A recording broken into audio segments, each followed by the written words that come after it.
Tantor Audio, a division of Recorded Books, presents Dueling with the Duke by Robin DeHart, narrated by Pearl Hewitt. Prologue. London, 1833. Lilith Jansen stared up at the inky night sky, imagining that the stars were winking just at her. She'd been able to bear only half of an hour inside the packed ballroom before having to sneak outside for some solace. In truth, she could stay out here all evening, but she knew her father would never allow that. Soon he'd be looking for her, and he'd sternly force her back into the ballroom where he'd try to peddle her off to the highest bidder. Since coming out last season, she'd already received a handful of proposals, but her father had deemed not one of them worthy. He was looking for one thing and one thing only, a fat purse. After her mother died, her father had done little but gamble away their funds and then curse her for not bringing in heftier sums from her suitors. She'd tried to tell him it was she who was supposed to bring money to the husband in the form of a dowry, but he'd gotten so angry he'd nearly struck her. She never brought up the subject again.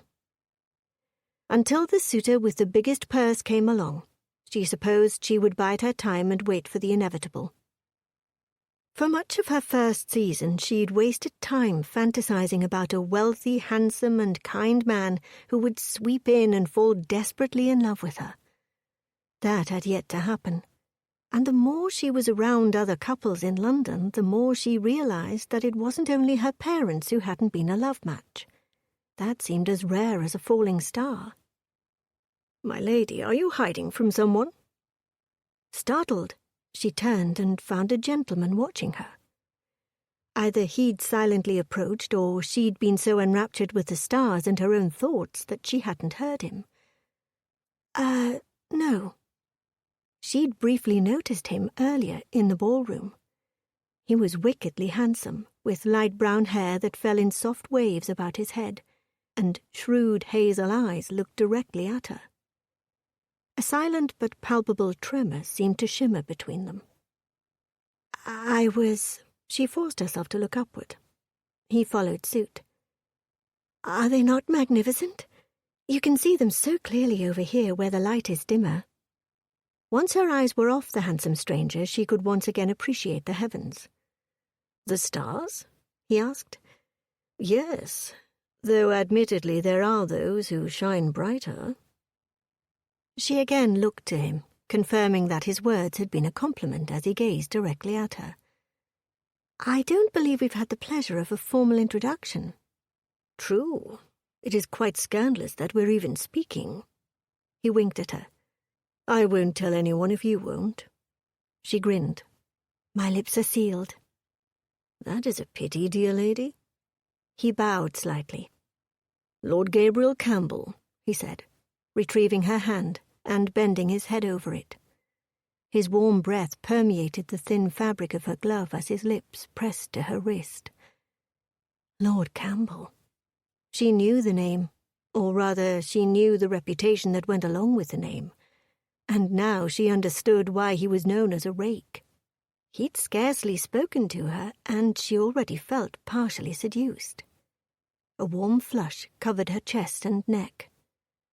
Again she looked to the stars to try to distract herself.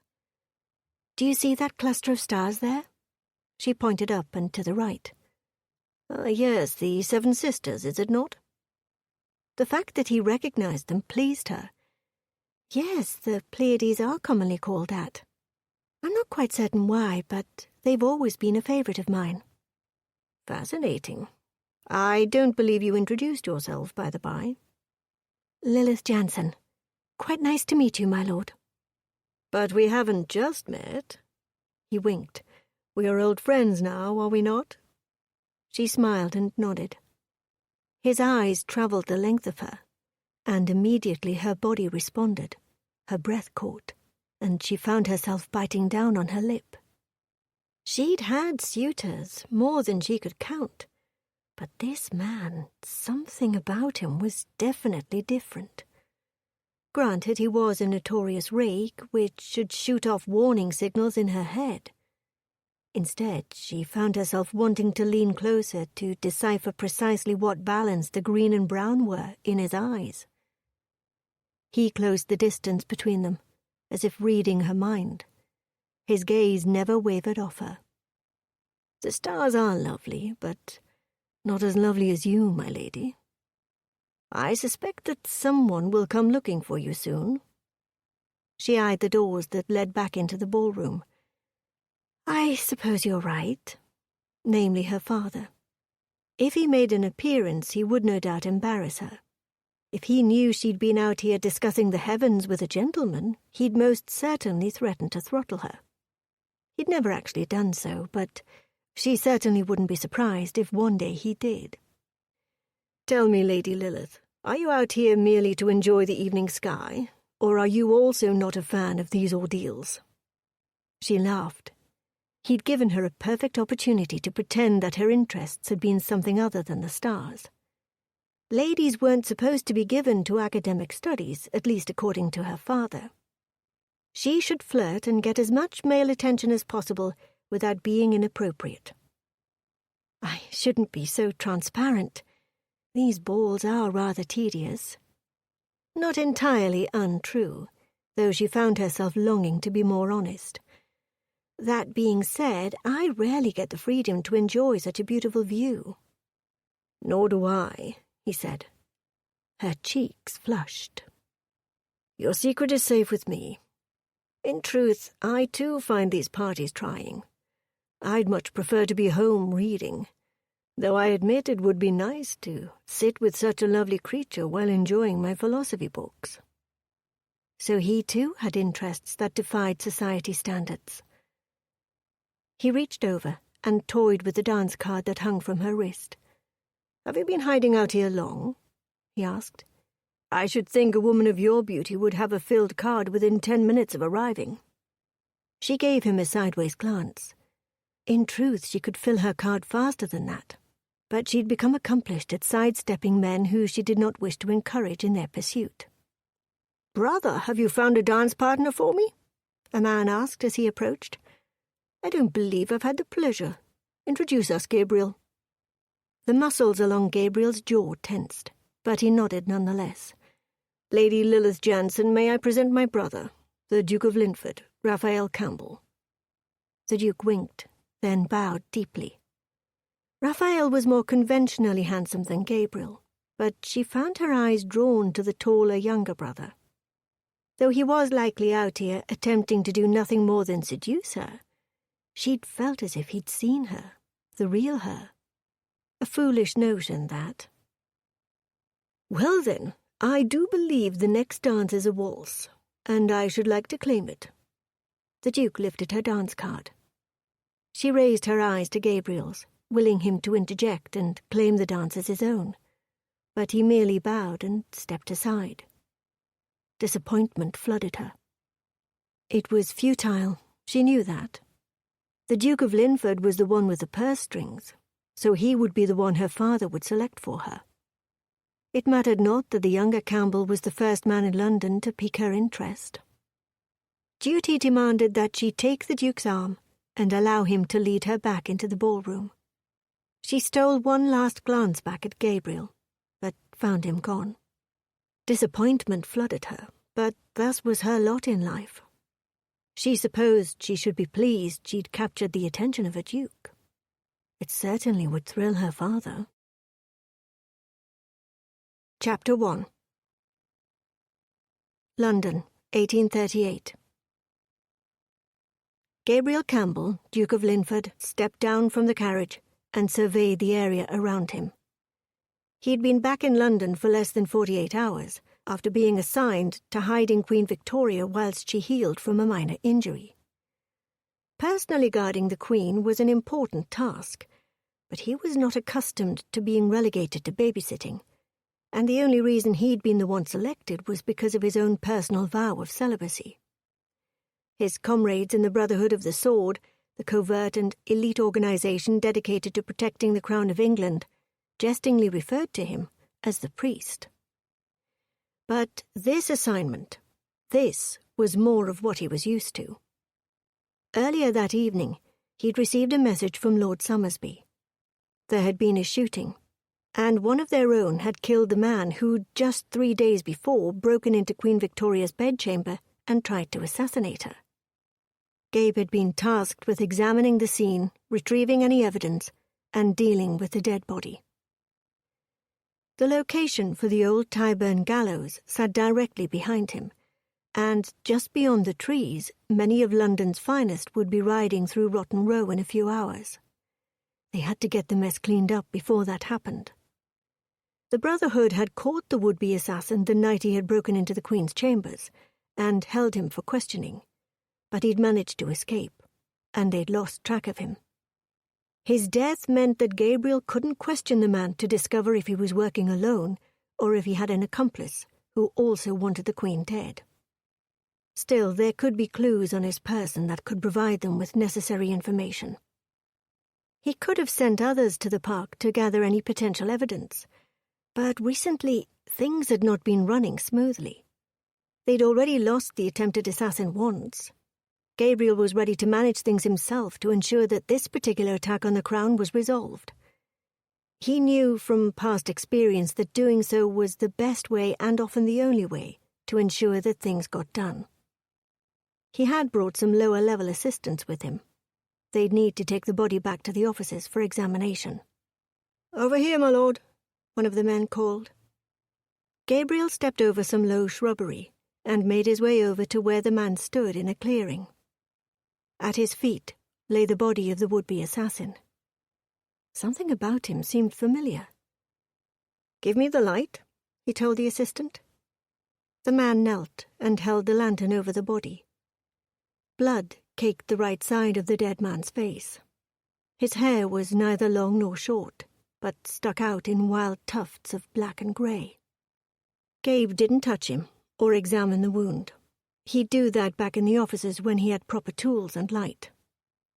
The dead man's clothes were dirty and ill-fitting, whereas his boots were notably expensive and well cared for. He looked at the face again. Gabriel swore. This was not a thug as he'd been told. This was William Crisp, Earl of Thornton. "What is it, my lord?" the man asked. "We need to get this body back to our offices immediately. I want to give him a full examination. First, send your most trustworthy man back to me." The man stood and called to the others waiting by the carriage, who in turn hustled over. Together they heaved Thornton's body up and hurried back over to the waiting wagon. "I'll be there directly," Gabe told them. "Please take the body into the examining room." That was what they called it, though it was nothing more than a large room that had once been a parlour and had been reconfigured to a room hosting a long table and a wall of cupboards. It served many purposes, and despite Gabe's ever examining only one other body, that had been the room where he'd done it. A young, serious-looking man ran over to him. "I was told you needed further assistance." "Indeed." He wrote down an address and tore the parchment from the book and handed it to the man. "Go here and ask to speak to Lady Thornton. Instruct her that something has happened to her husband, and she is to wait at her home. Someone will be along shortly to speak with her." The man stood silent for a moment, gripping the parchment. "My lord, is it not an inappropriate time to make a social call?" "I appreciate your fervour, but this is not a social call. It is strictly business." He patted him on the shoulder for added effect. The young man nodded and ran off. Gabriel needed to make quick work of examining the rest of the area so that he could get to Potterfield, the leader of the Brotherhood. He'd need to decide on how they'd proceed. Gabriel also needed to speak with Somersby, the man who'd been here tonight when they'd met with Lord Thornton. Certainly Somersby knew Thornton, at least in name, if not his face. Perhaps he'd not recognized the man. Still, Somersby would know if this was the same man who had attempted to kill the Queen, or rather, the stand-in for the Queen. If it was, then they were dealing with something that likely was more far-reaching than they'd assumed. Up until tonight, everyone had decided that it was merely a random madman. If it was actually a peer of the realm, then that was a different matter altogether. It was well past midnight, but that did nothing to stop Gabriel from knocking on Lord Potterfield's door. The butler answered after the second knock, wearing his nightgown and cap. He frowned. Gabe straightened his spectacles. "Yes?" he asked. "I must see Lord Potterfield. It is an emergency." "Indeed. Come in then, my lord. You remember where his study is?" Gabe nodded, and the butler left him to find his way to Potterfield's study. Not 10 minutes later, the man in question stepped into the room. He looked far more alert than his butler had been, still wearing his evening clothes. That was Potterfield, always put together, always on task. It was the very thing Gabe admired most about him. And more than likely it was the reason why a lowly baron had risen to the top of the Brotherhood organization. It took a strong character to command a group of aristocrats who were accustomed to giving orders rather than taking them. He cut a lean figure. Though he stood a few inches shorter than Gabe, he still commanded the room. "Linford, to what do I owe this late-night visit?" "Did you receive the message from Somersby?" "I did. I trust you handled the matter," Potterfield said. He leaned against his desk, crossing his arms over his chest. "Of course." "Yes, I suppose you were rather eager to get back into the field, as it were." Gabe nodded. "It would appear that the situation is far more difficult than we first believed." "In what way?" "The man who was killed, the man who attempted to kill Her Majesty, he is not who we thought. He is someone far more important." Gabe ran a hand through his hair. "This will shake the very walls of Parliament." "Get to it, Linford," Potterfield said. "Lord Thornton." Potterfield's frown deepened. "I beg your pardon?" The words came out slowly. "You must be mistaken. Certainly Somersby would have recognized him, would he not?" "You know that Somersby is not out in society as much as the rest of us. I certainly intend to discuss such matters with him." "You are certain that's who you saw?" Potterfield asked. "Yes, I went to the park and oversaw the removal of the body. It is back at our offices now, but I came here first before I examined everything." "You must be mistaken. I simply cannot imagine why Lord Thornton would want Victoria dead. Perhaps this thug merely favours the Earl." "I am rather familiar with Lord Thornton, as he is the man who killed my brother. I know what I saw," Gabriel said. He slowed his breathing, tightened his jaw. It would do him no good to get angry. "Will you go see the body for yourself?" Potterfield eyed him for a moment, and then slowly nodded. "It is highly unlikely that a peer of the realm would try to assassinate the Queen. It would serve no purpose. He is nowhere near the next to ascend to the throne." "Perhaps not." But people did not always need a purpose to do something drastic. Lilith Crisp had never been a particularly heavy sleeper, a skill that had proved worthwhile since her marriage to the Earl of Thornton. She sat up in her bed and listened. She'd heard something that had roused her. Perhaps Thornton had finally returned home. Would that she be the one to welcome him rather than one of the servants, especially if he were angry? He hadn't been home in nearly a week, and before that his behavior had been even more difficult than usual.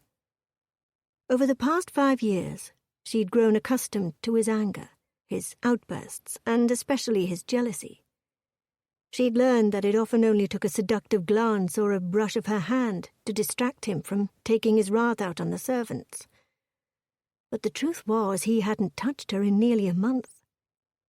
While she was thankful for whatever kept him out of her bed, she knew the reasons probably weren't good. There. Definitely a noise coming from downstairs. She slid from her bed and donned her dressing gown, then slipped from her bedchamber. Voices downstairs. Icy fingers of fear skittered down her spine. She was alone in the townhome save 2 remaining servants. She'd sent the rest home earlier that day. "No, sir, her ladyship is not entertaining guests at this hour. You'll have to leave, Milly's voice rang out. A man? Here to see her? No man ever dared even give her a second glance when Thornton was around. She was his property, and he made certain everyone knew it. If a man was here to see her, then he wasn't afraid of Thornton. Or perhaps her suspicions were true, and Thornton had met with a bad end. She pulled her dressing gown tighter and suppressed a shiver. She didn't care for either option. But she couldn't leave poor Milly to handle matters alone. Lilith descended the stairs and turned down the corridor that led to the foyer. There she found Milly, her devoted lady's maid, standing before a young man Lilith had never seen before. "Is there a problem?" she asked, entering the foyer. "My lady," Milly said with a slight curtsy, "this man is demanding to see you." He cleared his throat. "Lady Thornton, I was asked to come to you and inform you that something has happened to your husband." Milly's hand flew to her mouth, stifling a gasp. "One of my superiors will be here to speak with you, but I am to remain here until he arrives," the man said. Lilith nodded. "Your name?" "Thomas Sharp, my lady." He inclined his head slightly. "Who sent you here?" "I'm afraid I can't tell you that." He crossed his hands in front of him. "He'll be here directly to speak to you, though." "Very well," she said, keeping her tone even. Inside, a veritable storm shuddered through her. "You may wait in the front parlour." Milly skirted in front of them and lit the wall lanterns. Lilith inhaled slowly, then led him to the first room on the right. "You'll have to make do without tea. I'm afraid my housekeeper is still abed." With that, she closed the door behind her, leaving the man in the parlour alone. "Make certain he does not leave this room," she told Milly. Milly's blonde curls bobbed with her head. Lilith knew this day would come, or perhaps she'd merely hoped beyond measure for it. But it would seem it was here. Thornton had likely been arrested or killed, and now it was up to her to care for Isabel. The time had come for her to go and retrieve the moneys. Gabe and Potterfield climbed the stairs to the examination room. They passed two of their servants on the way. The Brotherhood paid their servants exceptionally well to ensure their loyalty and discretion. Gabe tried not to think about the fact that finally Thornton had gotten what he'd deserved. He knew as well as anyone that his brother Raphael had been reckless and foolish, engaging in a duel, all for the sake of a woman. Granted, she wasn't merely any woman, but the most beautiful woman in London, Lilith Jansen. Though now she was the Lady Thornton. Gabe and Potterfield stepped into the room, and on one of the tables lay the body. They walked over to the corpse. Something was amiss. Gone was the caked blood from the man's face, though smears of blood marred his forehead. And though the clothes were similar, the hair and features were all different. Gabe frowned. "This is not Lord Thornton." "No, it is not," Potterfield said. He released a slow breath. "Linford, I know that you do not hold Thornton in the highest esteem, but this—" Gabe shook his head. "No, this is wrong. I don't understand." He called out into the corridor for a servant. "Is this the body from the park?" The man nodded. "Yes, my lord." "You are certain?" "It is what I was told, my lord, but I was not the one who went to the park to retrieve the body. That was Frank and Kaysen." "Fetch them for me," Gabriel said. "Linford, I can understand with the personal ties you have to Thornton that you wanted some justice for your brother," Potterfield said, his tone gentle but firm. "But this is clearly some other man, a random thug as we'd first assumed." Had he merely thought the man from the park was Thornton? It had been a few years since he'd seen the man, but certainly he would know him if he saw him. "I see that this man isn't Thornton, but the man in the park was. I am certain of it. I examined the body myself." He looked back at the corpse in front of them. The two men from the park entered, and Gabe asked them about the body. "Yes, my lord, this is the body we brought in," Franks said. "No one has been in this room?" Gabe asked. "Not that we've seen. We haven't been guarding the door. Weren't instructed to do so," Franks said. "You did fine, gentlemen." Potterfield stepped forward and said, "Thank you." Gabe shook his head. "Something happened to the body from the park to here." "Gabriel," Potterfield said, "listen to yourself. Are you suggesting that someone switched out the body?" "Of course not." However, it wasn't beyond possibility. What he needed to do was speak to Summersby about what happened in the park. He would know what injuries the man obtained. All he'd been told thus far was that Lord Morton had killed the kidnapper by shooting him. "Go home," Potterfield said. "Get some sleep." "Permission to go and question Lady Thornton? She might be able to shed some light on the situation, or at the very least tell me where her husband might be." "No, it is quite clear that that is not Lord Thornton." He pointed to the dead man's body. "There is absolutely no reason to bring Lady Thornton into this situation.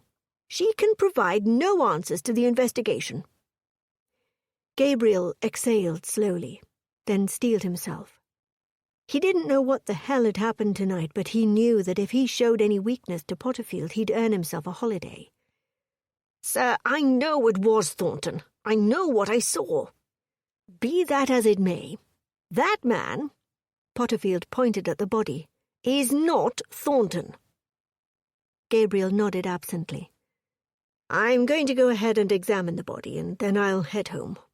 My apologies for rousing your butler and keeping you from your own bed." Potterfield nodded, then left the room. Gabriel retrieved some water and a cloth, then stepped back over to the body. He rinsed the head wound, noting immediately that it wasn't a wound at all, but rather just a smattering of blood. This man had been killed in some other way.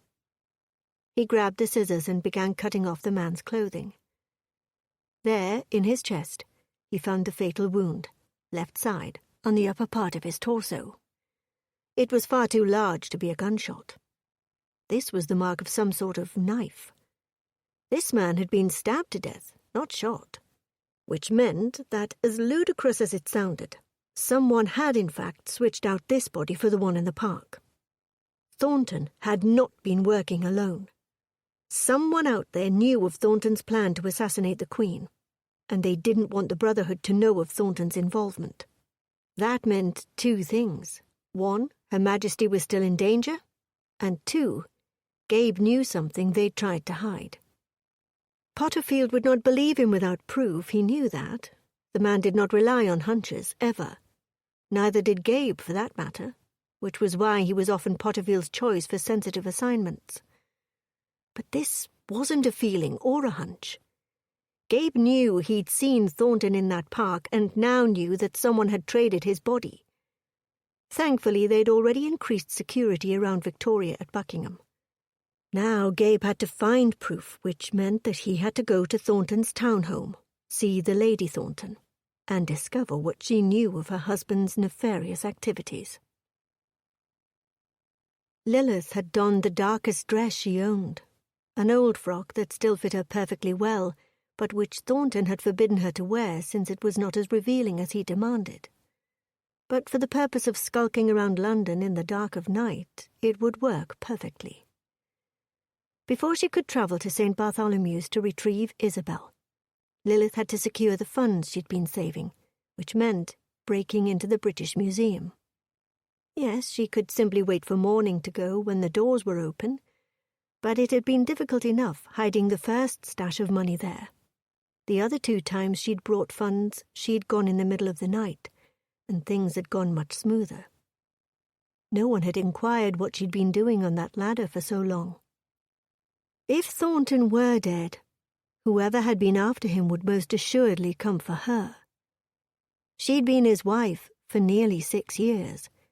People would assume she knew things, knew why her husband had been behaving so erratically over the last several months. She suspected he was being blackmailed, though she had no notion over what or by whom.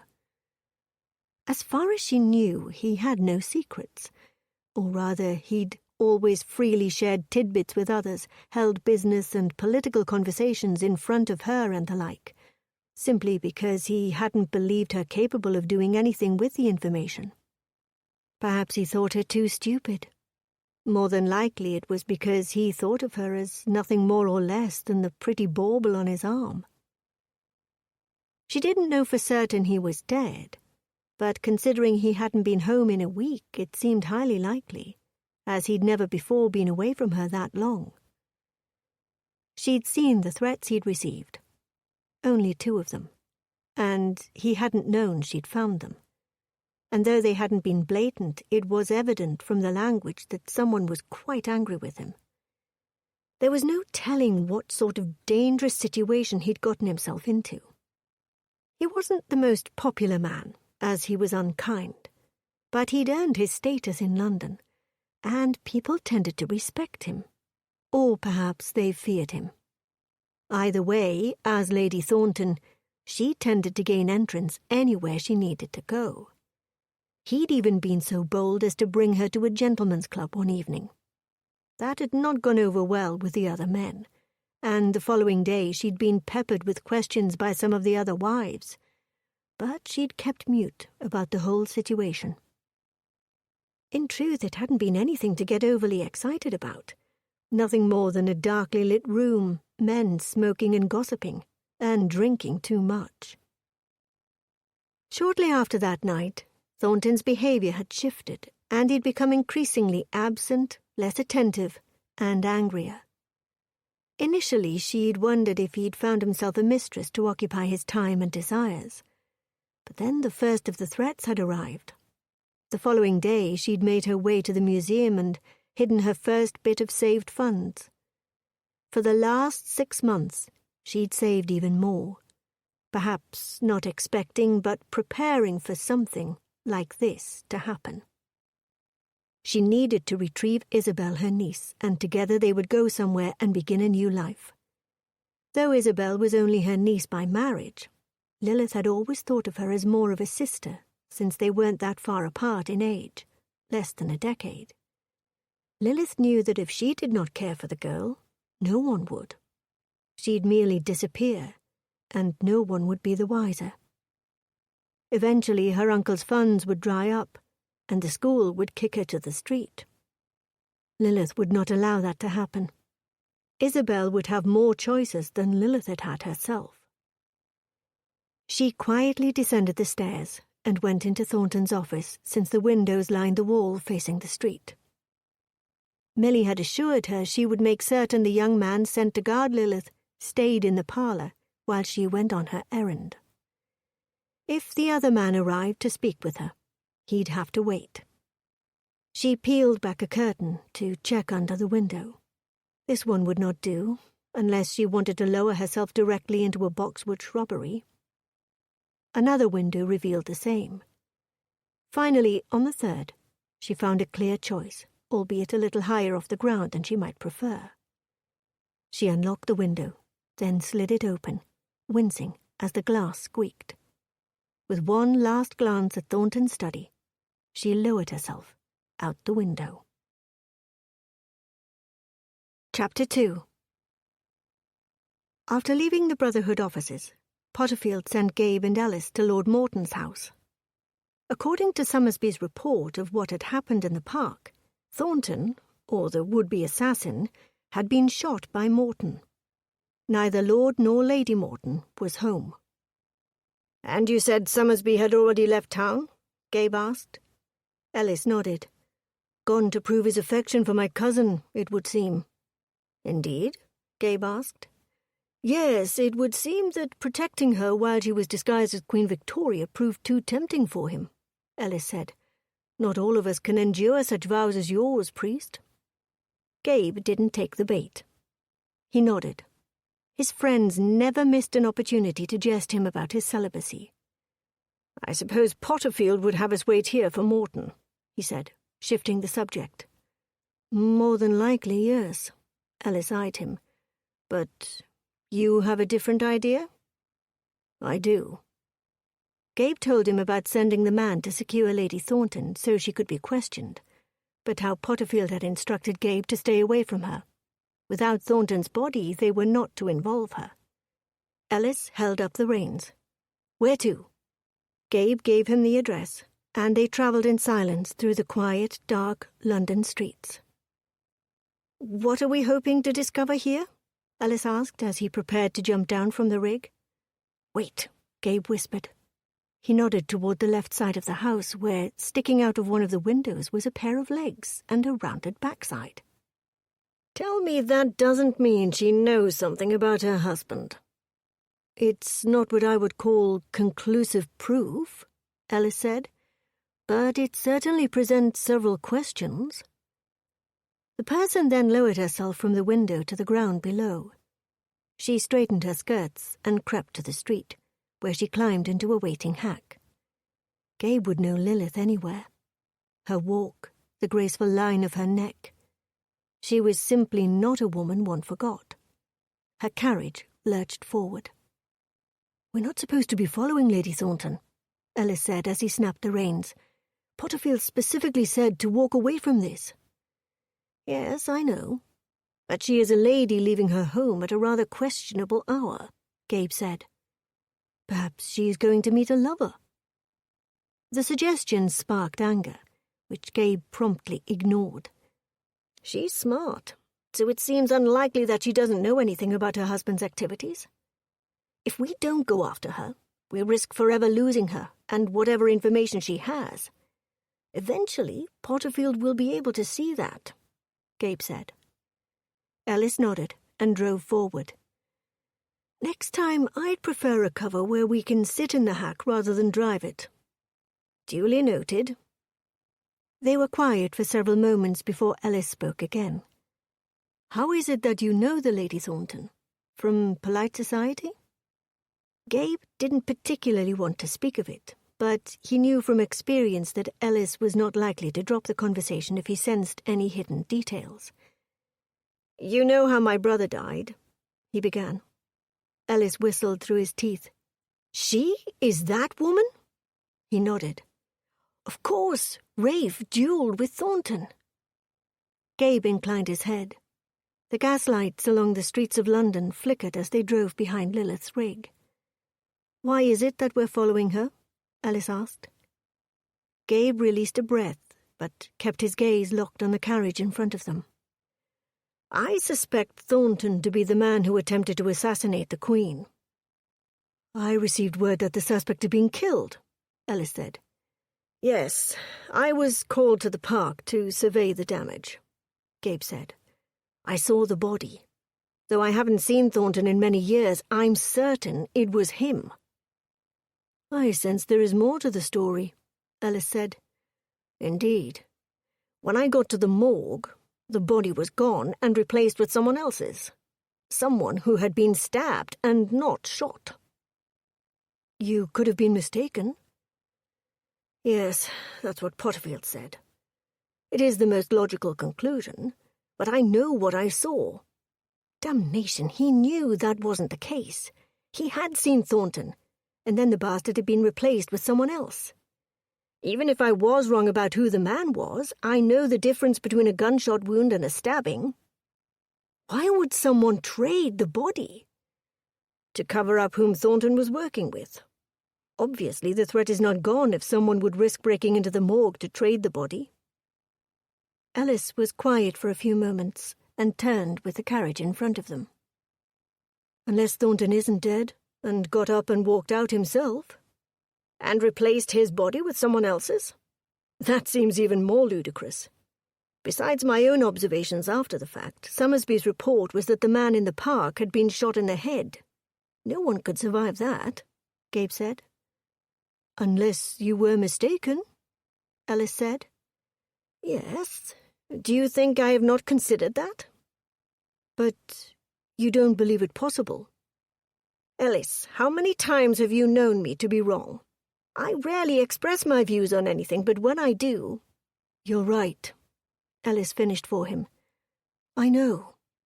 For now I shall believe you, but we can only take this so far." Her carriage pulled to a stop in front of the British Museum.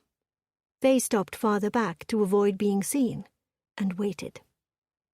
Lilith descended from the carriage, said something to the driver, and then climbed the steps to the museum. "They've long been closed," Alice said. "Yes, it doesn't seem to be deterring her. Perhaps she's meeting someone." "I'm going to take a closer look," Gabe said. He stepped down from the rig and made his way across the street. No good could come from Lilith going to the British Museum in the middle of the night. He followed at such a pace that Lilith was far ahead of him, and he could no longer see her form in the dark. He kept going and saw a side door close, and he knew it was the one she had entered. He debated following her in, but ultimately decided to wait outside for her return, knowing that she would have to exit through the same door that she'd gone into. Lilith stepped from the carriage and skirted a puddle on her way to the large black door. She slid the key in and turned it, hearing the low, heavy click of the bolt sliding free. With one quick glance behind her, she slipped inside. She'd often wondered how her husband had gotten a key to the British Museum, but she'd never had the courage to ask. Every time she'd inquired about his goings-on, he'd first been evasive and then increasingly more annoyed and then threatening. She crept down the corridor, across the marble floor, and into King George's library room. The long room boasted floor-to-ceiling bookshelves as far as the eye could see. The story was George IV had paid to have his father's books housed at the museum so they would be available to the public. Quietly she crept to the farthest shelf to her left. She counted the books from left to right and tilted the 8th one down so she could grab it. It had taken her several hours to hollow out this book and 3 more like it to hide the money. She even had letters ready to be sent to Isabel with perfect instructions on how to locate the secret funds should anything happen to her. As it happened, Thornton had been killed, and now it was up to her to keep his niece protected.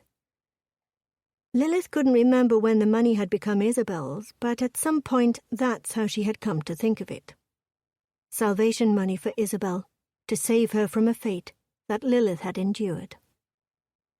She opened the book and grabbed a handful of bills from inside, stuffed them into her reticule, and replaced the book on the shelf. She followed the same procedure with the other books until her reticule hung heavy. Freedom. A notion she hadn't considered since she'd been but a girl, foolish and eager to leave her oppressive father's control only to be forced into marriage with a man so similar. But there was no time for pity. Only fools indulged in such worthless behavior. Lilith had learned long ago that action was the only thing that kept her alive. As long as she kept moving, kept doing something, she could survive. She'd learned that from her Aunt Patience. Lilith had stayed with her widowed aunt for only a short amount of time, but that time had proved invaluable in teaching Lilith things far more useful than skills from finishing school. She'd filled their days with tales of her adventures since she'd gained her freedom, and in the evenings she gave Lilith instructions on how to survive a marriage made for strictly financial reasons. She'd given Lilith a small sum of money and told her how to add to the pile so that it would continue to grow. As Patience had put it, you never knew when you might need a sum of money and you could not count on a louse of a husband to provide it. Since that time, Lilith had been saving small amounts and eventually bringing them here to be hidden. This had been another of Patience's ideas. 3 years ago, when Lilith had learned of Patience's death, on her travels in the Greek Isles, she had been devastated. She retrieved the last of the money and put it in her bag. This was it. Never again would she have to return here. She had the money, and now she would be free. She made her way back to the front door, and then out to the waiting hack.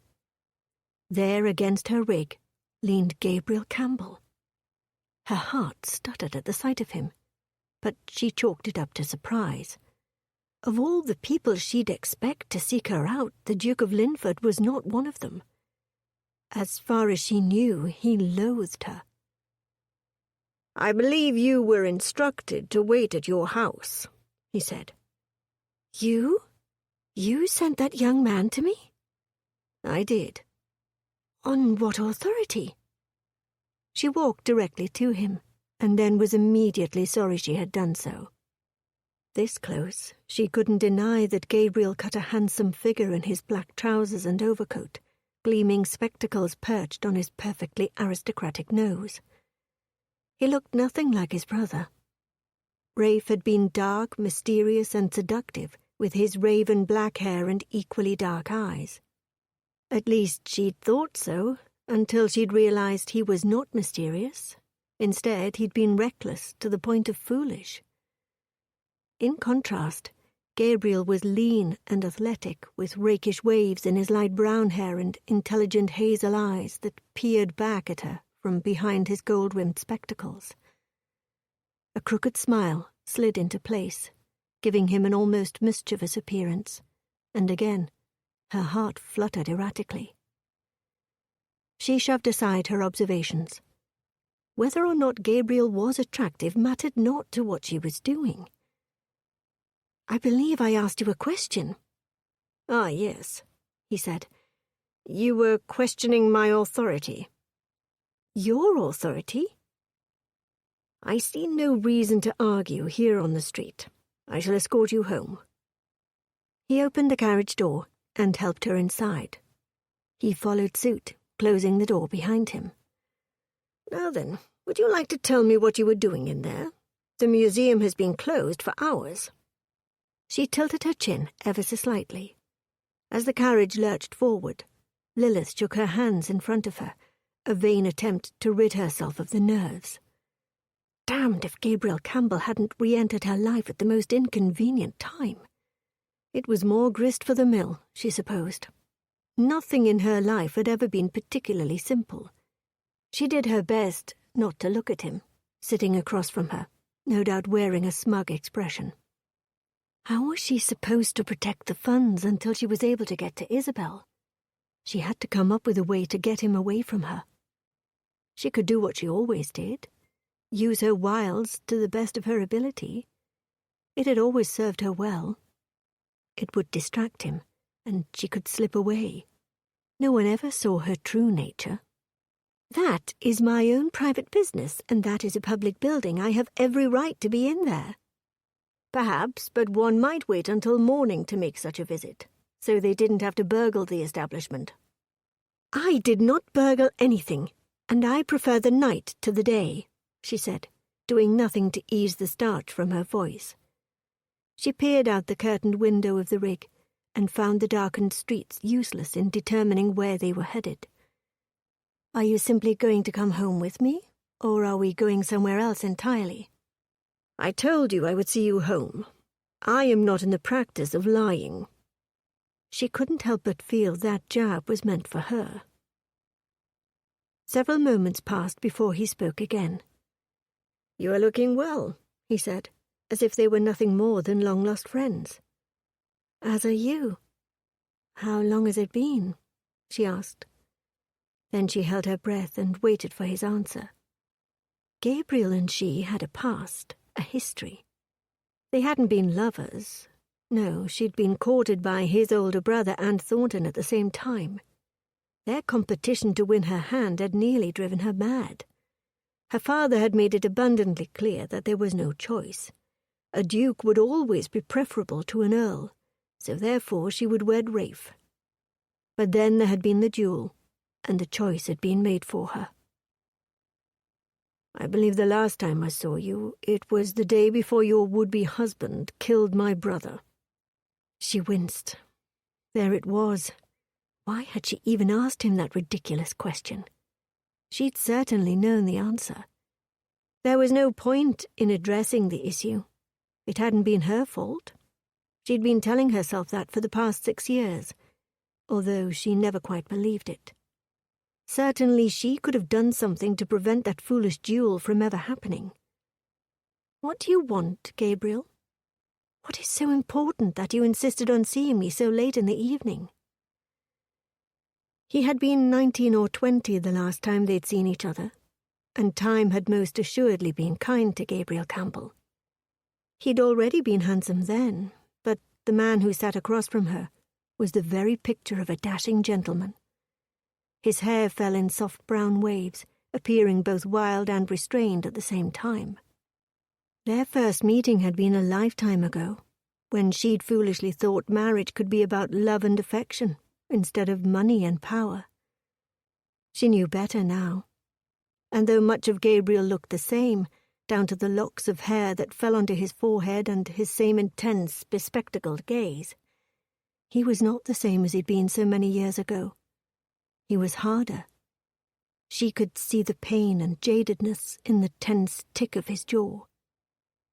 Normally she was quite comfortable in silence, but under the weight of his stare she buckled.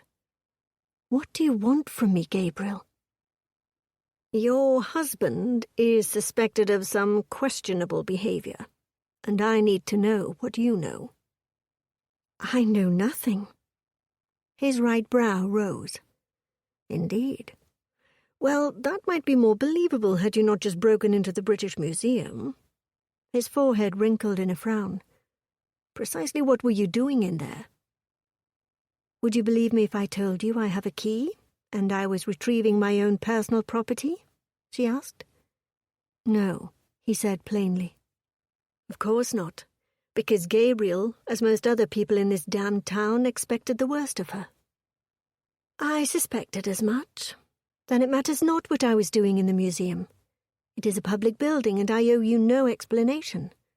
Even still, I'll tell you that I know nothing about Lord Thornton's behaviour, nefarious or otherwise." "Would that I could believe you, but it has been my experience that you are not always so forthcoming with information. Honest information, that is." His jab wounded her, but she was skilled enough to keep that to herself. She'd been fielding such attacks for years, ever since marrying Lord Thornton. If it hadn't been his insane jealousy, it was his general mistrust of her. He'd not thought highly of his wife, and he never missed an opportunity to tell her or anyone else who would listen. She'd stopped trying to defend herself years ago. It never mattered what she said, never mattered what the truth was. Thornton had believed what he'd wanted to believe, as had the rest of London. The men and women alike believed her to be nothing more than a loose-moraled woman. She'd never bothered disputing any of them.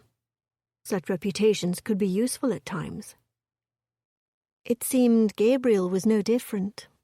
Pity. There had been a time that she'd thought him quite different from the rest of the men in this damned town. Of course, then she'd heard all the rumours of what a rake he was. Stories of his seductions had reached her ears, but she'd never been able to reconcile them with the man she'd spoken to that night on the balcony.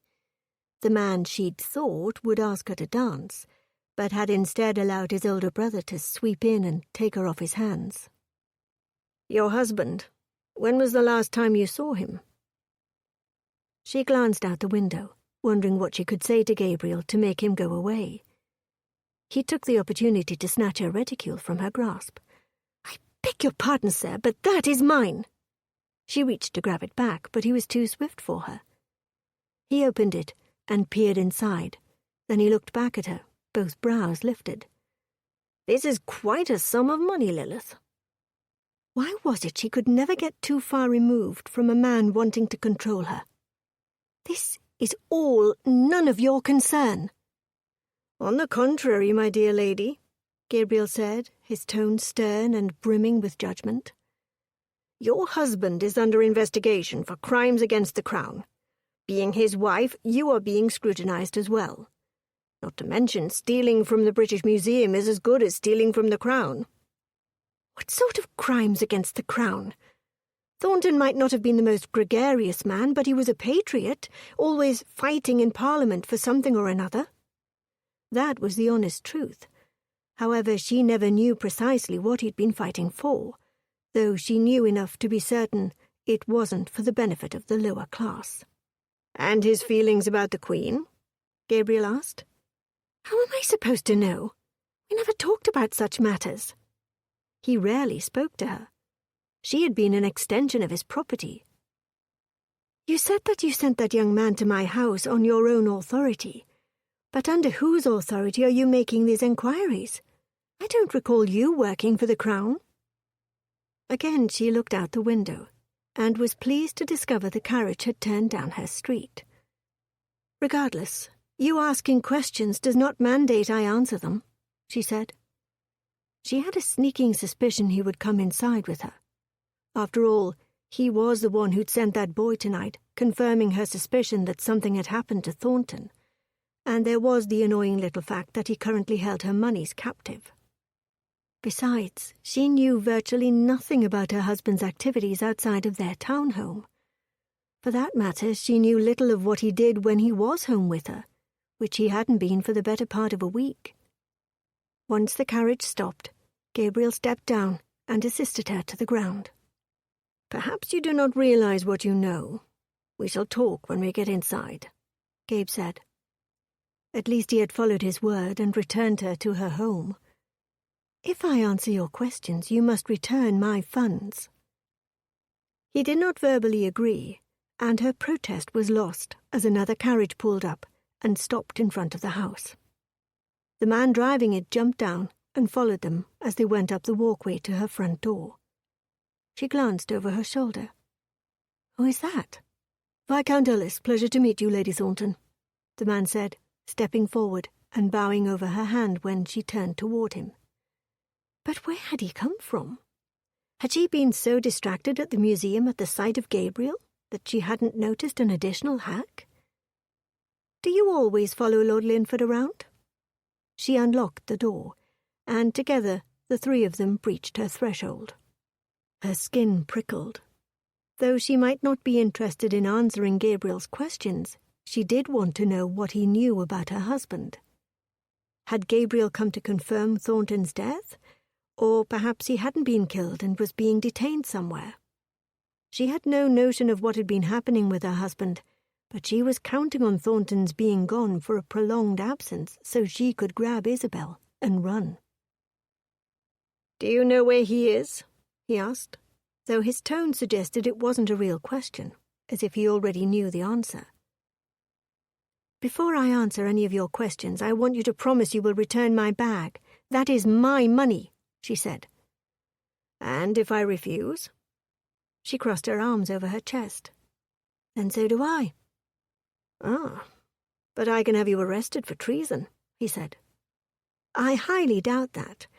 And you have no proof, else you wouldn't be here looking for clarification or additional details." Viscount Ellis chuckled, and both she and Gabriel glared at him. The housekeeper came and took their coats and hung them. "I suppose our guest is still waiting in the parlour?" Lilith asked her. "Yes, my lady." "Very well, you may retire for the evening." After the housekeeper had nodded and left the foyer, Lilith turned to Gabriel. "I haven't seen Thornton in several days, though I don't see how that's any of your concern." Gabriel's jaw muscle ticked. "I believe your husband was murdered." She nodded. "You do not seem to be surprised." "I have scarcely had time to react. But no, I don't suppose I am surprised. You met my husband. Perhaps it's more surprising that he wasn't killed sooner." She tried to sound flippant.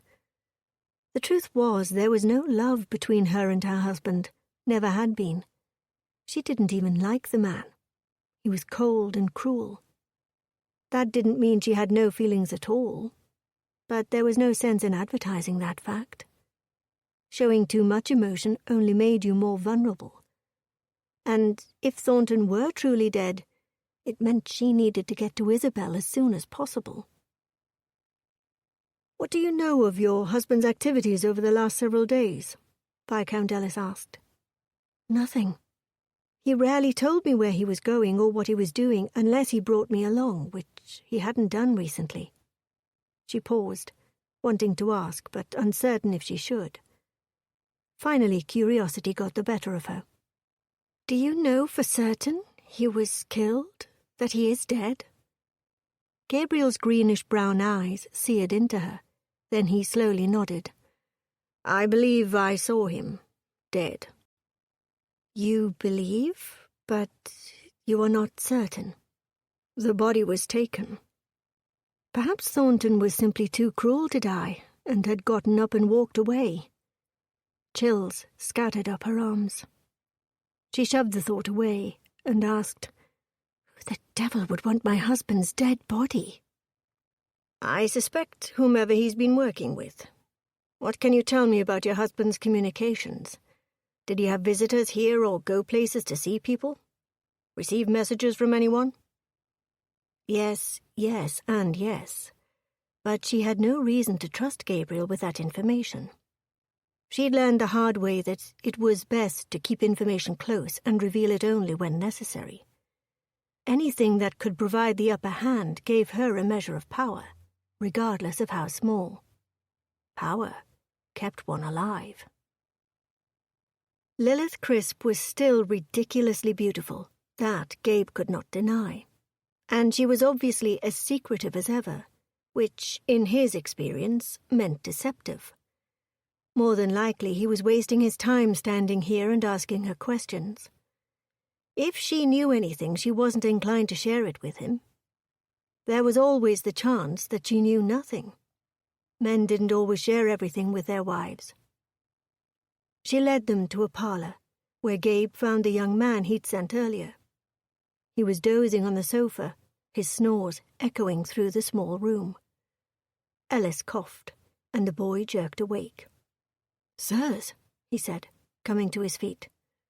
"Come with me," Ellis said, and the two of them disappeared from the room. Gabe turned back to face Lilith. "You did not answer my question about your husband and the men he might have worked or corresponded with." She shrugged, her delicate feminine shoulders rising slightly, drawing his eye to her exposed collarbone. "I cannot say I ever noticed. My husband, as you well know, was quite busy. Between his investments, his club, and Parliament, he had more than his share of things to do to occupy his time." Her voice seemed to come out in a purr. He hated that he'd always found her so damned attractive. He knew better than most men that what the mind knew and what the body wanted didn't always coincide. She walked to the bookshelf lining the back wall and retrieved a tray with a decanter of sherry and placed it on the table in front of the sofa. Here, in the better light of the parlor, he could see her full form. Head to toe, in a dark charcoal dress that hugged and accented her luscious figure, she was the embodiment of femininity. Regardless that Gabriel's pulse had ticked up and that his eyes wanted to study every curve of her body, he forced his attention upward. That didn't help much, as there he was met with her breathtaking face, flawless skin with artfully sculpted cheekbones, thickly lashed sultry brown eyes, and naturally red lips so perfectly lush they begged for a kiss. But it was those very lips that reminded him of her lies. All the lies she'd told his brother about how he had won favor with her father and their union was a near certainty. Then she'd encouraged Thornton in the duel, and ultimately, Rafe's murder. Just then, Ellis returned to the room.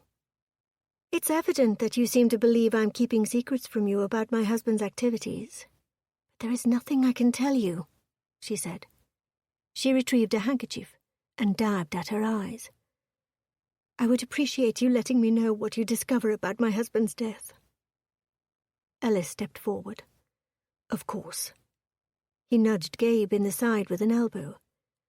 "The lady is obviously grieving, and we have kept her up much of the evening." Gabe glanced at Ellis and nodded. This wasn't over. He'd discover what Lilith was hiding. No one took that much money without having one hell of a secret. Lilith allowed the tears to fill her eyes, a skill she'd mastered as a young girl to get whatever she wanted from her father. She held the handkerchief to her eyes. She loathed pretending to shed even one tear for that bastard, let alone many.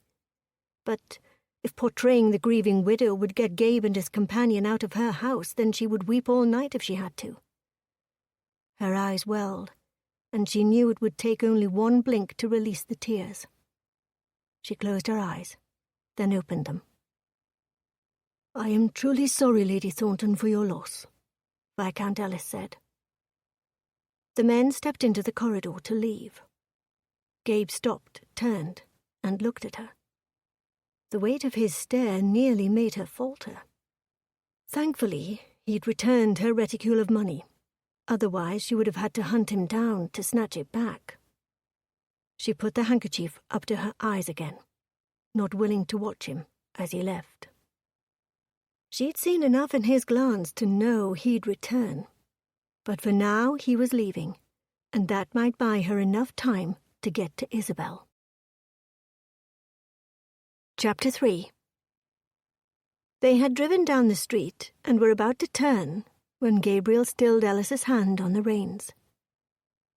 "You aren't coming, are you?" Ellis asked. "I can't. I must see this through." "I know you don't understand." "I understand," Ellis said with a chuckle. "She's a stunning woman. Perhaps even stunning enough to test your resolutions." Gabriel climbed down from the rig. "That has nothing to do with this."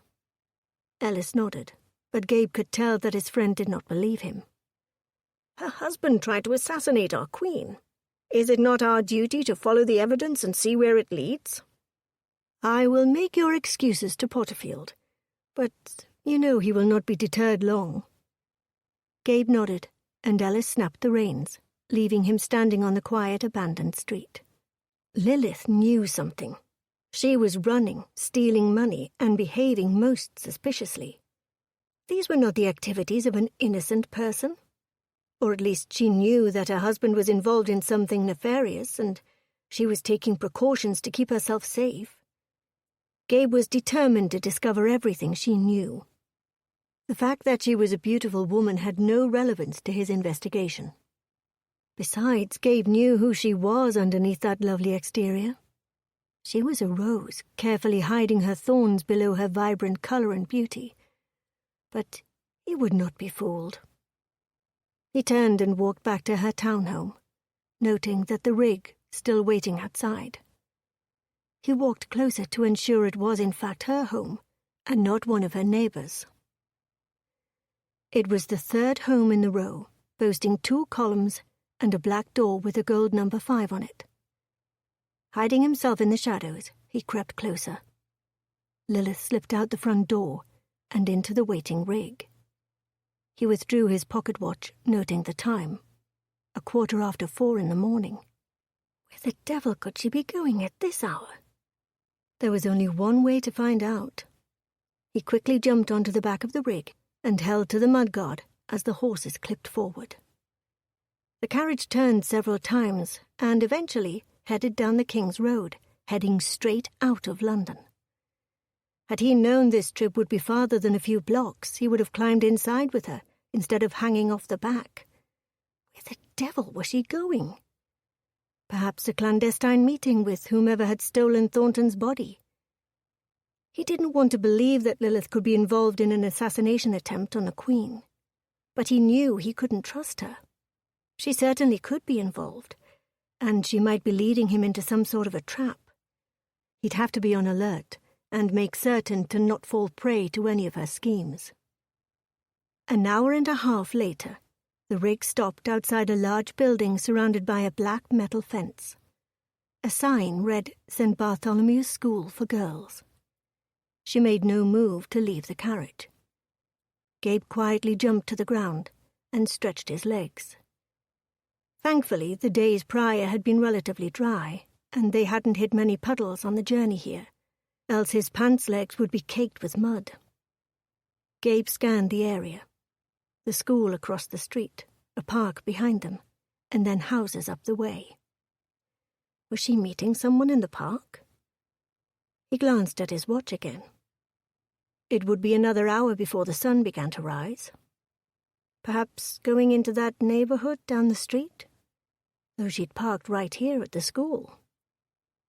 Scrutinizing the building, he noticed a man standing off to the side, looking up at the windows. He stuck to the brick, standing in the shadows, and appeared to be shielding himself from Lilith's view. Was she meeting him? Certainly not. Or perhaps he was waiting for Gabe. This could all be some sort of trap to remove him from Lilith's path. Or she was in danger. Either way, he needed to be closer to her, to offer her protection or to ensure he played no one's fool. Without warning, he opened the door and climbed inside the hack. She shrieked, then recognized him and smacked him on the arm. "Gabriel! What the devil is the matter with you?" Her breathing came out in little puffs, and she clutched the fabric at her breast. "Are you so certain I'm a villain that you must follow me everywhere?" "I did witness you stealing funds from the museum earlier this evening," he said. "I told you I did not steal them. Then how could you have possibly known they were there?" She leveled her gaze on him. "Perhaps because I put them there? Or had that thought not crossed your mind?" No, that hadn't occurred to him at all. "Why hide money there?" "Because putting it anywhere in the house would have been a disaster. He would have found it and—" Her words stopped abruptly as she looked up at him, as if only now realizing to whom she'd been speaking. "It matters not." If he had to make a wager in that moment, he'd say she was telling the truth. So she'd been hoarding money and hiding it at the British Museum. But why?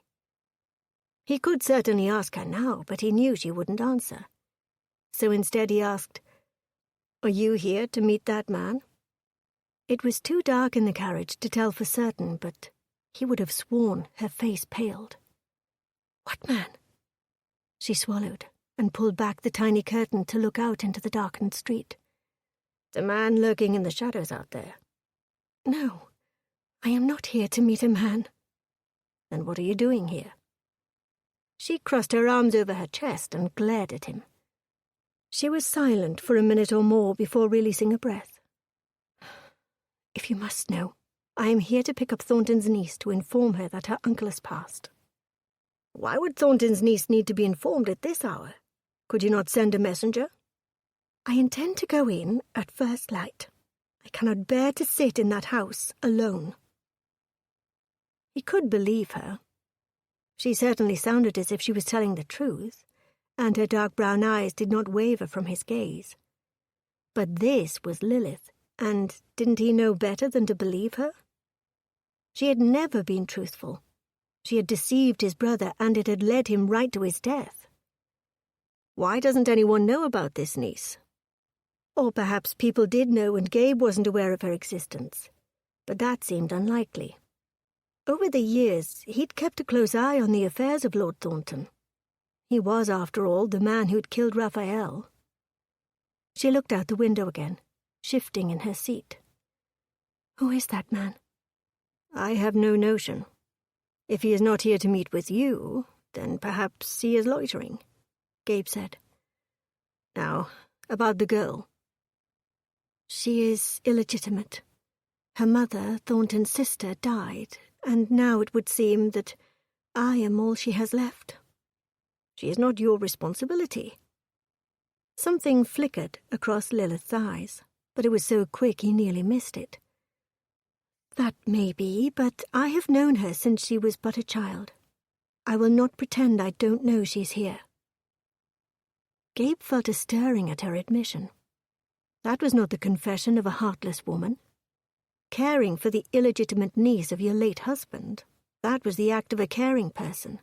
That was the act of the woman he'd first thought she was when they'd met so many years before, when he'd approached her on the balcony before his brother had swooped in. Lilith had been animated and passionate and full of wonder that night. Not at all the duplicitous woman he'd discovered her to be. It mattered not if Lilith had some humanity left. Right now she was a means to an end.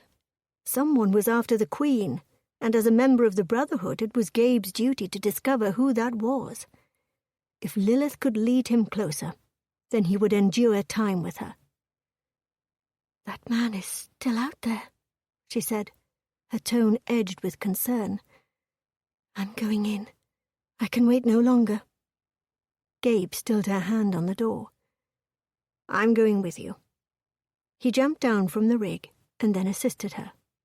Together they crossed the road. The man disappeared into the shadows of the alleyway. Perhaps he was nothing more than a vagrant. St. Bartholomew's School for Girls, Gabe read aloud. Please allow me to do the talking, Lilith said as they reached the door. Gabe nodded, lifted the heavy knocker, and banged it against the black door. Is he still over there? She whispered. He is, though he's attempting to conceal himself in the shadows. He could very well be harmless. Still, Gabe would stay alert. The door locks clicked, and an older woman, sleep cap still placed atop her head, opened it. May I help you? I am here to collect Isabel Crisp, Lilith said. At the sound of Lilith's voice, the older woman's eyes lit with recognition. Ah, Lady Thornton, I did not realize it was you. Come in, come in. She gave them entrance, and soon Gabe stood in the entry foyer of a girls' school. Heavy wood paneling lined the walls and filled the air with lemon oil from being over-polished. The wall sconces flickered as the older woman passed by them. I will have her wakened. Is there a reason you've come to gather her? Lilith folded her hands together and bowed her head slightly. I'm afraid her uncle has passed. I should like to take her home with me. Of course, my dear. Will she be returning? It is unlikely, but I do not know right now. I'll send for her belongings should I need them. The older lady nodded. Yes, yes. The two of you can wait here and I'll fetch Isabel. She briefly eyed Gabe, but did not inquire about his presence. She was gone 15 minutes. In that time, Gabe managed to peruse the books filling the bookshelves. What was his next step? He'd have Lilith and her niece. What was he going to do? Bring them both into Brotherhood headquarters to question them? Not with Potterfield watching. The man would never approve. Not until Gabe had some solid proof that exposed Thornton as the man who tried to kill the Queen. If he couldn't get Lilith to answer any questions about her husband, then he might never find the evidence to support his theory. The damn body was gone, which meant that Thornton had to have been working with someone. Gabe needed some time in the man's study. Perhaps there was something to be discovered there, in the midst of letters and invitations and banknotes. If only Lilith would grant him such access. So she'd taken the money because it belonged to her. And perhaps she'd taken it now because she knew, with Thornton dead, taking care of his illegitimate niece would fall to her. But believing Lilith could be so altruistic went against everything Gabe thought he knew about her. Chapter 4. A half an hour later, a dressed but sleepy Isabel entered the school offices. Her face lit when she caught sight of Lilith, and she rushed straight into her arms. I have missed you, little squirrel, Lilith said. And I you, Isabel said. It has been a while since your last visit. Lilith held Isabel out in front of her, noting sharply that Isabel no longer looked like a young girl, but rather a fully grown woman. I've come to take you home. Isabel's brows lifted. Truly? Lilith nodded and smiled. Isabel had asked her repeatedly a few years ago if Lilith would take her home, allowing her to leave the school. Thornton had never agreed, and eventually Isabel had stopped asking. Wait here, Gabe said. I'm going to see if our friend is still outside. In the excitement of the reunion, Lilith had forgotten about the man outside. Fear rattled to life again inside her, reminding her that Thornton had likely left her and Isabel in a potentially dangerous situation. He'd obviously done something wrong to have Gabriel here questioning her and following her all night. Who is that? Isabel asked after Gabriel had stepped outside. An old friend, Lilith said, and realized with startling clarity that she wished it were true. She wished she and Gabriel shared a different past, one where he didn't despise her and blame her for his brother's death. Gabe opened the front door. He appears to be gone. Lilith nodded, then draped her arm over the younger girl's shoulders and squeezed her to her side as they walked down the steps of the school. Isabel leaned her head on Lilith's shoulder. The sun had breached the horizon, stretching warm, lazy fingers of light behind the school. The sleepy little town had awakened. Street vendors had rolled their carts out, and a few carriages rattled past them. Somehow Lilith would have to get Isabel alone so they could flee. Where they would go she hadn't yet decided. France, perhaps, or the Americas. Somewhere, anywhere, away from Thornton's friends and foes, as she would be blamed and congratulated for every nefarious deed her husband accomplished. She hadn't even had a moment to relax since learning of his death. Thornton had made more than his share of enemies during his lifetime. While he was never indebted to people financially, he still managed to find himself on the wrong side of bargains. She knew it was only a matter of time before someone came to call, and she did not want to be there when they did. A carriage rolled past. A man jumped out and grabbed Isabel. Gabriel was on him in an instant.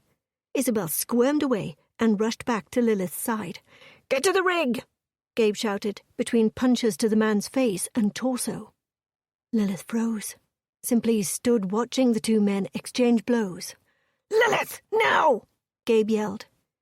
She moved into action, grabbing Isabel and racing across the street to their waiting carriage. She could leave Gabriel here, tell the driver to take them somewhere and allow him to fend for himself.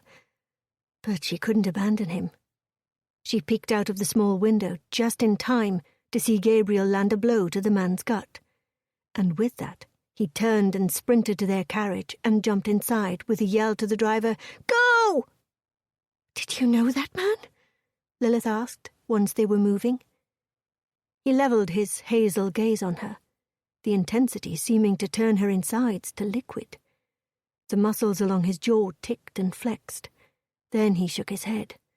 "I was hoping you recognized him." "Me? No, I've never seen him before," Lilith said. He eyed her for a moment, as if gauging whether or not to believe her. And then he nodded. "What does he want with Isabel?" "I didn't give him a chance to tell me," Gabe said. "But it's quite obvious she's in danger." "I am right here," Isabel said. "No need to discuss me as if I am deaf." "Did you recognize him?" Gabe asked her. "No, but I rarely leave the school." She frowned, and suddenly she looked far older than she truly was. That school had been no place for a girl to grow up. "Why am I in danger?" Gabriel looked directly at Lilith, as if she could easily provide the answer. He must truly believe she knew more about Thornton's activities. "I don't know, but I will keep you safe." Lilith patted Isabel's knee. Were they both in danger? What had Thornton done that had sent people after Isabel and gotten him killed? The only thing she hadn't told Gabriel was about the threats Thornton had received. He hadn't even known that Lilith had seen them, so it stood to reason that no one else knew. Still, she yearned to trust Gabriel, to tell him everything and finally have someone with whom to share the burden. But experience had taught her that she could trust only herself. They had travelled for at least a quarter of an hour when Gabe knocked on the roof of the carriage to bring them to a stop. "What are you doing?" Lilith asked. "Merely ensuring your safety," he said. He climbed down from the rig and closed the door behind him. Several minutes later he returned, and again they rocked forward on their path. After what seemed like enough time to return to her townhome, she peered out the tiny curtained window and noticed the view of London was different than what she'd expected. "Where are we going?" "Somewhere safe," Gabe said. Lilith sat forward. At this rate, she would never be alone with Isabel long enough for them to run. "No, I must insist that you return us to my townhome. I have much to discuss with Isabel." She grabbed the girl's hand and squeezed. They were not that far apart in age. Isabel was rapidly approaching her 19th birthday, while Lilith herself was only 26, though she certainly felt as if she'd lived 4 lifetimes in that time. She'd gone from one overbearing man's house to another, first with her father, and then she'd been more or less sold to Lord Thornton. Not to mention involved in the scandalous duel between her late husband and Gabe's brother. She would be damned if Isabel ever had one day in such a man's house. She would be free to make her own choices. Marry for love even. Perhaps decide not to marry at all, and instead pursue goals of becoming an artist, since Isabel was fond of drawing.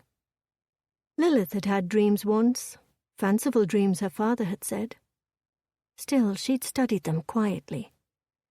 But once she'd been married, Thornton had dissolved any thoughts of having a life outside of being his wife. He'd even gone so far as to toss her telescope off the 3rd-floor balcony of his country estate. She hadn't looked at the sky since, at least not in the same way. Isabel would have a different life. Lilith would make certain of that. "I demand to know where we're going," she said. Gabe ignored her.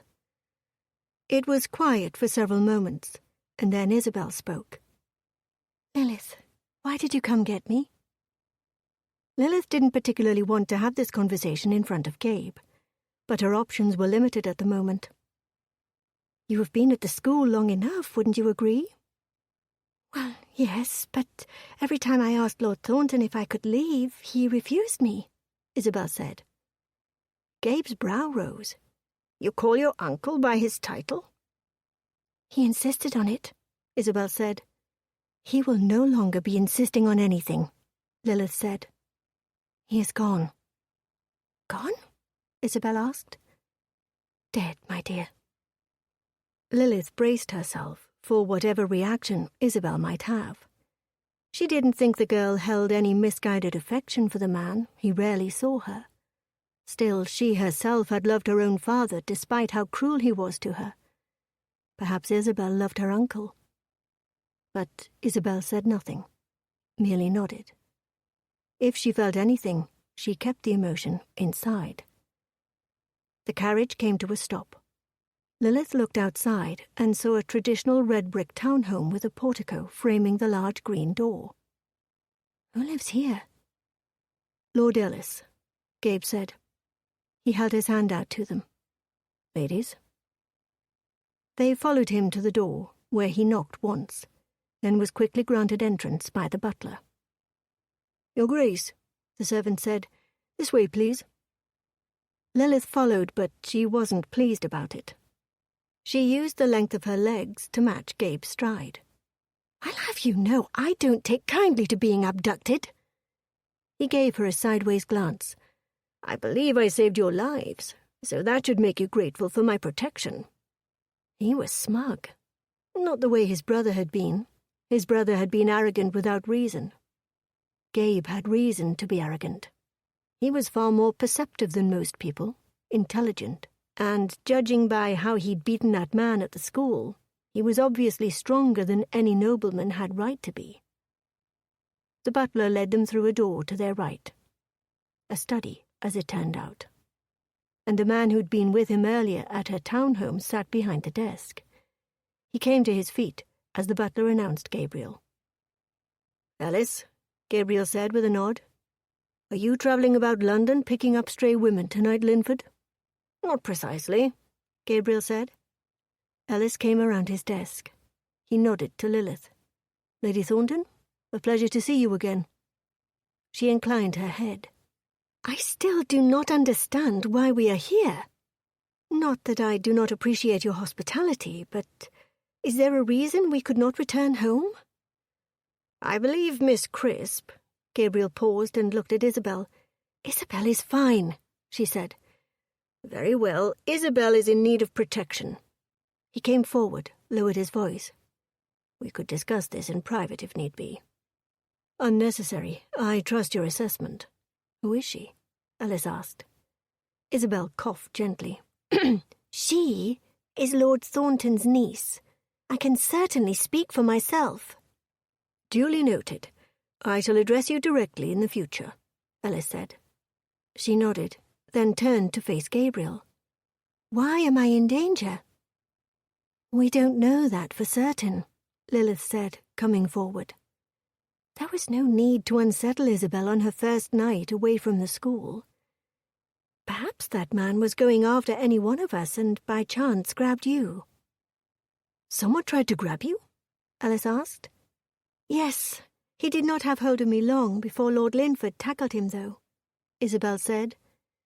There was something dangerously close to admiration in her tone. Lilith needed to get them out of here before her charge began to see Gabriel as some sort of hero. Until we know more about what Thornton was involved in, I'm afraid all we know at this point is there is a threat, Gabe said. Alice, would you mind getting Miss Isabel set up in a room while I have a private word with Lady Thornton? Gabe asked. We have nothing to discuss, Lilith said. On the contrary. Alice managed to get Isabel out of the room and was introducing her to his housekeeper when Lilith rounded on Gabe. I haven't seen you in more than 6 years, and now you're entirely too interested in my life, she said, her dark eyes flashing with anger. Gabe knew that as long as Isabel was safely in Alice's company, Lilith would not leave, thus giving him some measure of time to get information from her. First, though, he'd have to calm her down. Her anger would rob her of reason, and at the moment it was robbing him of his senses. She was ridiculously beautiful in any scenario, but when angry, she became an entirely different creature. There was something authentic about the anger in her eyes. What was most disturbing was this wasn't the first time today that he'd felt as if he was seeing the real her. He shook off the feeling. Lilith was no fool. He knew he'd have to tell her something, some measure of truth about the work that he did in order for her to trust him. Or at the very least, in order for her to give him the information that he needed. When the Crown demanded information, people tended to comply. It has been a few years, and I know that it must seem as if I sprang into your life suddenly. It certainly does, she said. Her frown stayed firmly in place, and he had to force himself not to look at the way her breast swelled with her angry breaths. I'm not trying to frighten you, Lilith, nor anger you, Gabe said. That is difficult to believe. He took a step toward her. I need for you to trust me. She crossed her arms over her chest. Again, he fought to keep his gaze on her face and not her tempting curves. Why the devil would I ever trust you? She asked. It is I who should have difficulty trusting you. Yet here I am, fully expecting you to answer my questions honestly. She winced, as if he'd struck her. He went to put his hand to her face and stopped himself, instead moving to the window, though he made no move to look outside. It's quite evident that you and the girl are in danger, and I can help, but only if you let me. Her features set in a frown. We shall be safe enough. I am planning to leave town soon. Lilith, you can't lie to me, he said. You saw what happened at the school. Certainly you cannot deny that Isabel is in danger. No, I do not deny that. But it does not mean I require your assistance. Enough, he said, more forcefully than he'd intended. He walked back to her and gripped her upper arms. We can dance around this all night. He softened his tone. But hear me now when I say that, like it or not, I am in your life for the indeterminable future, and I will get answers. I can only help you protect the girl if you give me some information. She released a low breath. What do you want to know? Who is she? Thornton's niece. You don't believe that any more than I do, he said. Thornton was involved in something deadly before he got himself killed. And that girl has something to do with it. He wouldn't have holed her up in a school outside of London if he weren't hiding something. I don't think it is as simple as her legitimacy. He dropped his hands off her. Standing this close to her, touching her, it was an assault on his senses, and her allure was clouding his mind. Lilith was quiet for several moments before she spoke again. The truth is, that's what Thornton always told me, but I haven't believed that for some time. She shook her head. But I honestly don't know much about her. She does favor Thornton's sister, at least judging by her portrait. She died before Thornton and I married. Lilith moved away from him and sat on the leather sofa. My main concern was not allowing Thornton to sell her off into marriage. I will be damned if I allow that to happen, and I have no notion of what sort of plans Thornton's heir will have. I have only met him once, and he seemed no better than his cousin. So you plan instead to take Isabel somewhere else? Give her a new name? Let her choose her own future? He nodded. That is what the money is for. Yes. She looked vulnerable in that moment, almost fragile. But he knew better than to succumb to how things appeared with Lilith. While he believed what she said about the girl, he knew there was much more left unsaid. She was many things, but altruistic wasn't one of them. How is it that you and Viscount Ellis have the resources to protect us? She asked. I cannot tell you that. Cannot or will not? She looked up at him. We will not stay. I'll run at first chance, and then you'll never see us again. You would risk that? He asked. I need to know why you think you can protect us. You owe me that much after chasing me all over London tonight. Ordinarily, he would not answer such questions, but she had a point. They'd had to tell Evelyn Marrington, Ellis's cousin, about the Brotherhood when she'd agreed to pose as Queen Victoria. This was a similar situation, and as long as Lilith was here with him, she couldn't divulge said secrets to anyone else. He sat on the sofa. I belong to a group of men dedicated to protecting the throne. We are known as the Brotherhood of the Sword. Her mouth opened for a moment. Then she closed it. So you do work for the crown? He nodded. I do. Both you and Viscount Ellis are part of this group? And many more. We are all over the country and serve in many different capacities. Ellis and I happen to be in the most elite circle, closest to Her Majesty. He considered telling her he'd been the only one trusted to protect Victoria while she'd been injured, but thought better of disclosing the information. He placed his hand over hers. Lilith, believe me when I say that we can protect you and Isabel. Her gaze moved from his to their hands and back up. Her lips parted. Damnation. She was beautiful. The moment ended as Ellis re-entered the room. Lady Thornton, he said, I believe your charge wishes to retire for a while. Perhaps a change of clothes. He frowned, looked back at the corridor behind him. In truth, I'm not certain what she wishes, but she does seem rather restless. Lilith nodded. I shall tend to her. Thank you. There is breakfast being served in the dining room. Perhaps food would help, Ellis said. Gabe waited until Lilith had left the room before speaking. They cannot be allowed to leave. Already taken care of. I have all the doors being guarded, Ellis said. Now what happened outside that school? Gabe paused, uncertain what he should share. But Ellis was and always had been his most trustworthy comrade. There was a man outside the school.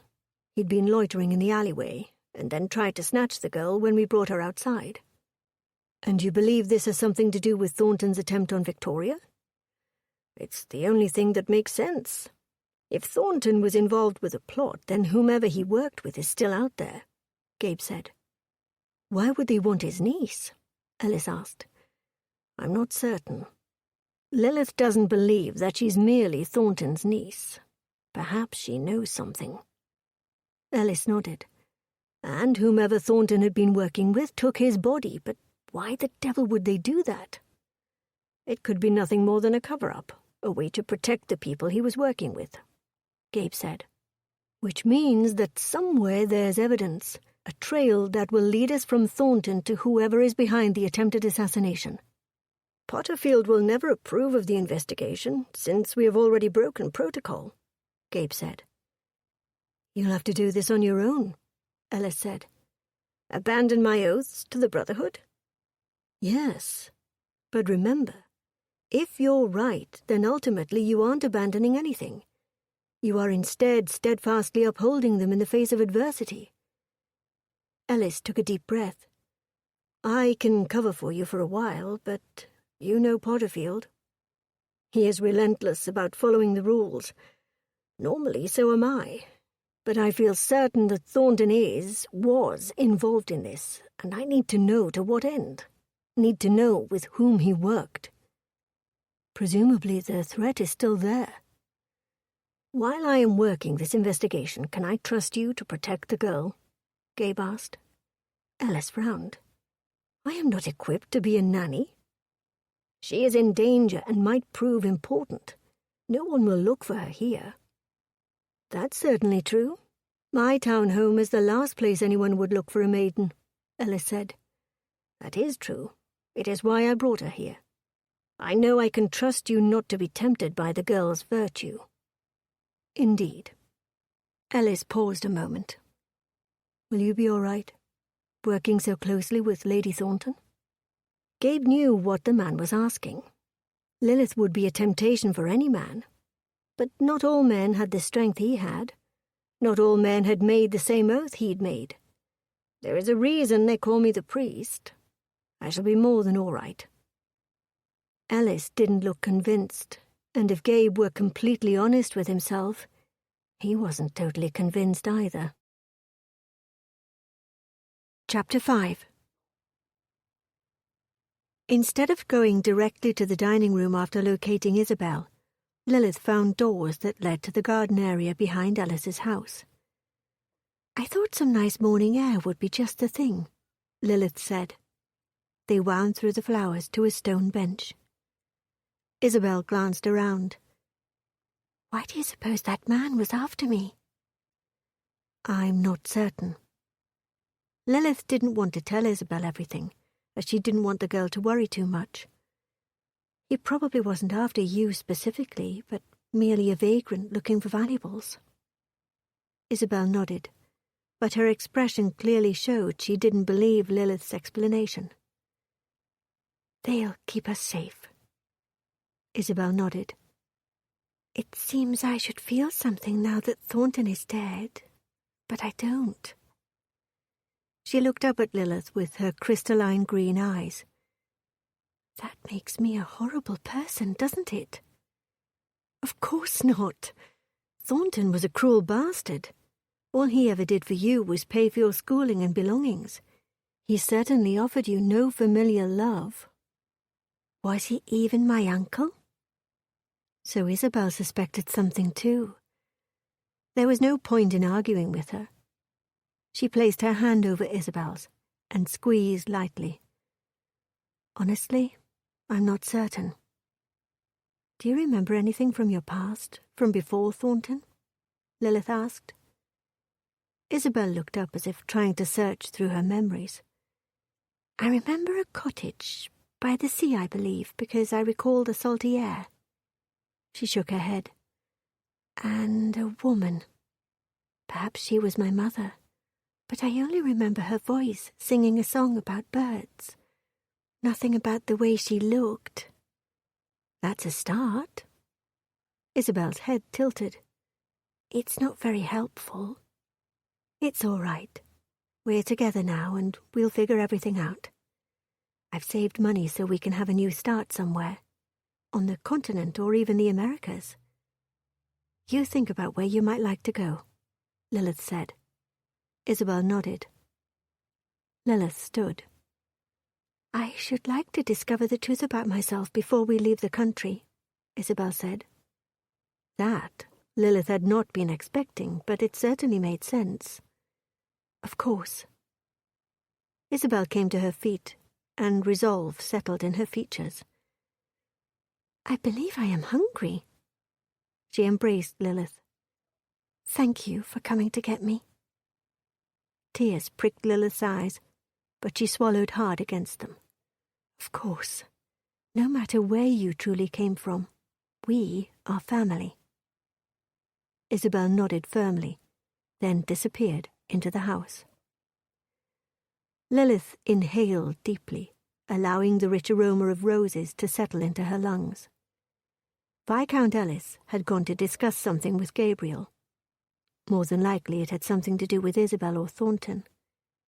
Lilith needed that information, and it would seem she needed Gabriel's assistance in determining Isabel's true identity. So far, he'd been interested only in getting information from her, not sharing it with her. She'd have to change that. In the past, she'd known how to get what she wanted. On more than one occasion, Thornton had forced her to flirt in order to get information for him. Usually something as simple as what would give him the upper hand in a game of cards. She'd learned how to manipulate men so that they'd tell her nearly anything. Gabriel was smart, though. He'd see through her coy glances, so she knew this would require more than mere flirtation. There was only one way to get information from him. She'd have to seduce Gabriel. Lilith had waited through luncheon and felt certain now was the best time to approach Gabe. It was mid-afternoon, and after some searching, she was able to find him working on something in the library. It was a large room, floor-to-ceiling shelving holding books of all sizes and colors. Books were also stacked on the edges of shelves. It was quite evident Viscount Ellis was a book lover. She suspected Gabriel's library would look similar. She knew he read often. He told her as much that first night they'd met. "Did you need something?" Gabriel asked, not bothering to look up from his work. He was bent over a small writing table, writing in a leather-bound book the size of her hand. "I believe Ellis said you and Isabel had been given rooms on the second floor. Is everything suitable to your needs?" It had always been simple to flirt with men, as natural as breathing or walking. Thornton had capitalized on that skill, and she'd become his secret weapon to be used whenever he'd required it. She knew how to get a man's attention, make him feel important and desirable. She also recognized that everything seemed more complicated with Gabriel. She couldn't just slide over to him and run her hands over his broad back. He wouldn't be swayed by her curves and subtle glances. His seduction would need to be more calculated than that. "I was looking for a book to read. If I am to be held captive, then I require entertainment," she said. She moved over to one of the shelves and stared at the spines of the books. The words blurred together as she considered her next move. She ran her fingers along the worn leather books, moving from one shelf to another. She came to the end of one shelf and discovered a telescope standing at the juncture between the two shelves. Her breath caught, and she dared to put her hand on the cool brass, then run it shamelessly across the polished mahogany. Why would someone keep such an instrument in a corner of a room far from the windows and the night sky? "Do you still study them?" His voice broke her reverie as abruptly as if he'd struck her. "Beg your pardon?" "The stars. Do you still study them?" Her heart thundered, and her mouth went dry. She had forgotten that he knew that about her. No one knew that about her, at least not any more.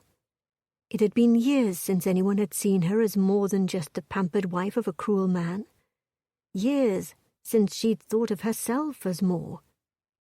However, Gabriel had caught her gazing at the stars the night they met. She'd thought then that they'd made a real connection. For a few brief moments out on that patio, she had dared to hope that she'd met a man capable of looking past her appearance to the person she was beneath. They had talked, flirted even, and for once she'd actually enjoyed the attention of a man. Then his brother had joined them. She had waited for Gabriel to stake some claim on her, to tell his older brother that he'd met her first, but he hadn't. She'd been left convinced that she'd imagined the connection she'd felt. Like that telescope shoved in the corner, she was destined to live her life as an ornament and nothing more. She swiped her hand away from the telescope and turned her back on it, much as she'd done on her studies of the heavens. Of course not. That was nothing more than the fancies of youth. His brow furrowed. Did your father tell you that? Or Thornton? Both had, but she dared not admit it.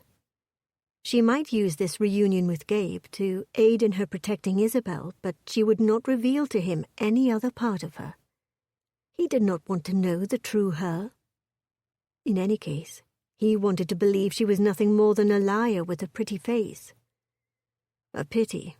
I always found that part of you fascinating. He leaned back over his book.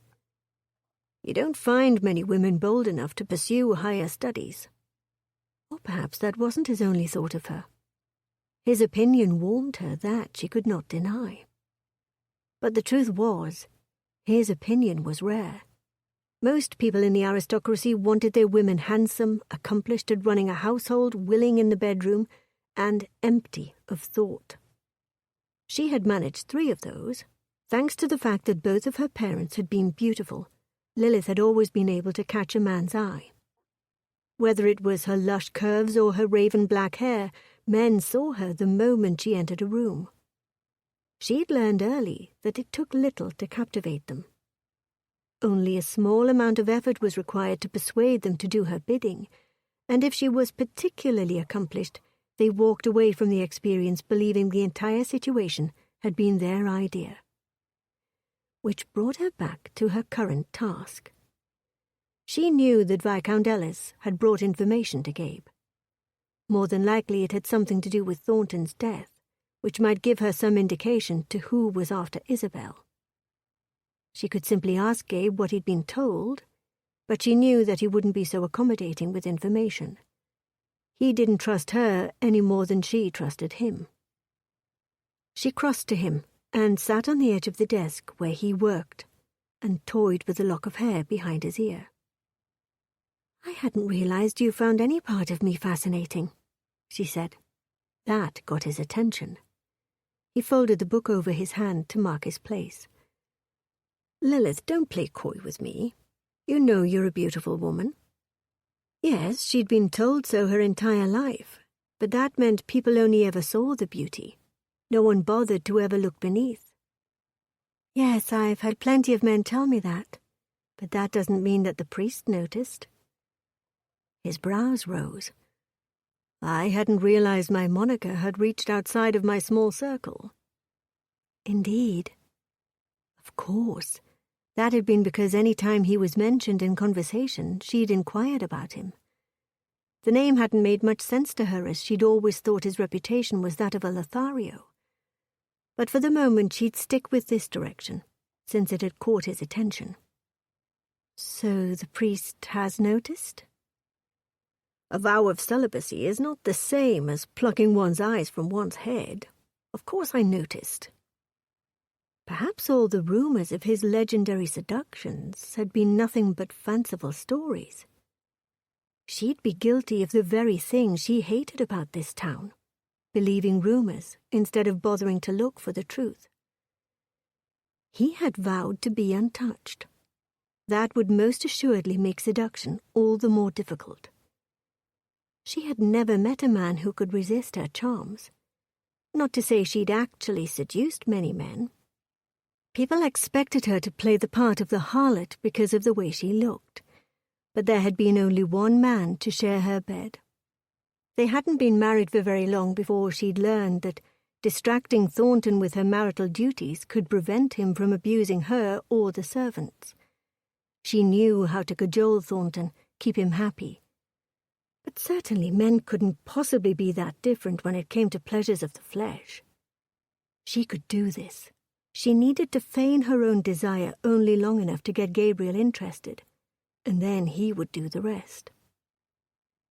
That must be a difficult vow to keep at times.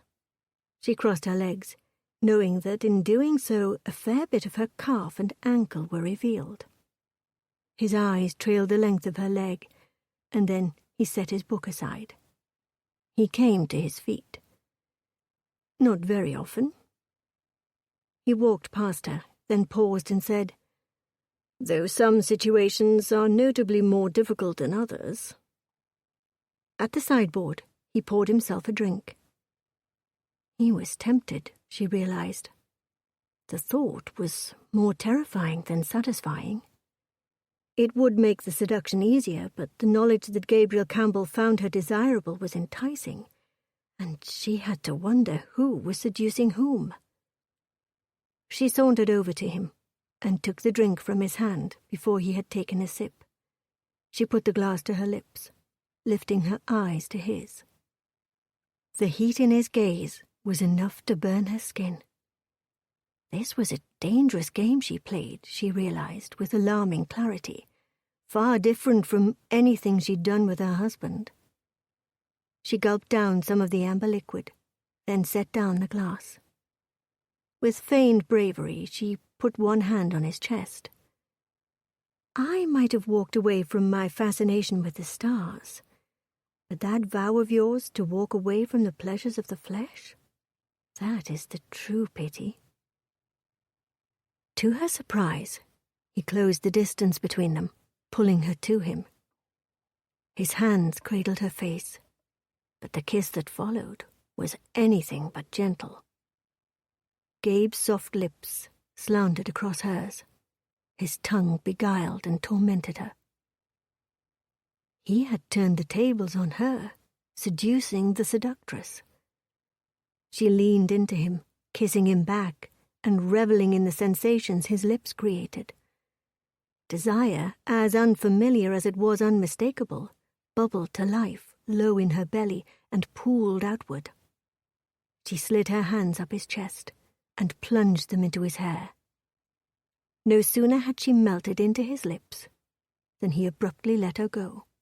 "Enough," Gabe said, his tone lined with intensity. "I will not have you try to manipulate me. Your feminine wiles will not work on me." She tried to calm her breathing, resisted the urge to reach up and touch her lips to see if they'd been forever changed by such a kiss. She turned away from him, willing herself to appear unaffected too. She had been a willing woman in his arms, yet he'd remained unmoved by her, something she hadn't ever experienced. Since she'd been a small child, she'd been able to get what she wanted simply by batting her eyes and smiling. Of course, none of that had worked on her family when it came time to her pursuing her dreams. No, she'd been forced to marry a cruel man who'd proceeded to parade her around London as if she were nothing more than a pretty brooch. "What is it that you want, Lilith?" he asked. "What do you mean?" "You wouldn't try to seduce me simply because you desire me. You're after something. What is it?" Why was she so transparent when it came to him? She shuddered. She should run, grab Isabel, and get the hell out of there. But it was that thought of Isabel that kept Lilith's feet planted firmly to the library floor. She needed protection, and a level of protection that Lilith simply couldn't provide. It was time to ask for help, something she was loath to do. But desperate means called for desperate measures. "Can we strike a bargain? A truce, perhaps?"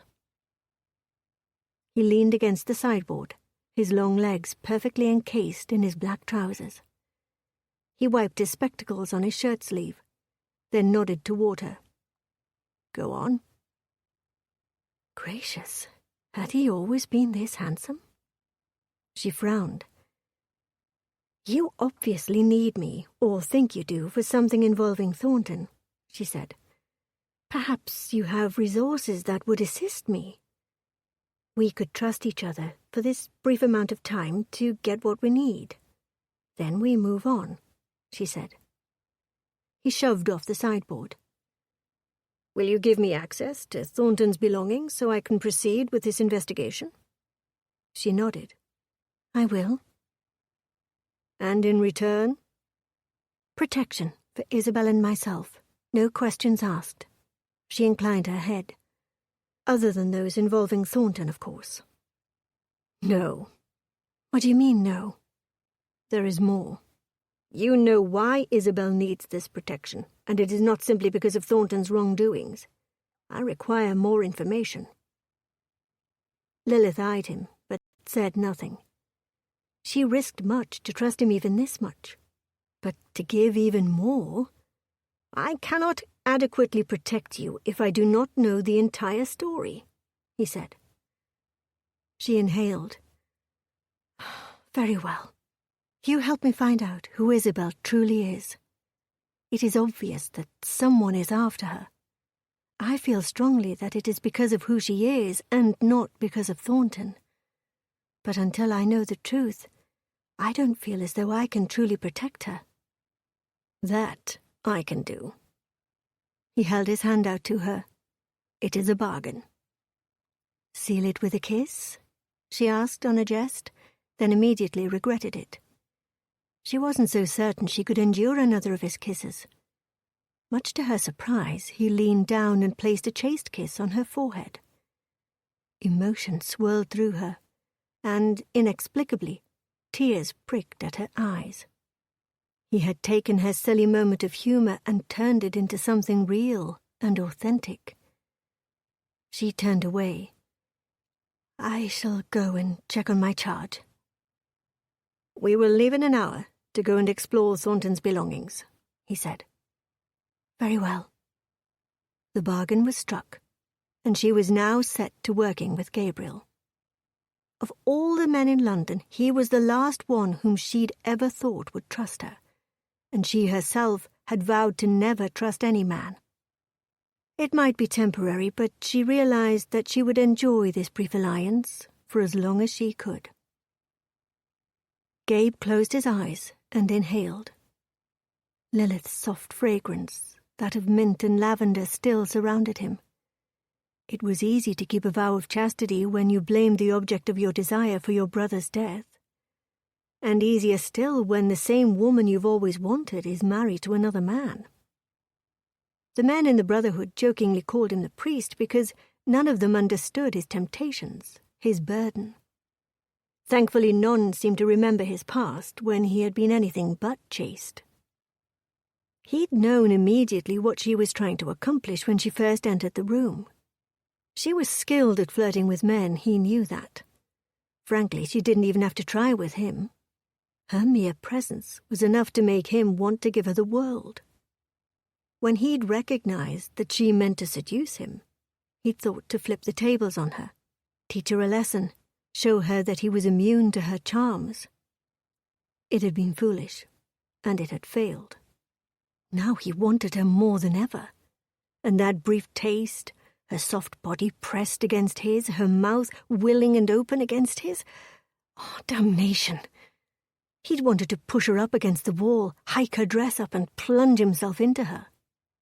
His appetites went beyond what was appropriate for a gentleman.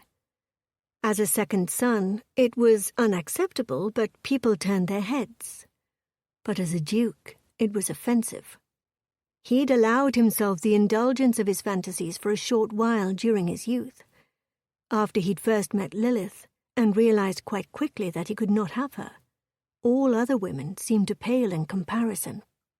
But he'd acted as if he wanted to sample them all. Then Rafe had been killed, and Lilith had married Thornton, and Gabe had become the Duke of Linford. He'd vowed to never again let his passions rule him, and soon after had joined the Brotherhood and become known as the priest. Which meant that it was dangerous as hell that he had struck an alliance with Lilith, an agreement that put them working with each other in close proximity. He'd resisted her today, been able to push her away, but it had taken every ounce of restraint he'd had. If she tried to seduce him again, regardless of her reasons, he wasn't certain he'd be able to walk away a second time. Even now, nearly an hour since she'd left the library, his body still hummed with lust. Being near Lilith was a risk, but it was a risk he must take if it meant uncovering how far the plot to assassinate the Queen went. Chapter 6. Lilith said nothing to Gabriel as they rode from Ellis's townhome to hers. Her nerves were on alert since her seduction had failed. She'd not retrieved any of the wanted information from him. She'd served only in whetting her own appetites rather than tempting his. There had been a time, as a young girl, she'd imagined herself to be a passionate woman. Marriage to Thornton had left her nothing but cold.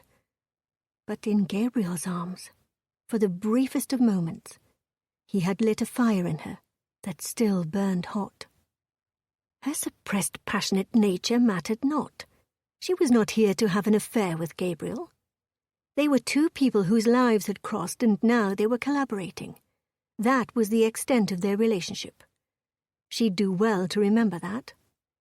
Gabe was interested in searching Thornton's belongings to uncover any information about whom he might be working with. She wanted to find something, anything that might give her a clue about Isabel's real identity. In order to fully protect the girl, Lilith needed to know who she truly was. After the carriage stopped, they made their way up the steps to her townhome. Nerves gnawed at her, making her palms sweat and her stomach twist. There was nothing about this place that made her feel welcomed or safe. This had been nothing but her own personal prison for the last 6 years. She shoved aside the feelings and used her key on the front door. She was met by the Nettleses, her butler, and housekeeper. They were a kindly brother and sister whom she had hired herself shortly after marrying Thornton. They had been the only 2 servants that had remained with her from the beginning, and their loyalty meant everything. "Lady Thornton," Miss Nettles said, relief pouring over her features. "We were so worried when you didn't return." "Yes, my dear, we were so concerned," the butler said. He gave her a sweet smile. "All is well, I assure you," she told them. "His Grace the Duke of Linford," she motioned to Gabriel, "has been seeing to my protection." "And the Earl?" Mr. Nettles asked. "We know nothing for certain," Lilith said, "but it is believed he is dead." Miss Nettles covered her mouth, effectively silencing her shriek. Lilith nodded reassuringly. "All will be well." How many times did she have to say that to someone else before she herself believed it to be true? "Now then, we shall be in the study." She motioned for Gabe to follow her, and they walked down the corridor to Thornton's study, a room he rarely allowed her entrance. She pulled the door closed, effectively barricading Gabriel and herself inside. The stale scent of Thornton's cigars rolled over her, souring her stomach. The room appeared no different than it had when Thornton had been alive. The dark wood panelling and heavy wool draperies rendered the room a dark dungeon. Her heart tempo sped, and she willed herself to relax. He no longer held any power over her. "What do you suppose you're looking for?" she asked. She herself was unsure where to start. Thornton had to have some information about Isabel. Gabe scanned the room. There had to have been some correspondence between Thornton and his accomplices. Most people keep those sorts of things in their desk. I'll start there. She nodded. Was that where she'd find details about Isabel, too? Did Thornton have letters from Isabel's mother? She and Gabriel couldn't very well search the same area. They'd be entirely too close to each other. After their brief kiss, she'd already spent what felt like an eternity in the closed carriage with him. Just the sound of his breathing and the scent of his shaving lotion were enough to fill her senses and keep that kiss replaying in her mind. She decided that since Gabe would be searching the desk, she'd look first in the bookshelf behind it. "Is there anything I should be looking for specifically?" "Anything that looks suspicious," he said. Did that mean he still wasn't telling her everything? That he did not fully trust her? The acknowledgement of that wounded her. She could not deny that. Of course, she didn't trust him either, so why should she bother being offended by such a thing?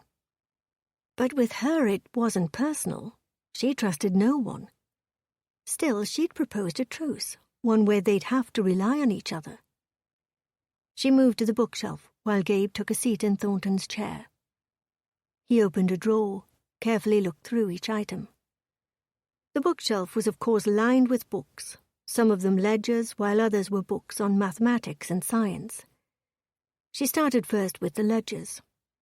They were all the same, littered with her late husband's even penmanship. Every single expense was detailed with the date, amount, and what was purchased. There in black and white she could see every time her husband purchased her clothing or ribbons and hats. In their early years, it had been more often. Perhaps he'd been willing to please her then, but as he'd grown colder to her, the more infrequent his gifts had become. While she had never loved William Crisp, she had gone into the marriage believing that if she were patient, theirs could be a good union. Perhaps never a love match, but one built on mutual respect and affection. She'd been a fool, believing in the fleeting feeling of love. She'd stopped believing in such nonsense years ago. She moved from the first ledger to the second, and then on to the third. They were all the same, except at one point in the fourth book she noticed that the monthly payment to St. Bartholomew's School for Girls stopped. It simply disappeared. "Curious," she said. "Pardon?" She looked up to find Gabriel watching her. "Oh, I hadn't realized I'd actually spoken aloud. I'm looking at the ledgers, and it is odd that his payments to Isabel's school stopped more than 2 years ago." She flipped through the ledger again to confirm her finding. "That is odd. Would he have had it paid out of a different account?" "I have no idea. He never shared anything with me about our moneys, except to bark about how expensive things were and that I need not purchase anything new this season. Of course, she'd been hoarding the money she'd requested and making adjustments to her current gowns to freshen them up. The truth was, she had no notion of how much money Thornton had, or whether or not he'd made arrangements for her or Isabel. She hated admitting that, though why should it matter now? The illusion of her happy marriage no longer made any difference. "Have you found anything there?" she asked, attempting to divert the focus of the conversation. "Not yet, at least nothing out of the ordinary.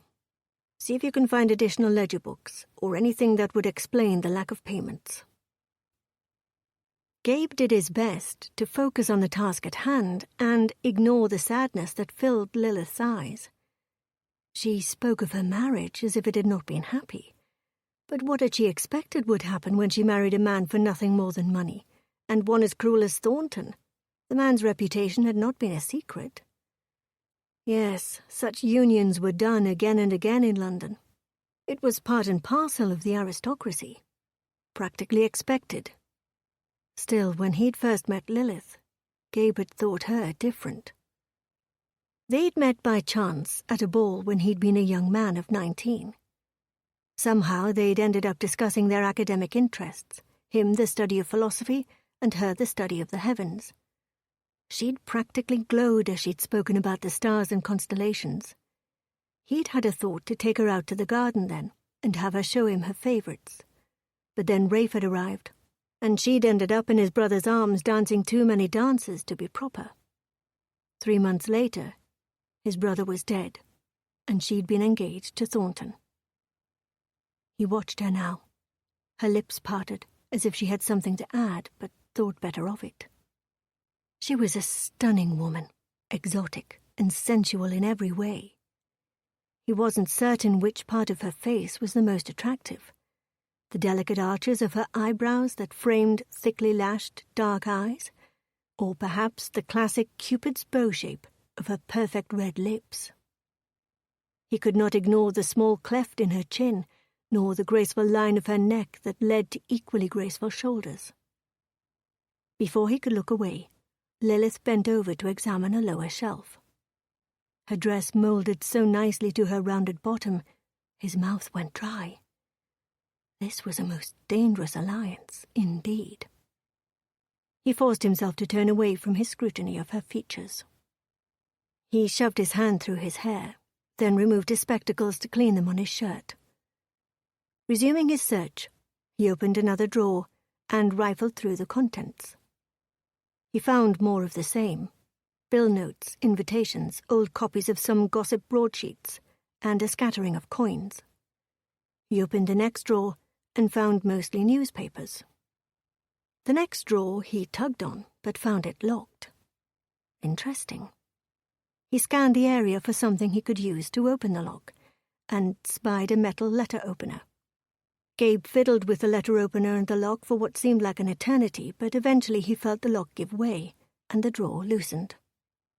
He opened it, fully expecting to find it full of money or scandalous pictures, something worth hiding. The drawer was much more shallow upon opening it than he'd first imagined, and it contained nothing resembling money. All the thin drawer contained was blank parchment. He pulled it all out and fanned through it, but found nothing but page after page of unused paper. He went back to the deceptively small drawer to further investigate, going so far as to pull the drawer completely out. "There's got to be a hidden compartment in this drawer," he said. "Though I've not discovered anything worth hiding, it's too small to be considered functional." He tapped on the bottom, trying to find a secret latch. As he did, a small wooden box fell to the ground. Things are not always what they appear to be. He retrieved it and opened it to reveal a bundle of letters. She moved over next to him and peered at the stack in his hand. "Letters?" she asked. He withdrew the first letter and handed it to her. Then he opened the second. This one he's quite obviously told someone. Gabe flipped the parchment over, looking for a signature. Whomever this letter is from, that the school has requested a larger sum of money. The person then informs Thornton that from now on he'll pay the school directly. Lilith frowned. As far as I ever knew, Thornton paid for all of Isabel's costs. Did she ever have any other visitors to the school? Or here when she'd come home for Christmas time or in the summers? She never came home for anything. I'd go see her, but I'd have to do so without Thornton knowing about it. He did not approve of my relationship with her, Lilith said. He handed her the letter. Any idea from whom is this letter? She read over the letter, examined the large, looping penmanship, but nothing about it looked familiar. No. What is J supposed to mean? I suspect it is the initial of our letter writer, either his given name or surname. Anyone with that initial a frequent part of Thornton's life? In truth, I have no idea. He never had guests here, and we did not attend parties together. At least we haven't in years. Again, those admissions that her marriage hadn't been a happy one. Do you think that this J person knows something about Isabel's real identity? I'm not certain. He looked further into the box, beneath the rest of the correspondence, and found a key. I've never seen that before, Lilith said as he showed her the key. She turned it over in her hand. I am almost certain I know where it goes, what it unlocks. I don't suppose that something is here? He asked. Not in this room, but upstairs in Thornton's bedchamber. She brushed past him without another glance. Gabe seized the box and followed suit. They hadn't searched the rest of the study, but odds were he didn't have an additional hiding place here in this room. Instead, they'd go upstairs and discover what the man hid behind 2 locked compartments. He followed her up the stairs and down a corridor to a bedchamber door. The large room hosted a massive bed, the bed Lilith had shared with Thornton. The thought filled Gabe with anguish. Thornton's clumsy, cruel hands on Lilith's beautiful body. It was more than Gabe could endure. They needed to get out of this room, and quick. So where is this locked compartment or whatever it is? He asked. This way. She led him to the dressing closet. Ugh, that smell. She winced, shook her head in disgust. I'm thankful to finally be rid of those wretched cigars. She walked to the far wall and shoved the hanging coats out of the way. Hidden behind them was a small door. Well, let us give this a try. Gabe walked over to the door and twisted the key. The lock gave way. He pulled open the door and found a series of small shelves. On one sat 2 pistols. Gabe retrieved them both, noting there was nothing unusual about the first. The second, though, was quite familiar. He turned the pistol over in his hand, knowing that it had once belonged to his brother. Bastard had killed Rafe and then pocketed his dueling pistol. Gabe took them both. He went back to the hidden compartment. The second shelf was empty, but on the third, he found drawings of tunnels, the same tunnels the Brotherhood had created that connected Buckingham to Parliament. Certainly this was proof that Thornton had been the man who'd attempted to assassinate the Queen. "What are those drawings?" Lilith asked. "I'll explain later. We should leave." On the way down, she stopped in her own bedchamber and gathered a few items and spoke quietly with her maid. Then she rejoined Gabe, and they went back down the stairs. The Nettleses stood lining the foyer. "I shall return when I can." When they were alone in the carriage, Lilith finally released a puff of air. "Oh, good heavens, but I will be pleased to rid myself of that house." "Have your servants always been so?" Gabe fumbled for the right word. "Expectant for your guidance?" "The Thornton household is not an easy one to work for. I did what I could to make things better for them." "Makes it challenging to run a household, I would imagine," Gabe said. "I was never under the delusion that I ran Thornton's household. I was a decoration, no more than a pretty bird trapped in a cage, with my wings clipped." He wanted to ask her more, but he stopped himself. He was already feeling dangerously close to sympathizing with her. He needed to remember who he was, and more importantly, who she was. They had been enclosed in the carriage for only a few moments before Lilith asked, "So how is it that the irresistible Gabriel Campbell, Duke of Linford, has remained unmarried? I would have thought you would not have been able to outrun the marriage mummers in London." "I do well to keep myself hidden." She nearly missed the tweak of his lips, a shadow of a grin. "A jest? Well done, Gabriel." It was best, truly, that he did not smile more often, for when he did, it transformed his face so that one could not look away. When he made no move to continue the conversation, she asked, "Are you going to ignore my question, then?" "I hadn't realized it was a serious inquest." His eyes met hers. The warm brown beckoned her as a hot mug of chocolate did on a cold winter's day. "Very well, I am unmarried, but I shall likely be married before the end of next season." She ignored the jab that echoed through her. What did it matter to her if he was married or not? She certainly held no claim over him, nor did she want to saddle herself with another man to bully her about. "So you are betrothed?"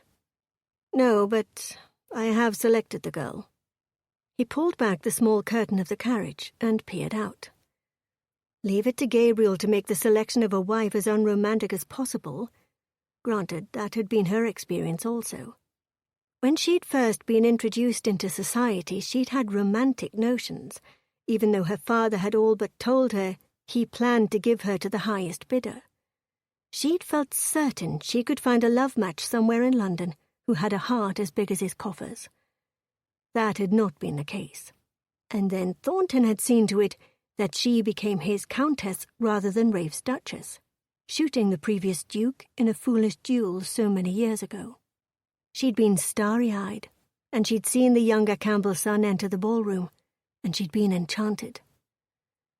It was quite difficult to reconcile the stoic man before her with the rake he'd been years ago. Even the curls on his head had seemed to become tamer, no longer falling into his face, giving him the look of a seductive poet. Now it was as if every hair knew precisely where to go. "Is she aware of this?" "Who?" he asked with a frown, looking away from the window. "The girl you plan to make your duchess." "Ah, nothing is official. We have met, conversed briefly, danced once. She shall make a good duchess." "And what of other suitors? Are you so certain she'll still be available next year?" He paused, as if considering that notion for the very first time. "She is neither handsome enough nor in possession of a large enough dowry to garner too much competition. I suspect she shall still be waiting for a good match, as they say." Lilith barked out a laugh. "Why not simply marry her now?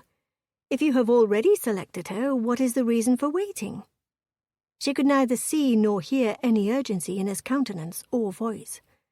"My work is far too important.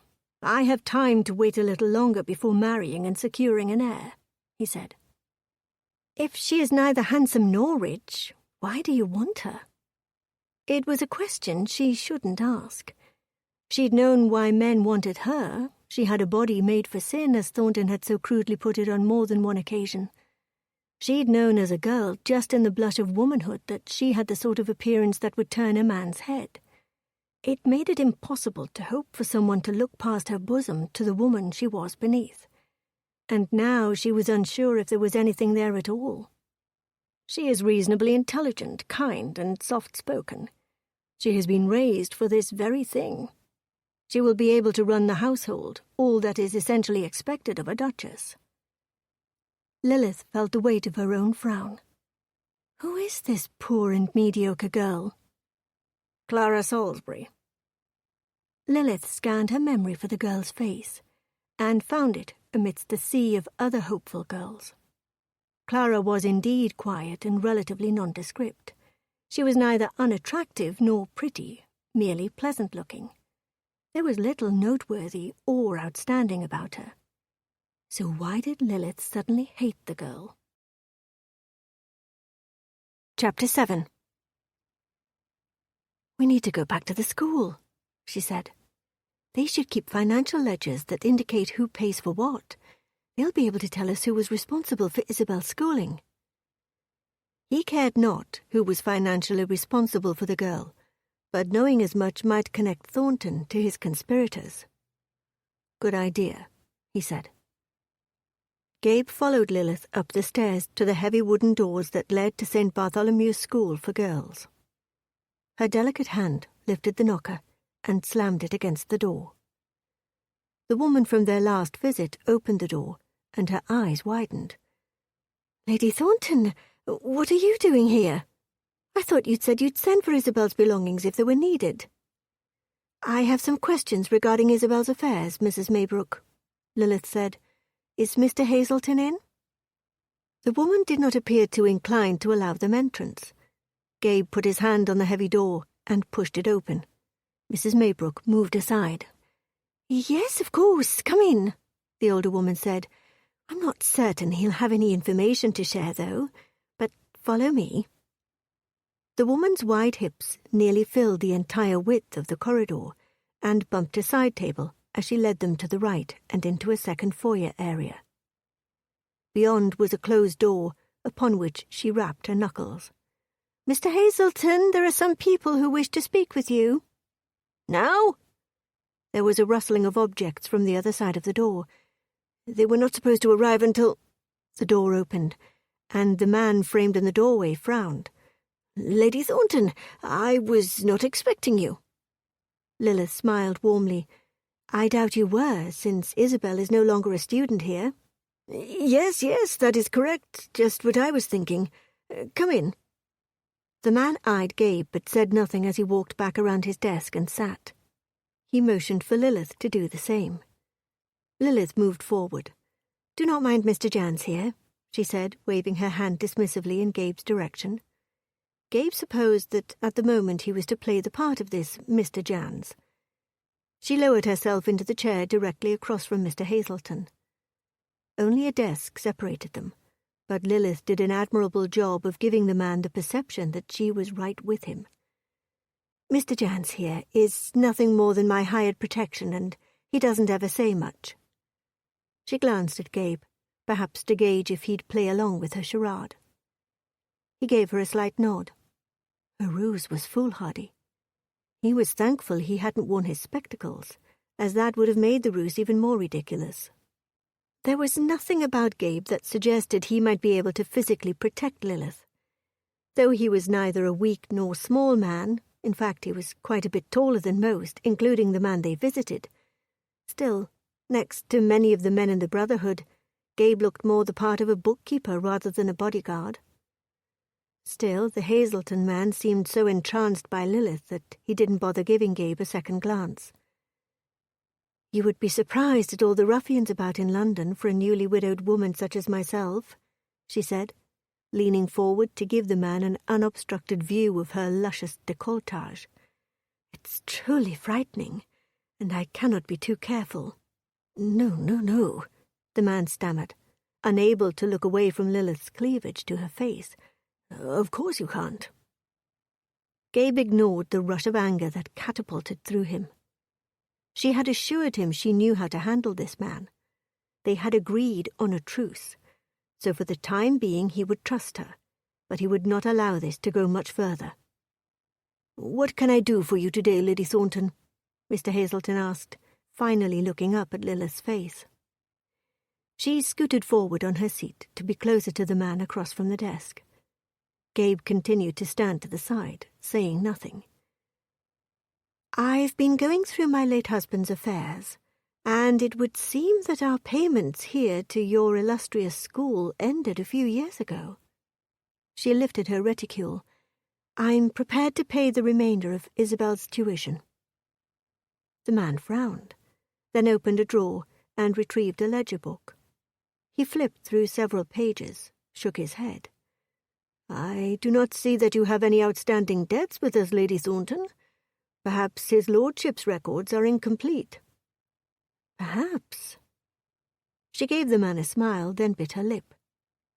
"I don't suppose it says anything in your ledger book." She reached forward, placed one delicate finger on the book in question, and tapped. "About payments being made by someone else?" This time he didn't bother to even open the book. Once she'd removed her hand, he glanced at the clock on the mantel. "Even if it did, I would be unable to share that information with you. I'm certain you understand, being a beneficiary of our discretion here at St. Bartholomew's." He came to his feet. "I do thank you for stopping by. Your willingness to pay any potential debts is more than admirable," the man said, releasing a shaky breath as his gaze once again fell to the curves of her breasts. The man nearly stumbled forward, so entranced was he with Lilith's luscious cleavage. Granted, Gabe could hardly blame the man. It had been a feat that he himself had managed to keep his eyes off of her tempting figure. She was quite simply the most alluring, stunning, distracting woman he'd ever met. Being this close to her was an assault on his senses and an exercise in restraint. He'd be a fool not to recognize that his restraint was waning. "Mr. Hazelton," Lilith said, her hand coming to rest on the man's forearm as he walked past her chair. He stopped instantly at her touch. "Pray, do you have anything else regarding Isabel here at the school, aside from her paltry belongings? Letters or the like?" The clock behind them chimed, and Mr. Hazelton nearly jumped from his skin. He shifted his gaze from Lilith to the clock, then back, then to the door of his office.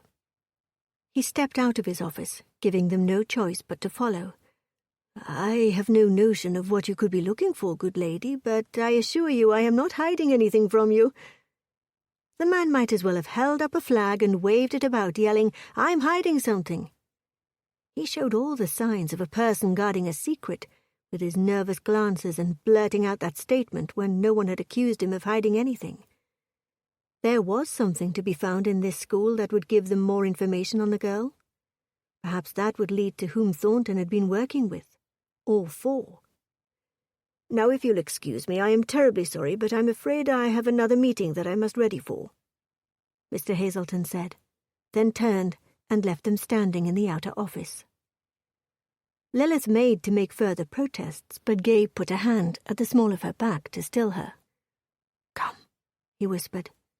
"There is still much to discover here. He's obviously hiding something," she hissed once they were out of earshot. "Of course there is." He kept his hand against her back, doing his best to ignore the way her waist curved beneath his fingers. "They're not going to assist us, so we need to do our best to dig around when they're not here." Her eyes widened. "Come back? After they're closed? He nodded. Unless we can find somewhere to wait. Lilith stopped Mrs. Maybrook as she walked past them. Would you be so kind as to fetch Isabel's books? They are the only items she was sad to have left behind. Yes, of course. Once the woman left, Lilith tugged on Gabe's sleeve. This way. There is a storage closet that sits between Hazelton's office and the outer office. I've only ever seen them open it once before, and it was on our first visit here, when they retrieved her initial uniform. She scrawled a note and left it on Mr. Hazelton's desk, instructing them to send Isabel's books by post. Then she led Gabe to the storage room's door. "And if they discover us hiding?" he asked. She stepped inside the room and grabbed his lapels to pull him forward. "Then we shall have to pretend to be having a tryst." She closed the door behind him.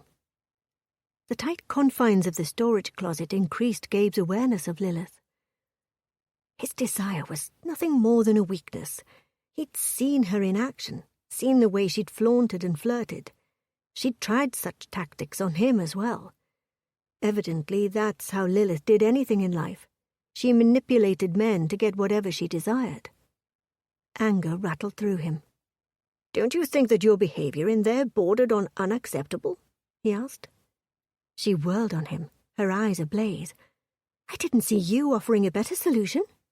Besides, other than today, Mr. Hazelton has always been more than accommodating to my requests." "I'm certain he has." "What is that supposed to mean?" she asked. "Only that the way he was eyeing your assets, he seemed ready to give you nearly anything. If that is how you always behave around him, then I'm certain he's handed over whatever you've requested." She shoved her hand into his chest. "You, of all people, have no right to judge me. I heard numerous rumors about you and your legendary seductions." He might have been a libertine once upon a time, but that had been a long time ago. Numerous rumors? I doubt if that is true. He always figured his appetites ran too strong for most of the women he'd seduced, so he'd restrained himself, never asked for what he truly desired, and instead concentrated on the woman's pleasure. There was nothing legendary about my seductions. "So you admit to having many conquests?" "I admit to nothing. We all have pasts, Lilith. Misguided youth, you could call it. My life is different now." "Ah, yes. Now you are celibate. Now you are the priest." "Precisely." "Well, women do not possess power in the same way that men do. We use what we were given, and for me, that is my body. Men find me attractive, and I can usually use that to my advantage," she said. "My point was, it's ridiculous for you to flaunt yourself in such a way, and it did us no good." But the truth was, it had benefited them. They now knew that Mr. Hazelton was hiding something. They had yet to actually discover anything useful to identifying Isabel, but once they were alone, they'd be able to search the offices. But seeing her shamelessly flaunt her body to entice another man had quite honestly enraged Gabe. He wanted to wrap his hands around Hazelton's thin throat. "Contrary to how you might feel about me," she said, closing the distance between them, "most men find me charming." She ran a hand down his chest. Before she reached his abdomen, he grabbed her wrist and leaned into her, pressing her against the back wall. He kept his grip tight. "Charming is not a word I would use to describe you." He crushed his mouth down on hers. There was no seduction here, only passion, a punishing passion that threatened to consume them both.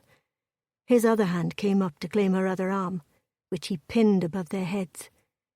She released a half-whimper, half-moan, and he took the opportunity to sweep his tongue in her mouth. Her tongue slid against his, and he groaned into her mouth.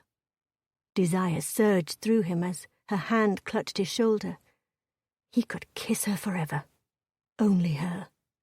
He pressed his body into hers as she met his passion, beat for beat.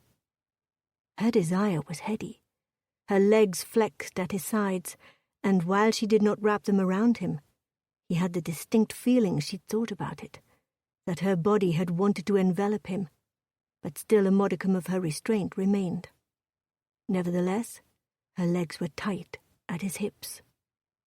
He pushed himself closer to her core, wanting to press his hardness against the ache he knew hid between her legs. But if he went too far, too fast, he would lose control, and he was already tempting much by this embrace. So as much as the blood pounded in his ears and his guttural instinct screamed for him to take her, he forced himself to slow down. Yet he couldn't seem to make himself stop altogether. With one hand, he clutched at her hip, pulling her gently toward him. All the while he kept his mouth on hers, seducing and loving her lips and tongue. Then both hands were on her hips, inching closer to the roundness of her bottom, which he could feel quite perfectly through her dress. God, he wanted her, and she wanted him. He let his mouth trail off hers to kiss down the thin column of her throat. Her skin was pure like honey, so soft and supple. He longed to trace his tongue over every milky inch of her. If he let it go on much longer, kissing wouldn't be the only thing he'd do. A rustling came from outside of the storage closet. "Where is the girl?" a man asked, his voice deep and gravelly. The interruption gave Gabe enough impetus to end their kiss. "I do not know." It was Mr. Hazelton who had replied. This was obviously the other meeting he'd mentioned. It seemed logical that Isabel was the girl in question. "What do you mean, you do not know? What happened to her?" the deep voice asked, a voice that Gabe recognized, though he could not put a name or face to it. He knew he'd heard it before, likely on more than one occasion. "Her aunt came and retrieved her, I believe for her uncle's funeral." Lilith gasped. Gabe put his hand to her mouth to quiet her. "We've already checked Thornton's townhome in London. The girl was nowhere to be found. We have paid you quite handsomely to keep the girl here so we could know her precise location. Why did you not prevent the Lady Thornton from removing her niece?" "I was not here when she came to retrieve her," Hazelton said. "That is unacceptable," the man said. "Oh, please, sir, don't. I have a family." "You should have thought about that before." Then a gunshot. Lilith's eyes widened. Gabe's hand still rested against her mouth and muffled the shriek she released. Hazelton coughed and sputtered. "Why?" he asked. "Not only are you an exceptionally annoying man, but I cannot afford to have you alive and able to tell people of my plans." Another cough, and then silence. Several moments passed before she looked up at him, grabbed his hand to remove it, and whispered, "You must help me keep Isabel safe." "Yes, of course," he said. "Promise me." "Yes, I promise," he found himself saying, but he couldn't help wondering if he was any different from Hazelton, manipulated and controlled with the promise of Lilith's touch.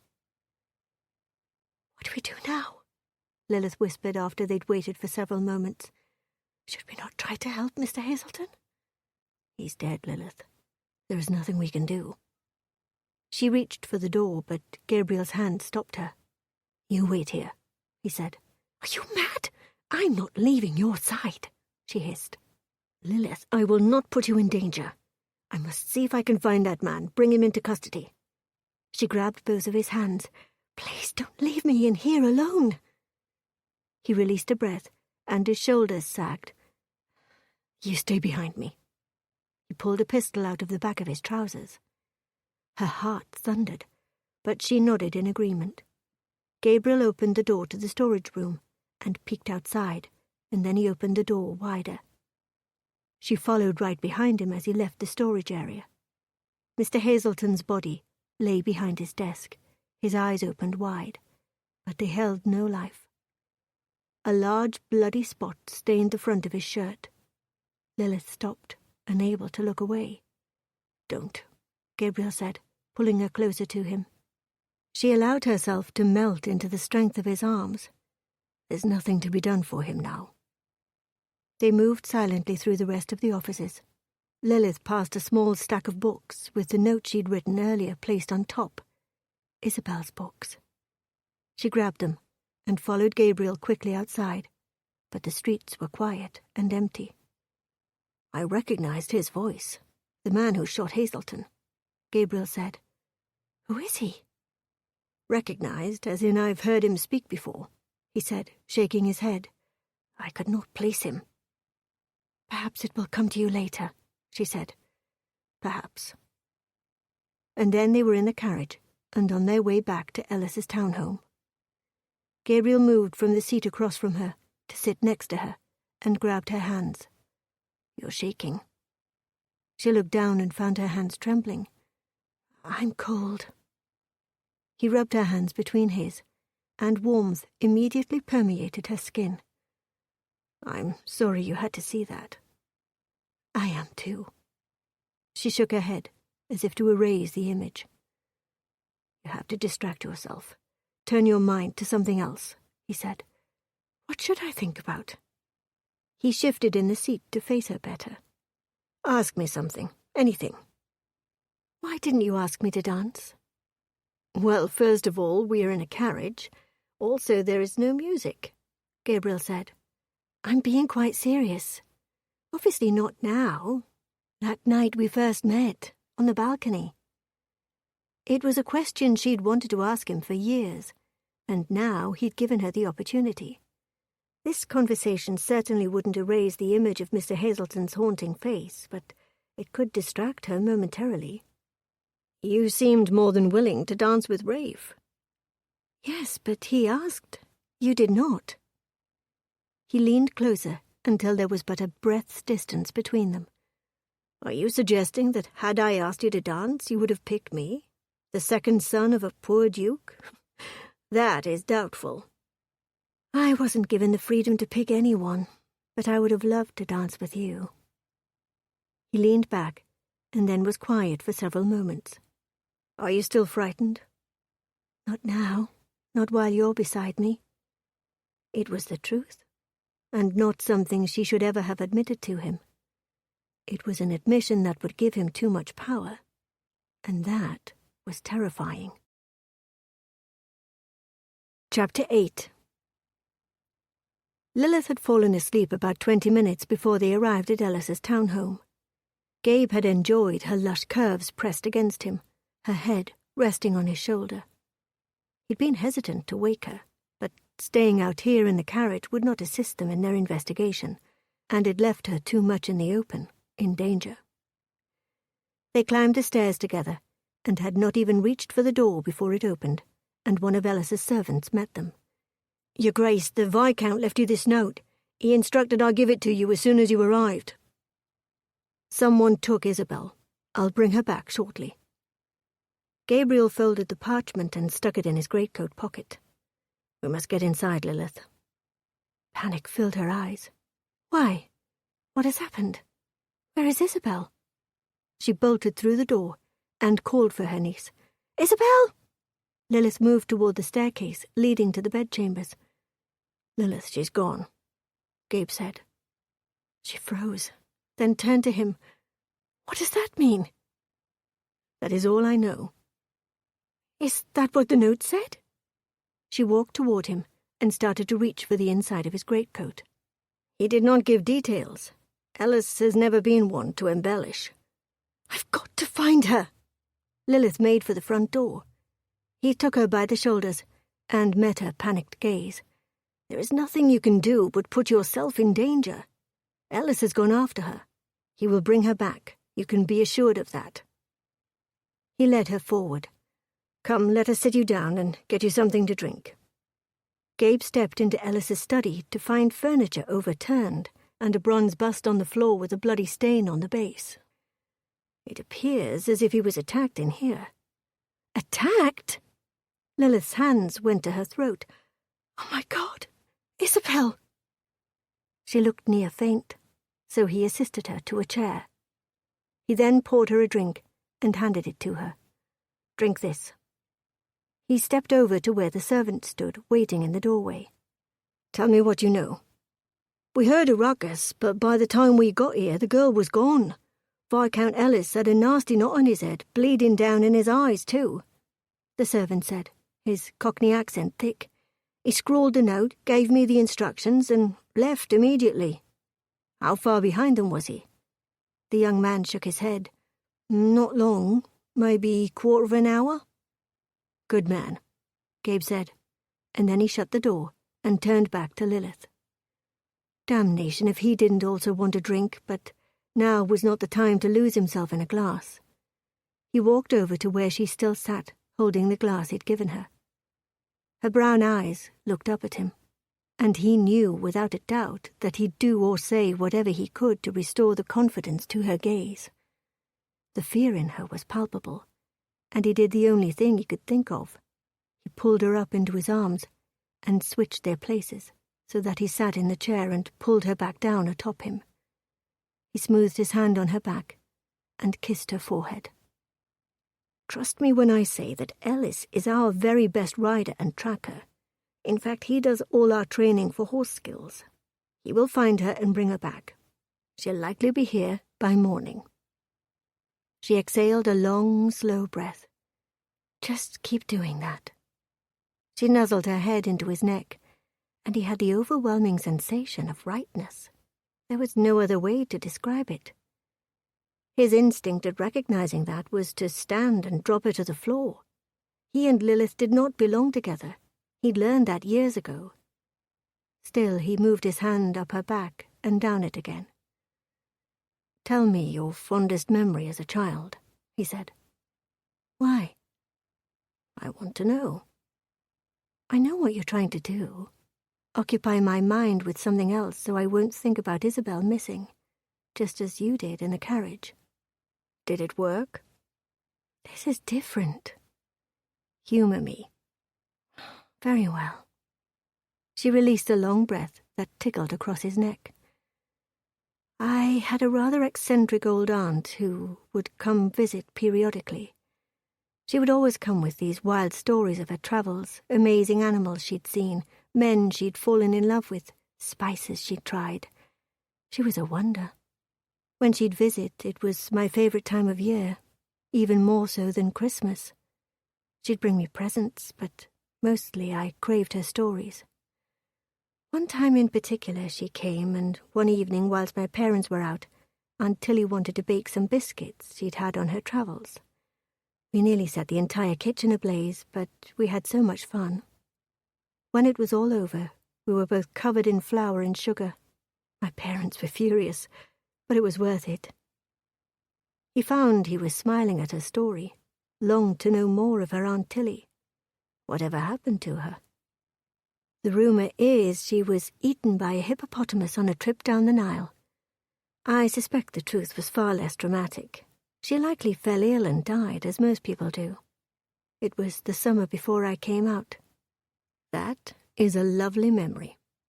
"What of yours?" she asked. "Boys don't have wonder-filled childhoods, especially not second sons. They were most often left to their own devices, ignored and forgotten. It had given him plenty of time to read, which had led him to the Brotherhood and his unique skill at reading people. But he'd been lonely, and he refused to tell her that. "I went to school, always in the shadow of my older brother, so I read a lot. Not much excitement there." "Thank you." "For what?" "This, holding me, trying to make me forget. It's rather nice to be comforted."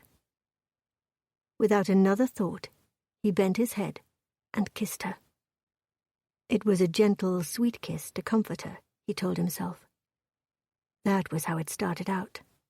A soft kiss, nearly chaste in its tenderness. But her lips were so pliant, so warm, and so soft, that desire coiled through him and darted in every direction at once.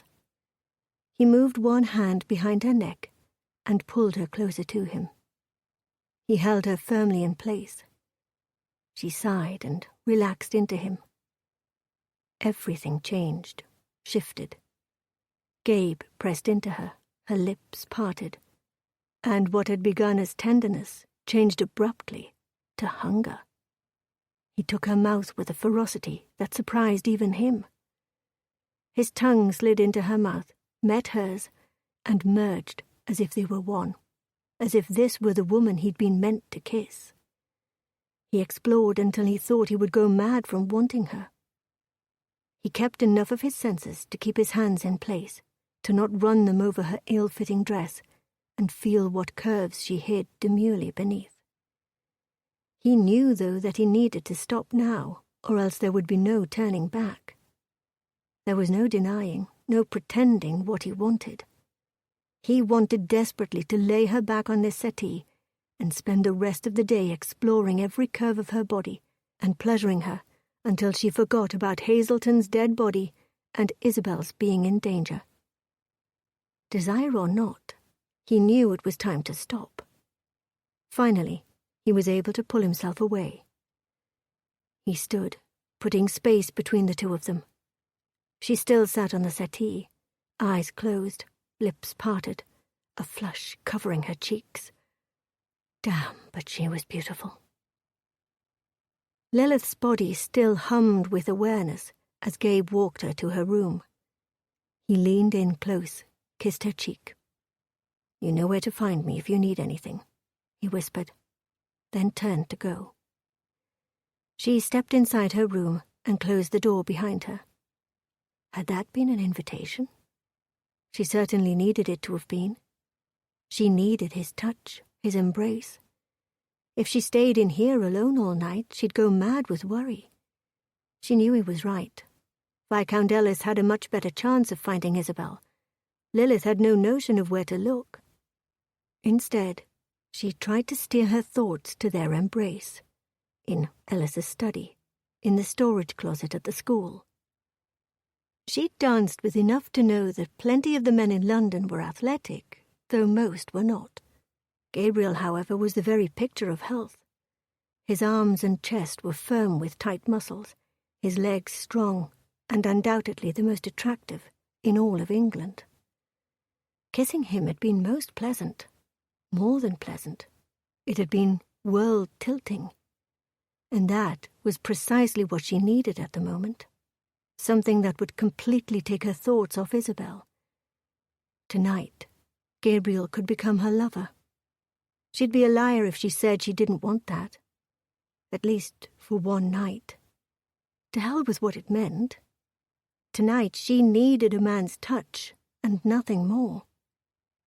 She was a woman of the world, a widow. She knew the realities of love, or rather, the delusions of love. Romantic words mattered not. She wanted him to warm her bed, to make her feel a woman in every sense of the word.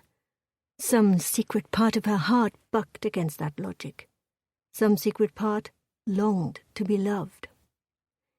If she were to go to him, she'd need to wear something more appropriate. She had no lingerie, or anything that a woman might wear for a lover. She had only a night rail, and her shift with her, both of which were exceedingly practical. She had long since done away with her filmy night rails meant to entice a man's interest. Thornton, rooted around like a pig in the dark, took what he wanted, then rolled off. The maid came after she'd rung the bell, and assisted her out of her dress. Lilith dismissed her while she decided what to put on. She decided on the shift. It was the softest, thinnest fabric she had, the most similar thing she owned to lingerie. She eased it over her head and examined her reflection. It fell to her ankles and highlighted her shoulders with its cap sleeves. The fabric was simple, with no unnecessary ruffles or embellishments. A single tie at her back held it together, but tonight it would have to do. Closing her dressing gown over it, she peeked into the hallway before stepping outside. Gabriel's room was at the end of the hall on the left, and she paused outside his door before lightly rapping on it. As if he'd been poised, waiting for her, the door opened. He stood there in nothing more than his trousers, and the sight of his bare chest dried her mouth instantly. She swallowed. The sinewy lines of his muscles drew her attention to his taut abdomen. A scattering of brown hair narrowed into a thin line that disappeared beneath his trousers. She nearly turned and ran the other way. There was distraction, and then there was this sort of distraction, and she feared the latter would nearly make her lose her mind. He held his hand out to her, and she took it, letting the door close behind her. She was going to do this. She was going to become his lover. "Would you like a drink?" he asked. "Yes, please." While he poured them brandies, she untied her dressing gown. When he turned back to hand her the glass, his eyes roamed the length of her. "Is that your dressing gown?" She swallowed. "It is." She shrugged out of the fabric and allowed it to fall to the floor. "You are exquisite," he said. He stood for a moment longer, holding both glasses before he held the drink out to her. She took a hearty sip, her eyes watering as the acrid liquid burned down her throat. It didn't matter why he wanted her, she reminded herself. Tonight she was wanted, and that was all that mattered. Tonight would be a night she remembered all her life. Some women never got to experience passion. Some wives even, which she knew from her 6 years of marriage. She took another sip of the brandy, then set the glass down and made her way over to him.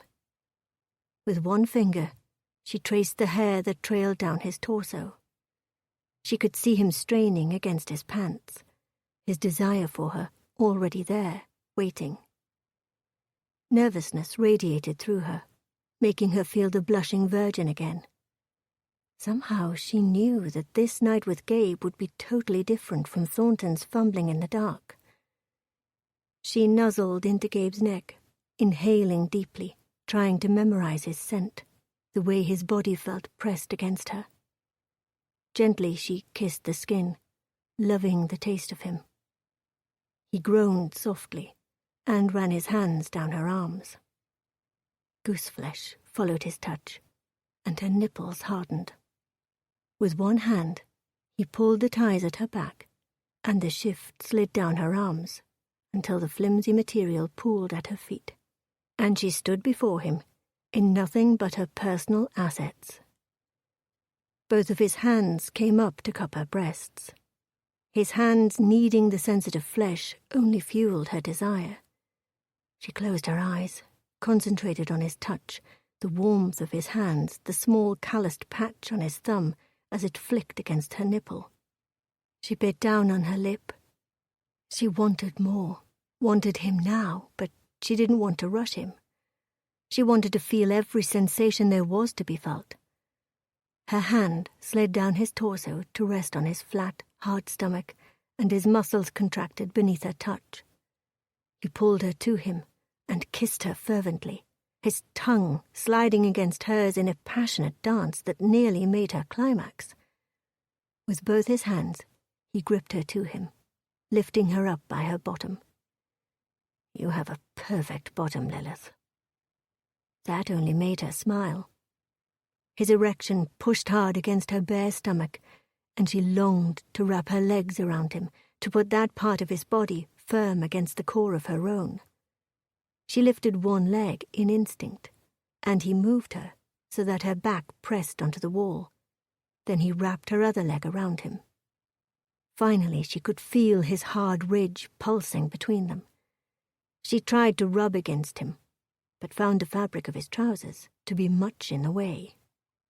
"Lilith," he groaned. It was all the encouragement she needed. She reached between them and unfastened his trousers to free his hardened flesh. She needed it, needed him inside her. With some assistance, she got his pants off and finally could feel the hot hardness at her entrance. She bucked against him, and he slid up just enough so that the tip nestled against her opening. "Now, Gabriel, please. I am no innocent virgin. There is no need to be gentle. I want you inside me." His mouth met hers in a fierce kiss. Desire curled through her like wildfire. With one swift movement, he pushed into her. The wall behind her chilled her naked back, but she didn't care. He moved in and out of her, holding her legs around him and pushing her into the wall behind her. Pleasure built, and with every thrust, her arousal increased. "Yes," she breathed. "Oh, yes." He bit her shoulder, and she shrieked with pleasure. The climax was building within her, curling into a tight spring that she knew was seconds away from exploding. Waiting and waiting for it, she was teetering on the cusp, and the feeling of it made her dizzy with ecstasy.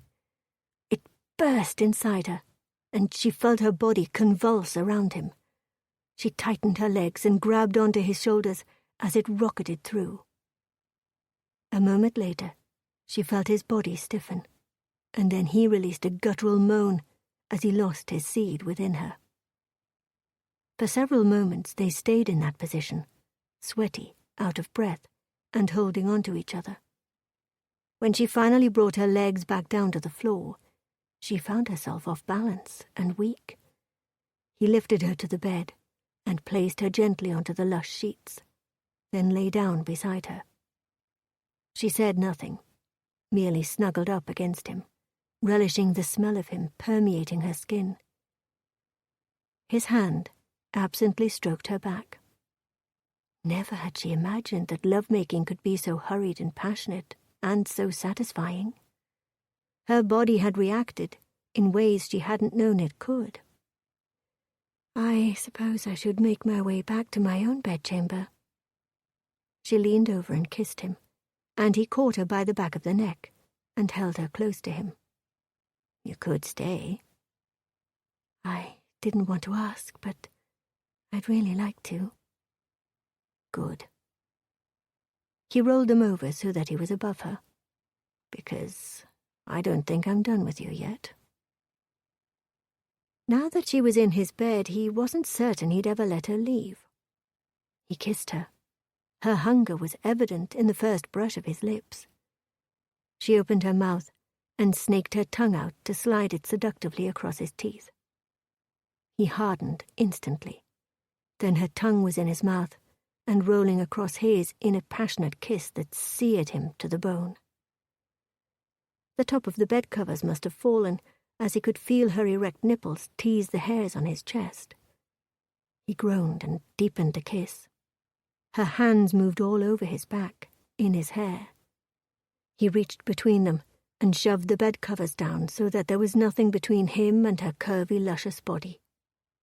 In that moment, he remembered all the times he'd imagined this, imagined seeing her 1,000,000 times. But even in his dreams, she hadn't looked so beautiful. With one hand, he started at her neck and touched all the way down to her thigh. Her breasts were perfect, round and pert, with dark rose-colored areolas. He dipped his mouth to one, covering the tip. She cried out. Her nails dug into his arms. He laved kisses from one breast to the other, and all in between. Her soft, olive-colored skin was warm beneath his lips, simply delicious under his tongue. "Please don't stop," she said, her voice full of lust and heat. He filled one hand with her large breast, bringing the nipple to his mouth. Her back arched, and she cried out. With one swift movement, she propped herself up, and then pulled him down to her. Her legs wrapped around him, and she rubbed herself against his erection. Lilith. This was Lilith, not some woman he'd bedded and imagined was her. She was truly here, begging him to make love to her. That thought alone should have stopped him. But there was no turning back now. Chapter 9. In the cool light of morning, Gabe recognized that his lack of judgment the night before would have dire repercussions. Still, he'd made the choice, and now he'd have to live with it. Had he defiled her? No, she hadn't been a virgin. She was a widow after all. Still, Gabe had spent his entire adult life adhering to a certain code. He'd made commitments to himself, and he'd promised to never violate them. The primary one being to never join the bed of a genteel woman. They came with too many duties and responsibilities. "I will make certain to get the notices to the papers at once," Gabe said. "I beg your pardon? What notices?" she asked, sleep still clinging to her, making her voice sultry, her eyes dreamy. She rolled over to face him, and a seductive smile slid into place. Lust roared through him, and he wanted nothing more than to push her back onto the mattress and make love to her the rest of the day. But he'd lost control the night before. He couldn't allow it to happen again.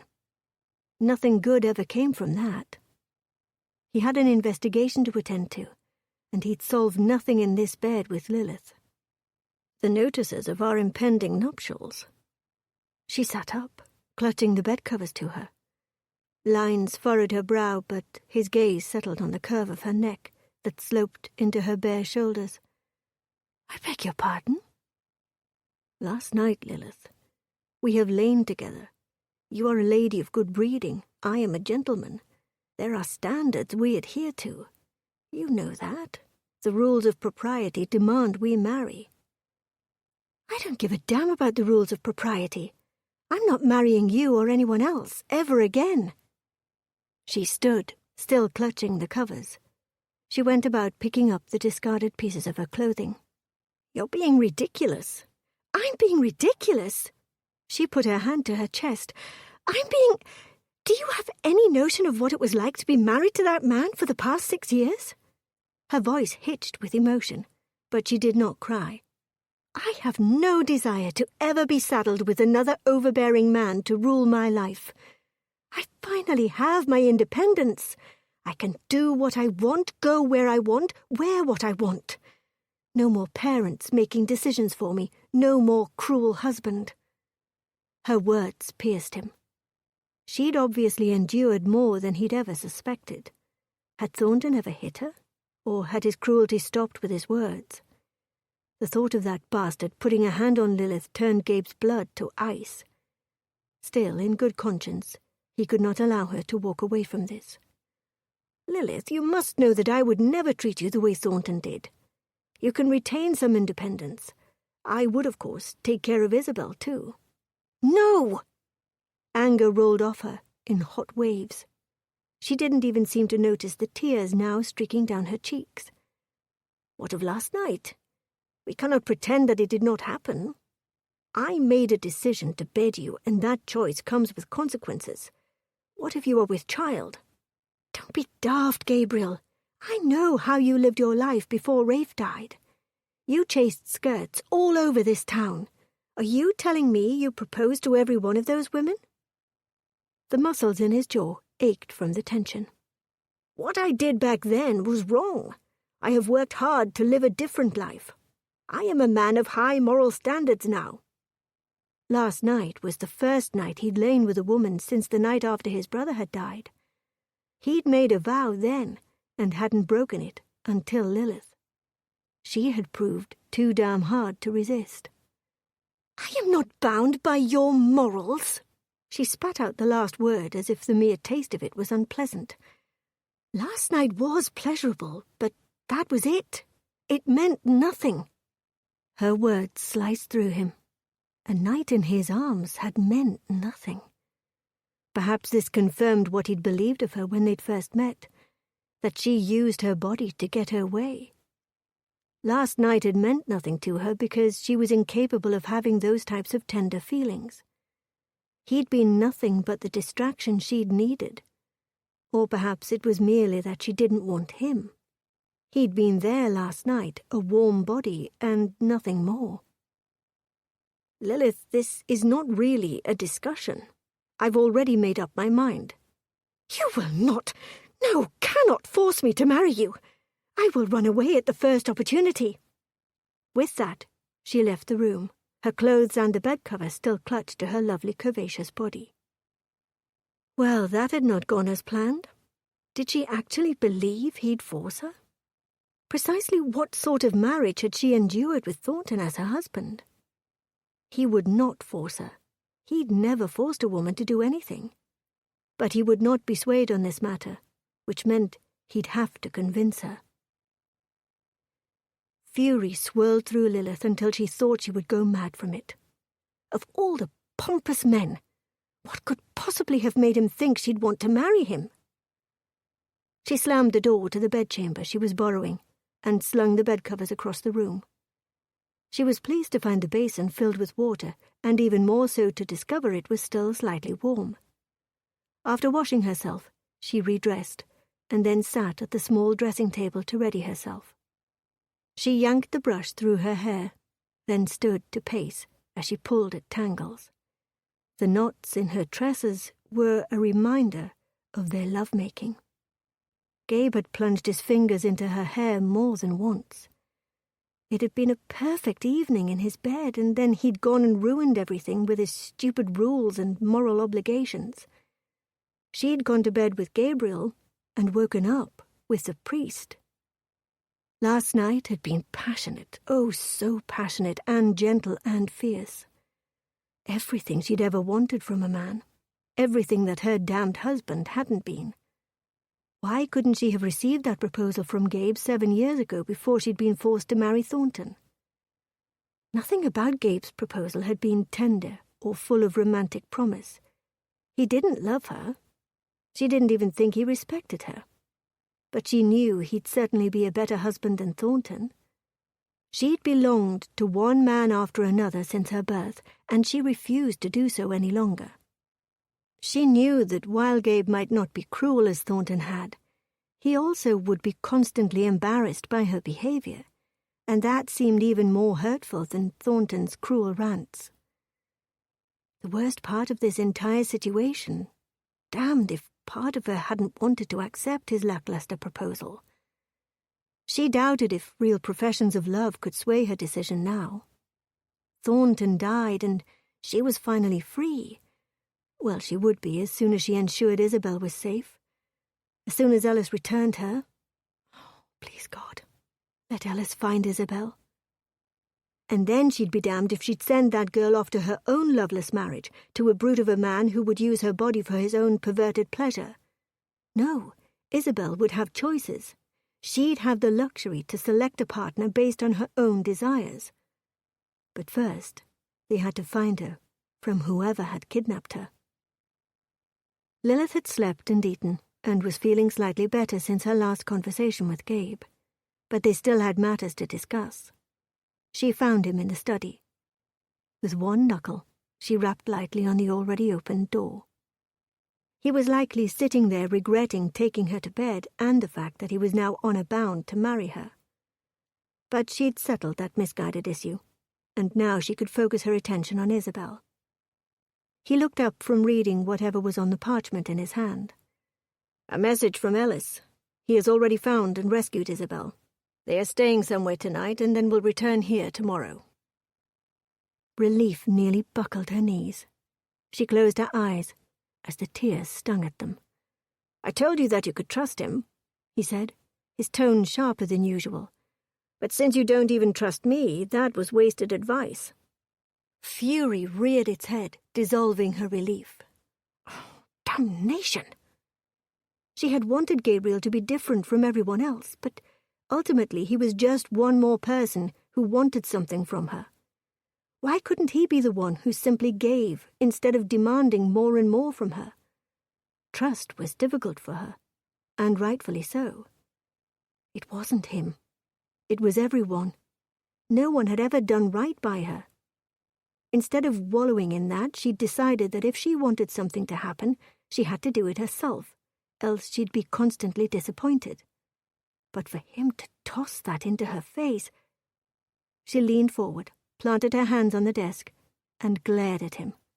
"How dare you! You barge into my life, insist that I not only go along with you, but trust you in the process. You assure me that we'll be safer with you. Yet Isabel got kidnapped right out from under your nose." "Do you have any notion how desirable you are when you're angry?" he said. "Honestly, Lilith, the passion rolls off you in waves. It's palpable, and I'd like nothing more than to take you over to that expensive rug and make love to you the rest of the day." Her breath caught. She met his gaze, watched as his hazel eyes warmed to the color of liquid chocolate.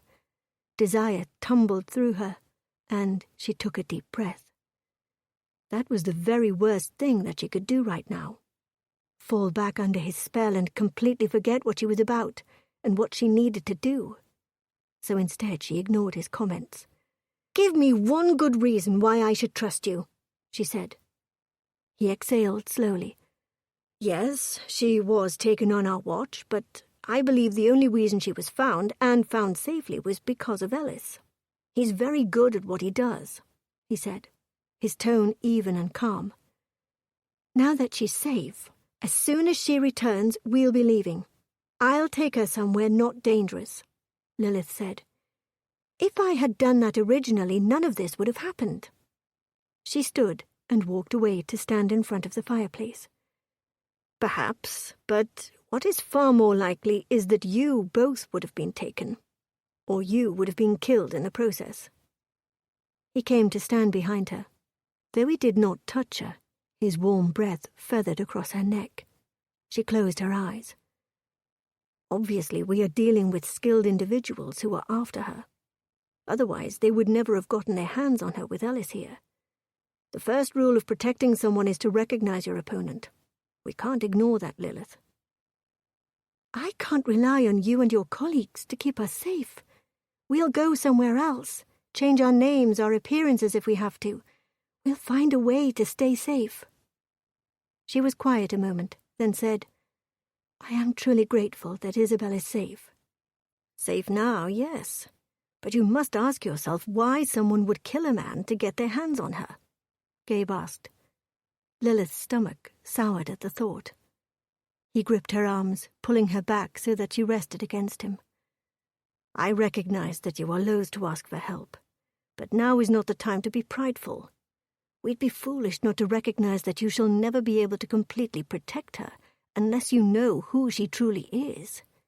Knowing the truth of her birth will certainly shed light on why people are after her. It could simply be to punish Thornton, she said. Of course it could, he was a bastard. But this goes beyond him.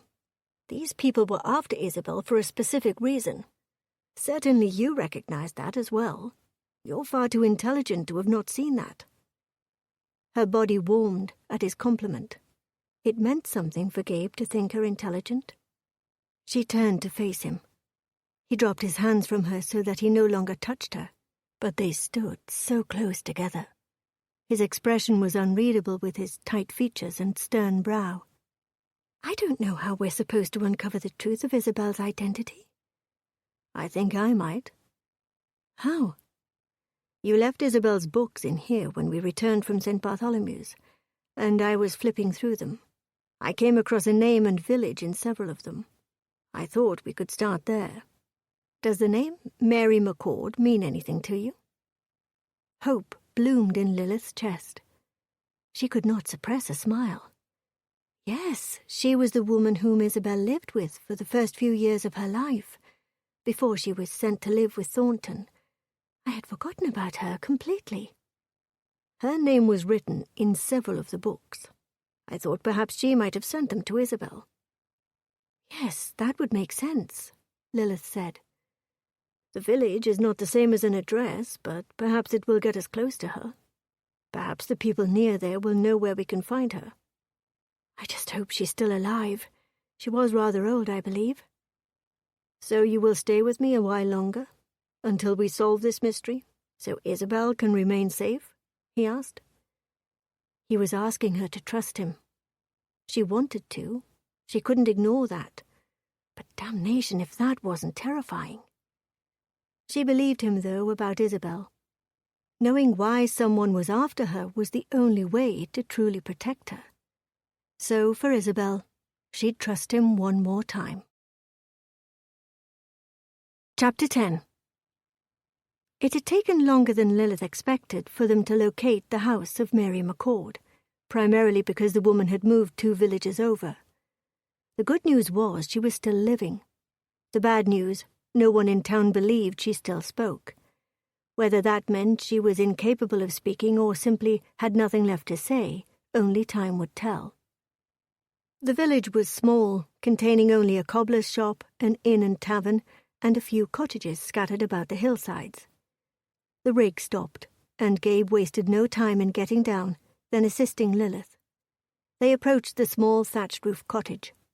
It was a cheery place with brightly coloured flowers everywhere. They walked up the dirt path to the front door, and he tapped his knuckles on the door.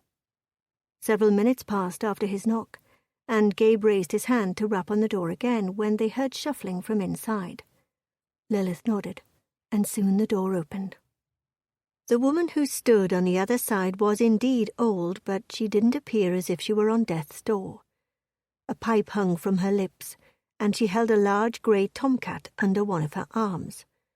Her messy white eyebrows rose, but her eyes were kind and alert. "Mrs. McCord?" Lilith asked. When the woman said nothing, Gabe held out his hand and scratched beneath the cat's chin. Loud purring erupted from the creature's throat. "I am the Duke of Linford. We have a few questions and hope you can spare some time to assist us." His voice, not unlike the cat's purring, had a rhythmic, calming effect. The old woman grinned and gave them entrance. A puff of smoke shuddered out of it as she led them through a darkened foyer and into what passed as the woman's sitting room. She plopped herself into an old upholstered chair and set the cat on her lap.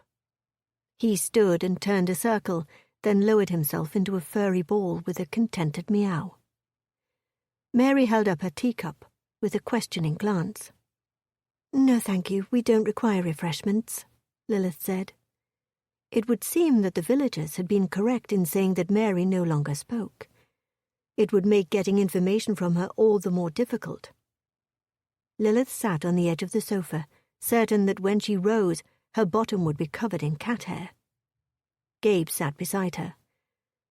"I'm Lilith Crisp, Lord Thornton's wife. I believe you knew our niece, Isabel." Mary's eyes widened, the wrinkles around them diminished, and then she shook her head. The big grey Tom flicked his ears and jumped off Mary's lap.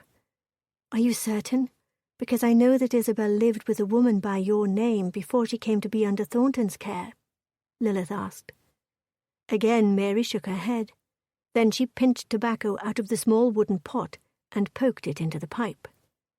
Every jerky movement she made radiated with fear, a fear Lilith was all too familiar with. She leaned forward and placed her hand on the woman's knee. "I understand. He was a mean, cruel bastard," Lilith said plainly.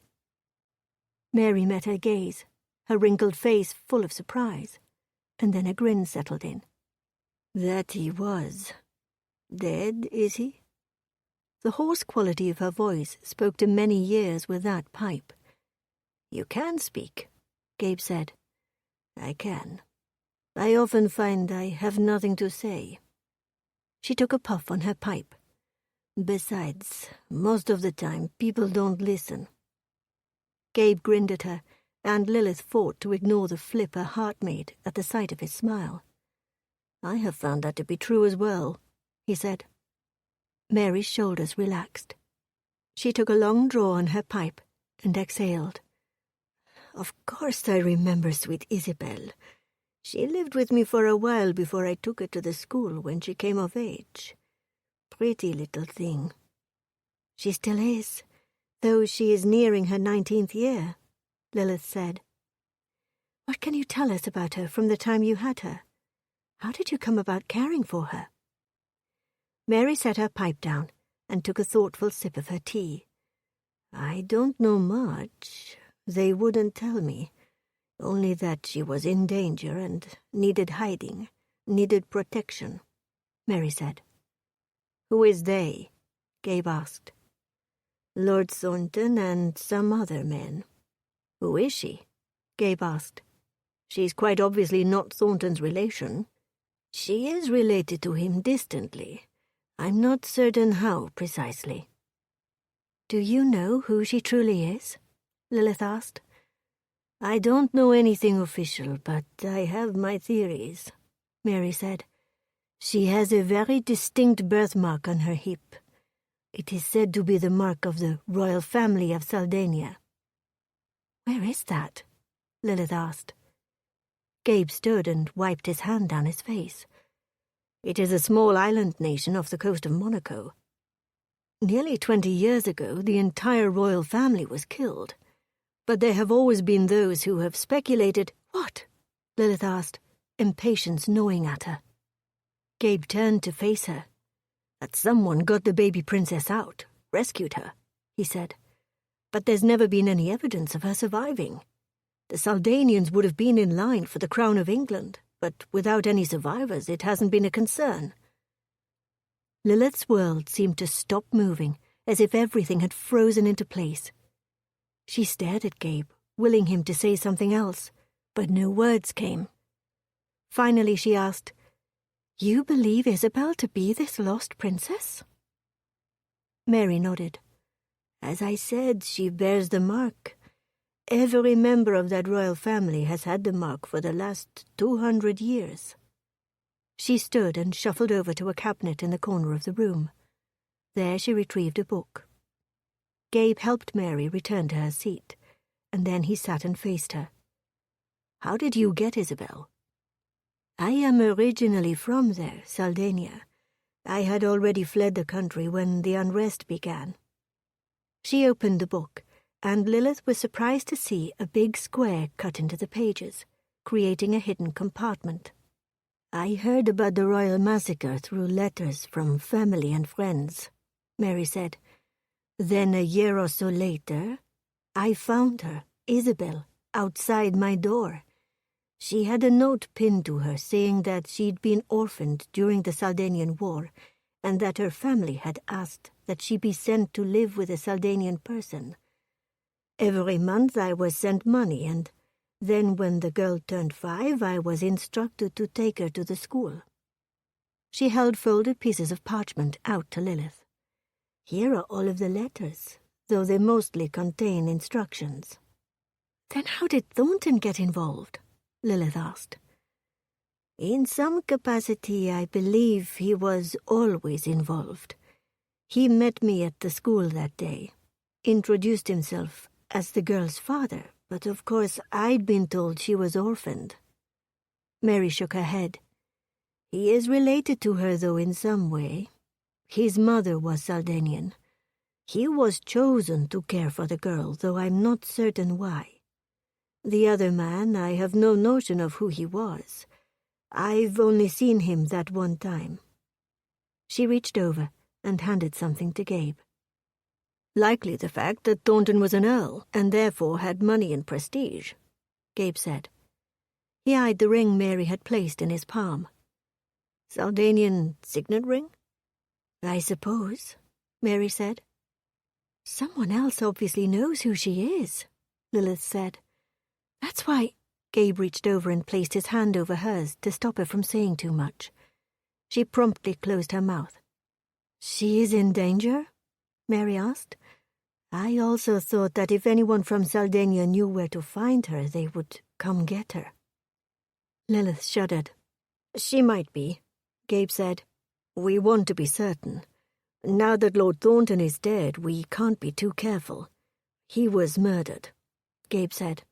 "Nothing less than he deserved, I don't suppose," Mary said, her voice cracking. "We shouldn't have anything to worry much from the new Saldanian government. They are a democracy now, like the Americans." "So the lost princess would not be a threat?" Lilith asked. Gabe exhaled. "I certainly can't promise that, but I think the current threat here in England is more pressing."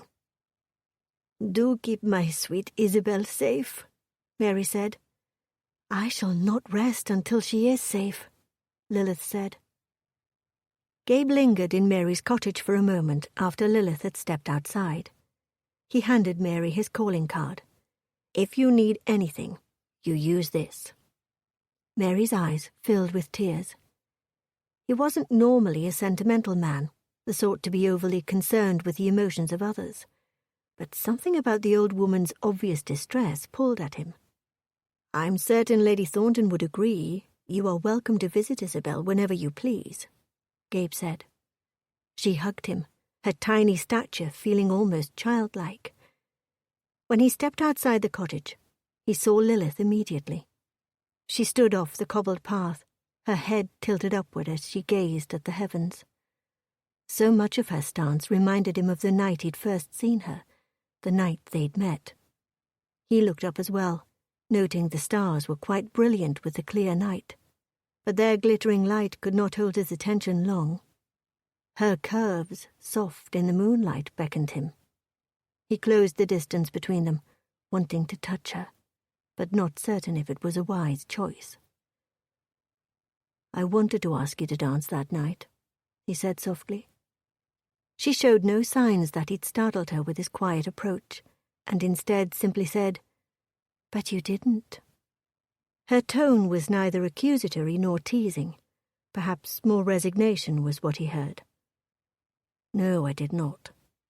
A dance wouldn't have changed things." "Perhaps not," she said. "I would still have been the brother of the Duke, not exactly the choice for an advantageous union." "The choice was never mine to begin with," she said, her voice barely a whisper. He stood directly behind her then, so close that he could smell the lavender in her hair. He slid his hands up her arms, lightly gripped her shoulders. Would it have mattered, had you been the one to choose? He realized in that moment that he desperately wanted to know her answer, wanted to hear her say that she'd have chosen him had things been different those years before. Instead, she said something he hadn't expected. "So, had your brother not interrupted us, and we'd danced, how would you have proceeded that night?" "I would have taken you by the hand," he linked their fingers then, "and we would have strolled through the gardens." "Scandalous," she said. A smile graced her lips, and she squeezed his hand. "I would have dared tell you more about the stars." "Scandalous indeed. You are a lady of good breeding. Certainly that means you don't have scholarly aspirations," he said, enjoying their charade. Even more so, he enjoyed the feel of her hand cupped within his own. He ran his thumb against her soft skin. Despite the chill in the air, neither of them wore gloves, a fact in and of itself that most Londoners would have found shameful. But here on this quiet village road, it felt intimate and quite right. "Ah, but I do. I hope this isn't disappointing to you." "Lovely, and with an academic mind." "My dear, you could be too good to be true." And with that, he swept her close to him and waltzed them down the path. She laughed. The sound was something truly magical, as if he'd never before heard anyone laugh. "What are you doing?" "Dancing. I told you I wanted to dance with you." "Yes, but we were actually attending a ball then. Right now there is no music." But in a ballroom he would not be able to hold her so closely, drop his hand so low on her back to where he could feel the subtle curve of her backside. "Certainly you jest, my lady. Can you not hear the musicians playing Beethoven's waltz in F major right now?" he asked. She met his gaze and smiled. "Yes, now I do, though admittedly the cellist is lagging behind, and probably hoping no one will notice." They danced for several minutes, only the two of them, under a blanket of twinkling stars, no music, merely the sounds of their feet shuffling against the road. "We would have caused quite the scandal, the second son and the fortune hunter," she said. For a moment he allowed the fantasy to run its course. They could have fallen in love. Would her father have driven them apart or been satisfied by Gabe's family purse strings? Would she have been willing to run away with him, far from everything, in search of their own private happiness? His step slowed and he studied her face, wondering if she too had imagined what their life might have been. There was a pause before he finally spoke again. "Your father gave you no choice?" he asked, in spite of himself. "Had there been two dukes of equal fortune and property warring for my hand, he might have allowed me to select one of the two," she said. He knew this was a common practice among families.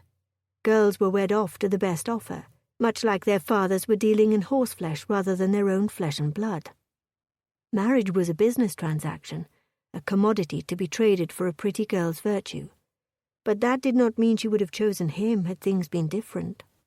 He'd been so much younger when they'd met, and chances were he wouldn't have been able to maintain her interest. Life tended to not ever work out so perfectly, though. Gabe knew that. He'd certainly lived that. More than likely things would have proceeded as they had. She would have picked Rafe, and Thornton, well, had he been a true contender, or merely her father's choice? Gabe had a mind to ask, but right now he dared not shatter the fantasy they played in. Right now she was with him, and this was the most honest he'd seen her. He slowed their dance until they stopped. Their breaths mingled, as he still held her close. True to form, she tilted her head, her lovely eyes darting upward to the skies. "See there?" she asked, pointing. "That is Draco, or the dragon. I always loved how long his tail was. And there," again she pointed, "that is Cassiopeia. The queen of unrivaled beauty. She certainly does shine brightly." "Indeed." "You still know their names," he said. "They were my only friends for so long. A girl doesn't forget the names of her closest friends." And then, as if her admission had taken too much, she shook her head. "We'd best be getting to the inn before it gets too late." And just like that, the Lilith who had laughed and played disappeared, and in place was the shield that kept her hidden from the world. He'd never had a large number of close friends, but he had people he could count on. His life had always provided that. But for her, she'd considered only the stars her friends. Perhaps that had been her draw to him originally. She'd seen him as a possible ally, a non-threatening man who could make no legitimate claim to her hand.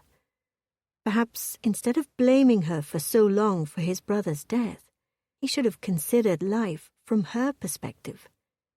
She'd quite obviously needed a friend during her years with Thornton, when help was as far away as the closest stars. "Quite right," he said.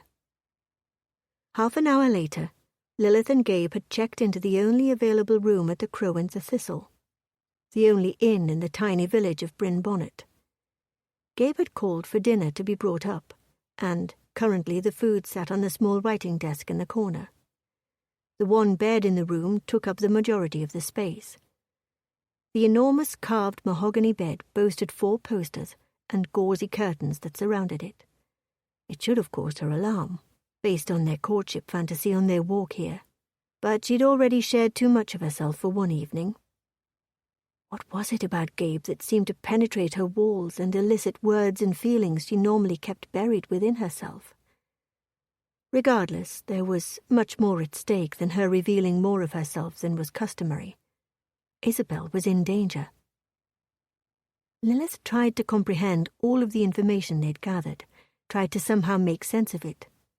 Sweet Isabel was the lost princess of Saldania. It seemed unlikely that whoever was after her wanted to return her to her rightful place on the Saldanian throne, especially since the country's government had changed so drastically in the last 2 decades. Gabe was right. Whoever was after Isabel now was English. But for what purpose? To what end? They already had a queen, and it seemed unlikely that anyone would want to replace Victoria with an even younger woman, especially one who hadn't been raised to rule. She paced the length of the room. "Ellis will keep her safe," Gabe said as if he'd heard her thoughts. "You said that before." He nodded. "I did, but Ellis will know soon what sort of threat we're dealing with. Once he receives my letter, he will be more prepared. He won't allow anyone else to take her. I can promise you that." She wanted to believe him, desperately. She also wanted him to pull her close, to hold her and erase some of her fears the way he had the other night. The passion-filled time she'd spent in his bed hadn't made her forget the danger Isabel was in, but it had given her something else to think about for a short while. Again, as if he'd read her thoughts, he pulled her to him, holding her against his chest. She gave herself to the embrace and relaxed into him. Everything about this moment was precisely what she needed. The strength of his arms wrapped around her, the broad firmness of his chest against her, the scent of his sandalwood enveloping her. His hungry kiss tore through her, pleading for everything she had to give. Did it matter to her if he wanted her, truly wanted her, or if he just needed the touch of another person the way she did him? Lilith told herself no, that she was a woman of the world. She'd survived a cruel marriage. He continued kissing her, his mouth at times angry as he pressed into her. She fed off his urgency, clung to him, as desire shook through her. His mouth left hers and began smothering kisses down her throat, across her collarbone, and onto the gentle swell of her breasts. With her right hand, she ran her fingers against his chest hair, its prickly texture tickling her palm. She outlined his stomach muscles. They contracted under her touch. He groaned and leaned further into her throat. She wanted to touch him everywhere, memorize every hard line of his body. He tugged on the back of her dress, and she heard the buttons pop, the fabric giving way, as seams tore and the material fell open. Gently, he pushed the sleeves off her shoulders. "I'll buy you another." His voice came out ragged. "I need to see your body again." She removed the rest of the dress and slipped out of her shoes, so she stood before him in her shift and stockings. He knelt before her and picked up her right foot. With a satin soft touch, he rolled the stocking down her thigh and over her calf, and then slid it off her foot. He did the same with her other leg. Wet desire trickled between her legs in response. A day's growth had settled onto his face, darkening the shadow on his cheeks, making him look dangerous and so handsome her knees went weak. The makings of his beard scraped against her sensitive flesh. Again he stood before her. Nuzzling into his neck, she inhaled deeply, trying to impress his scent of sandalwood soap and what she knew as only Gabriel forever in her memory. Gently she kissed the skin there, loving the taste of him and the feel of his skin against her lips. He groaned softly and ran his hands down her arms. Gooseflesh followed his touch, and her nipples hardened. With one hand he slid the straps off her shift down her arms until the flimsy material pooled at her feet. He placed his hands on her waist, then slowly caressed his way to her breasts. His warm hands kneaded the sensitive flesh, his touch only fueling her desire. Soon she lay on the bed, bare and unashamed. He stood at the side of the bed, merely looking at her. His muddy green eyes combed the length of her, and a shiver danced across her waiting skin. She wanted to beg him to touch her, anywhere. The anticipation of his lovemaking caught her breath in a tight grip. She bit down on her lip. "Do you trust me?" he asked. It was an odd question, considering their current positions. She suspected he only meant the question in reference to the current activities. She answered, "I do." In that moment, she realized it was completely true. She hadn't trusted anyone save herself in so long, she'd forgotten the freedom in that one simple act. "I do trust you," she said again. He untied his cravat and walked around the bed to where her head pressed against the mattress. He slid the silk cravat down her shoulder and between her breasts, the cool fabric as tender as a caress. He climbed onto the bed, straddled her, though he remained fully clothed, except for that cravat. He leaned down and caught her mouth in a kiss. Passion, fire, heat. He left her breathless as he had the other night. She'd never known that sex could be this way. In her experience, everything had been fast, guttural, and painful. Of course, Thornton had never bothered to try to prepare her body. He'd merely tossed up her skirts and taken what he deemed his husband's rights. Everything about Gabe was different. His kiss ended, and he grabbed her hands, pulling them up above her head, held them firmly in place. His eyes met hers, and she lost every thought save how seductive his gaze was. Still gripping her hands, he whispered, "Trust me." He wrapped the silk cravat around her wrists and tied them. Her heart pounded, nearly tripping within her chest. "Why?" she managed. "I want you to let go." He kissed his way down her throat, across her collarbone, and down to her breasts. He licked and nipped and teased, and she tried to reach for his hair, to run her fingers through the brown locks, but her hands remained tied in place. It was a heady feeling, being restrained for pleasure. With one swift movement, he found her center with his mouth. Oh, sweet heaven, she never knew there were such things. Sensations sparked through her body like gunfire as his tongue made its great exploration. It was hard to determine precisely where his tongue was. The pleasure was too intense and spreading through her so quickly. She bucked against him, and even went so far as to raise one of her legs to brace on his shoulder. The pleasure grew and grew until she was unable to contain her moans, and soon the room echoed with her pants and cries. As his tongue laved across that little nub, his finger slid back inside her, and she felt a jolt shiver through her abdomen. The feelings were intensifying, and she knew her release was coming, could feel it rising and building until she was certain she would explode into tiny pieces at any moment. It crashed over her quickly. Waves and waves of pleasure rocketed through her, and she clutched at his hair. He kissed her tenderly on the thigh, then slid back up her body. "You are exquisitely beautiful," he whispered against her hair. She'd been flattered before, but coming from him, the words seemed to actually hit their mark, as if she were being told for the first time that she was pretty. He reached up and untied her hands. "I want you to be able to touch me now. Did you enjoy that?" She wasn't normally prone to blushing. For one, she rarely got embarrassed, and for another, her complexion was darker than most. "I'd be a liar if I said I didn't." He grabbed both her arms and held her to him. Then he slammed his mouth down on hers. The sudden kiss alarmed her. Gabe devoured her. His lips were hot and hard against her own, and when his tongue invaded her mouth, she gasped. He took with this kiss, demanded, and her body seemed to react by itself, as if her skin had taken breath. That was the last coherent thought Lilith had, as Gabe continued his seduction. He continued to kiss her, his hard body melding against hers, and she forgot everything else.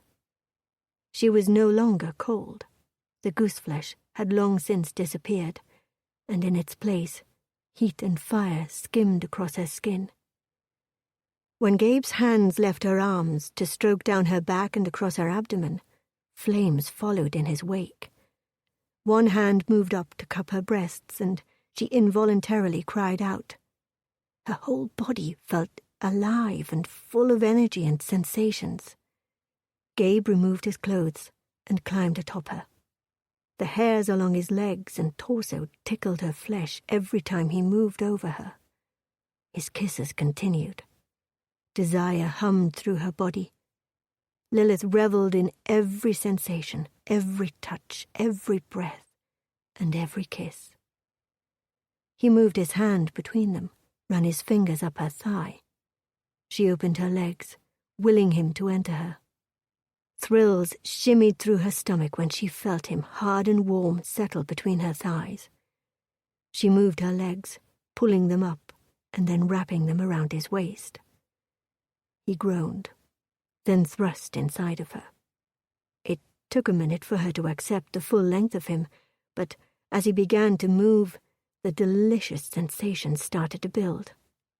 He nibbled at her neck and her collarbone as he moved within her, and she kept her legs where they were, tightened around his waist. Over and over he pushed in and out, and the pleasure crescendoed until she thought she would go mad from it. Again he slipped his finger in between them, but this time he found the nub hidden between her folds. She sucked in a breath as he ran his finger against her, all the while thrusting. Oh, yes."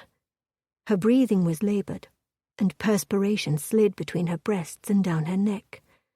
His finger flicked one more time, and pleasure exploded within her.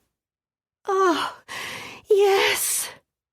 Then she felt Gabe's release as he fell onto her. Their labored breathing was the only sound. Tonight they would lie in this cocoon, isolated from their normal lives. It was pure bliss. Even if tomorrow met her with another of his unromantic proposals, tonight had been worth it. Chapter 11. Gabe woke several hours later. He could see enough through the gauzy fabric surrounding the bed to know it was nearing morning. Lilith slept deeply, her body curled next to his. The heat from her flesh seemed to be branded onto his skin, perhaps even his soul. The lush curve of her breast rested against his hand, and he pulled her closer still, her back molding to his chest. She had said she would not marry him, but he knew it would take time to convince her. Remind her, as he'd done in bed, that not all men were like Thornton. She would come around, change her mind, and agree to be his wife. It was not the future he'd planned. Lilith was a far greater risk to him and his title. For one thing, she was rife with scandal, the widow of a murdered earl who had tried to assassinate the Queen. For another, and perhaps the more bothersome, she elicited a lust in him he could not control, a far cry from the sweet, though boring Clara Salisbury, who inspired neither scandal nor passion. But Lilith would be the wife he'd want to come home to, the one he could not wait to bring to his bed. She was quite simply the woman he'd always wanted. Until now, he dared not think, even for a moment, that he could ever have her. But here she was, nestled in his embrace, the musky scent of their love-making still clinging to her skin. Light penetrated the thin gauzy curtains, casting shadows onto the floor and about the room. Lilith stirred, but did not waken. A rustling came from the door. Gabe sat upright and reached over to retrieve his pistol that he'd stashed on the table next to the bed. The intruder had entered the room, though, before Gabe could reach it. Damned, but he wished he had time to slip from the bed and put some clothes on. The bed curtains peeled open. Well, I'll be damned. Thornton stood next to the bed, looking very much alive, though a little worse for wear, with a gash on the right side of his head. His lips curved in a nasty but cruel approximation of a smile. "I don't suppose I can be too surprised by this outcome. A duke. My wife always was an overachiever, and a whore." Lilith sat bolt upright, clutching the bedcovers to her. "Thornton! I knew you were resourceful enough to uncover everything needed about that brat." He nodded to Gabe. As he spoke, he wrapped the filmy curtain material around his hand again and again. The motion belied the calmness in his voice. "I didn't know Linford would be helpful in the process, but you have always been excellent at ferreting out information from people." Gabe did not move as he tried to ascertain the situation. The man was teetering on the edge, and he didn't know what would push him over. Thornton seemed to be suggesting that Lilith had been digging up the information about Isabel on his instruction. But Gabe was no fool. "But you're dead. They said you were murdered," Lilith said. Her tone did not suggest she was anything but surprised to find her husband standing before them. She shook her head in confusion. "And what do you mean? Certainly you've known about Isabel all along." Thornton grimaced. "Actually, no. I had my suspicions, but no proof. All I've known is that someone had use of the girl." His head twitched. "But now that I know who she is, I can change things on them. They think they can sit back and command me to do things." "But that was you in the park. You're the one who tried to kill the Queen," Gabe said. "Yes. Damn shot knocked me out cold. When I came to, I was on that table in that damn room. It occurred to me that being dead might be beneficial." "And the man you replaced yourself with?" Gabe asked. Sweat beads marred his forehead and dripped down his cheeks. The gouge on the side of his head looked infected. So in addition to Thornton's usual temper, they might be dealing with an infection-inducing fever. Some unfortunate bloke I found outside. Again, his head twitched, and he squeezed his eyes shut for a brief moment. And you, thank you for taking such good care of my wife while I was indisposed, Thornton said. Then with one great tug, he ripped the bed curtains right off the frame. The bed jolted. Lilith shrieked. She hadn't really said much of anything, so either she was truly stunned at Thornton's arrival, or this had been planned all along. That latter thought made Gabe sick in his stomach. Naked or not, he had to apprehend Thornton and bring him in. Gabe shifted in the bed, trying to inch himself upright. Thornton stepped closer, retrieving a gun from the back of his trousers. "You're coming with me." He aimed a pistol at the bed and grabbed Lilith's elbow to pull her up. "I won't argue. Just let me get dressed," Lilith said. He loosened his hold enough for her to grab her shift and toss it over her head. "I'm not talking to you," Thornton said. He walked closer to the bed, then he shoved the pistol under Gabe's chin. "I'm talking to him." He pushed the gun up farther. "No!" Lilith shrieked. "Don't hurt him! You have me! Just leave him be!" Gabe tried to ascertain the situation. Did he have time to kick his right leg hard into Thornton's gut, thus knocking the man off center? With Lilith close by, she could get injured, especially with Thornton jamming the pistol in Gabe's throat. "He knows nothing," Lilith said. "I have everything you need about Isabel." Thornton turned his head to watch her as she sidled closer to him. He was distracted. It was the perfect time for Gabe to make his move. And then Thornton turned the gun on Lilith, and Gabe froze. She didn't even flinch with the pistol pointed at her. Perhaps to one who wasn't watching her so closely, or someone who didn't know her so intimately, she might have appeared the perfectly composed and confident woman. But Gabe saw the flicker of panic cross her eyes. Then she schooled her features, composed her body, and slid over to Thornton. "Trust me, love. I've had all of this planned." Her chin tilted downward, and her gaze heated with a sultriness that would have stopped any man in his tracks. "I knew you'd be coming back for me." Thornton eyed her, then looked at Gabe, and shifted the gun once again into his direction. She stepped between the gun and Gabe, so she was facing Thornton. She glanced briefly at Gabe. Then she ran one hand up Thornton's chest. "I've missed you." "Be quiet!" Thornton barked at her. He swatted her hand away. "I can't think when you touch me, you know that. No, I'm taking him with me. He's the one I need. He can get me to the Queen," Thornton said, the pistol wavering. "Stand up and get some clothes on." "He only knows what I told him," Lilith said. "He'll be useless to you. Take me. I'm the one you want. You know that." Again she touched him, this time rubbing his left biceps. "She's lying," Gabe said. He couldn't let her leave with Thornton, even if she had been planning this all along. She might be the betrayer, but Thornton was a would-be killer. He leaned forward, set one foot on the ground, and tried to feel around with his toes for the fallen gun. "She can't help you." He stood and reached for his trousers. "This is truly tender, the two of you fighting to protect each other," Thornton said. "Do you think me a fool?" "Of course not," Lilith said. "I don't want you to waste your time with him. I know Isabel is the lost princess," Lilith said.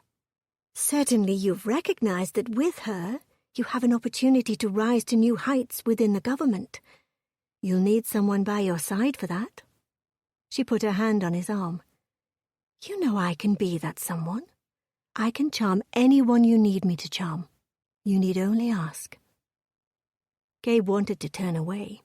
He didn't want to see her touch him, hear her make vile promises. She was trying to protect him, and most certainly herself and Isabel as well. Still, her tactics were difficult to play party to.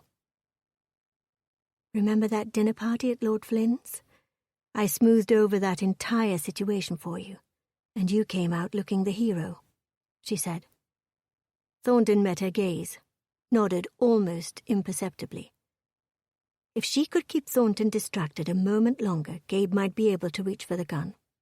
But Lilith was between them, and a stray shot might injure her. Gabe stepped toward them. "She can't help you. I'm the one with the power. Leave her be." "Let me help you take your rightful place in society," Lilith said. Thornton grabbed Lilith's arm and pulled her to his side. "Very well, I don't suppose we need him," Thornton said, and then he shot Gabe. Lilith screamed. "What did you do?" Thornton grabbed her by the arm and pulled her upright. "Come, you shall make good on all of your promises. You are still my wife, after all." He grabbed her to him and slanted his mouth onto hers. She winced but made no move to push him away. Grabbing her hand, he pulled her out of the room, with her wearing nothing but her shift. Pain burned through Gabe's shoulder, and he knew he wouldn't be coherent for much longer. Blood pooled on his shoulder and dripped down his chest and neck. He would fail if he tried to go after Lilith, and likely he'd die in the process. Instead, he rang for a hotel staff member. They came quickly, and he was able to give them instructions of who to send for. Thankfully, the Brotherhood had contingents hidden in every part of the country. Hopefully they'd reach him in time. He had to get to London and meet with Potterfield. It was time to go after Thornton. Then the world turned to black. Lilith held her breath and sent up a prayer that Gabe would be all right, that he wouldn't lose too much blood and die alone in that inn room. Why hadn't she fought Thornton? It might not have mattered, but certainly she could have tried. Perhaps then she would have been the one bleeding and left to die. She'd try to escape now, risk the jump from the moving carriage. Except that Thornton hadn't allowed her the time to dress or find her shoes. So she sat in the carriage, shivering, in nothing save her shift. If she survived a jump unscathed, she'd certainly freeze to death before she reached the inn. That was supposing she could find it. Even in the first breath of morning light, she knew not where they were or which direction they'd gone. "You didn't have to shoot him," she said. "What's that, my dear? Standing up for your lover? Oh, how brave of you." "You are a bastard." There was no use in pretending anymore. She'd said those things only to convince him to take her and not Gabe. She'd had no notion he'd shoot anyone. He was crazier than she thought. "And you, my dear wife, are a whore." His words did not even bruise her. His opinion meant nothing. She'd been free for only a short while. Yet in that time, she'd found a passion and camaraderie with Gabe that she hadn't known was possible. Even as a girl, when she'd foolishly dreamed of a handsome man coming to save her from her life, she'd never even thought to fantasize about a man who could make her feel such fire both in the bed and out. She wasn't afraid to tell Gabe precisely how she felt. There was a freedom in that she hadn't known existed. Hopefully, Gabe would survive his injury. The only way she could help was to send some of his fellow Brotherhood members to his aid. She doubted Thornton would leave her alone long enough to send any messages, though. She'd have to come up with another solution. She certainly couldn't leave Gabe to die alone, not when she'd only just realized how much she cared for him. Nay, she loved him. The kind of love she'd thought lived only in fairy tales. She'd found it, and now it might well be too late to capture it. Gabe woke to find he was dressed and in a carriage. Pain radiated from his shoulder, his arm hung in a tight sling, constricting his movement. His eyes registered a man sitting across from him. "You're awake. The name is Franklin," the man said. He was older than Gabe, but likely not by much. Judging by his clothes, he was not a man of the realm, but rather one of the few hand-selected members of the Brotherhood who came from the commoner folk. Generally, they came highly recommended by a current member. While they didn't go through the extensive training that full members endured, they served other purposes, namely to assist any time a member was injured or stranded. "From where do you hail?" Gabe asked. This brief exchange would determine if this Franklin was in fact a member of the Brotherhood, as he claimed. "Gibraltar," Franklin said. That was the correct answer. But without knowing how far Thornton's accomplices reached, Gabe was still uneasy. For what purpose? The second question was an additional safeguard. "Merely passing through?" Gabe nodded. "Where are we going?" "London, to headquarters," Franklin said. "The bullet went clean through your shoulder. I stitched you up as best I could and put salve on it. It'll be sore, but you should live." "Thank you," Gabe said. "How long have you served?" 15 years, Your Grace." "Titles are unnecessary. We are colleagues," Gabe said. Franklin eyed him for a moment, then nodded. "Did you happen to see anyone else at the inn when you came to retrieve me?" "No, but the innkeeper told me the man who shot you had the woman you were with, and they left. They were going in the direction of London." So Thornton had not harmed Lilith, at least not yet. The man had acted as though Lilith was in on the plan all along, that she'd worked with Gabe merely to achieve some endgame that Thornton had approved. Lilith had seemed genuinely surprised at her husband's appearance, and she'd been afraid. The fear had rolled off her in palpable waves. Still, this was Lilith. Time and again had shown her to be a manipulator. He'd seen her in action with Mr. Hazelton. Not to mention she'd attempted to use her wiles on him to get information out of him. Doubt wiggled through his gut, but he shoved it away. Right now, the only thing that mattered was getting to headquarters and informing Potterfield of everything he'd discovered. There were holes in the investigation, namely whom Thornton was working with. Still, Gabe had discovered some information that perhaps would prove useful. Isabel was the lost princess of Saldania, and Thornton had needed proof of that. Someone had already kidnapped the girl once. How did it all fit together? Certainly, whomever was behind all of this did not intend to murder Victoria to then replace her with Isabel, a girl who knew virtually nothing about being a monarch. There had to be another plan at play. Franklin pulled back the small curtain on the carriage window. "We should arrive in London in the next hour." In the meantime, Gabe retrieved his notebook and jotted down everything he knew about Thornton and Isabel and Lilith. Somehow he would find the pattern and figure out how all of this connected with Thornton's attempt on Her Majesty's life. Chapter 12. 2 hours later, Gabe found himself waiting in the temporary outer offices at Parliament. Since the fire in the Palace of Westminster several years before, the offices had been shifted and rearranged, though Gabe had heard that a new design was recently approved. In any case, the area still felt foreign to him. He tried sitting in one of the chairs, but found the long carriage ride necessitated that he stand. The pacing, though, that stemmed from something else. He'd requested an audience with Potterfield, but the man was occupied at the moment. Franklin had disappeared, presumably back to Bryn Bonnet village. The man had been swift, precise, and thorough, all good qualities for members of the Brotherhood. It did beg the question as to why real membership was only open to those born to the most elite of families.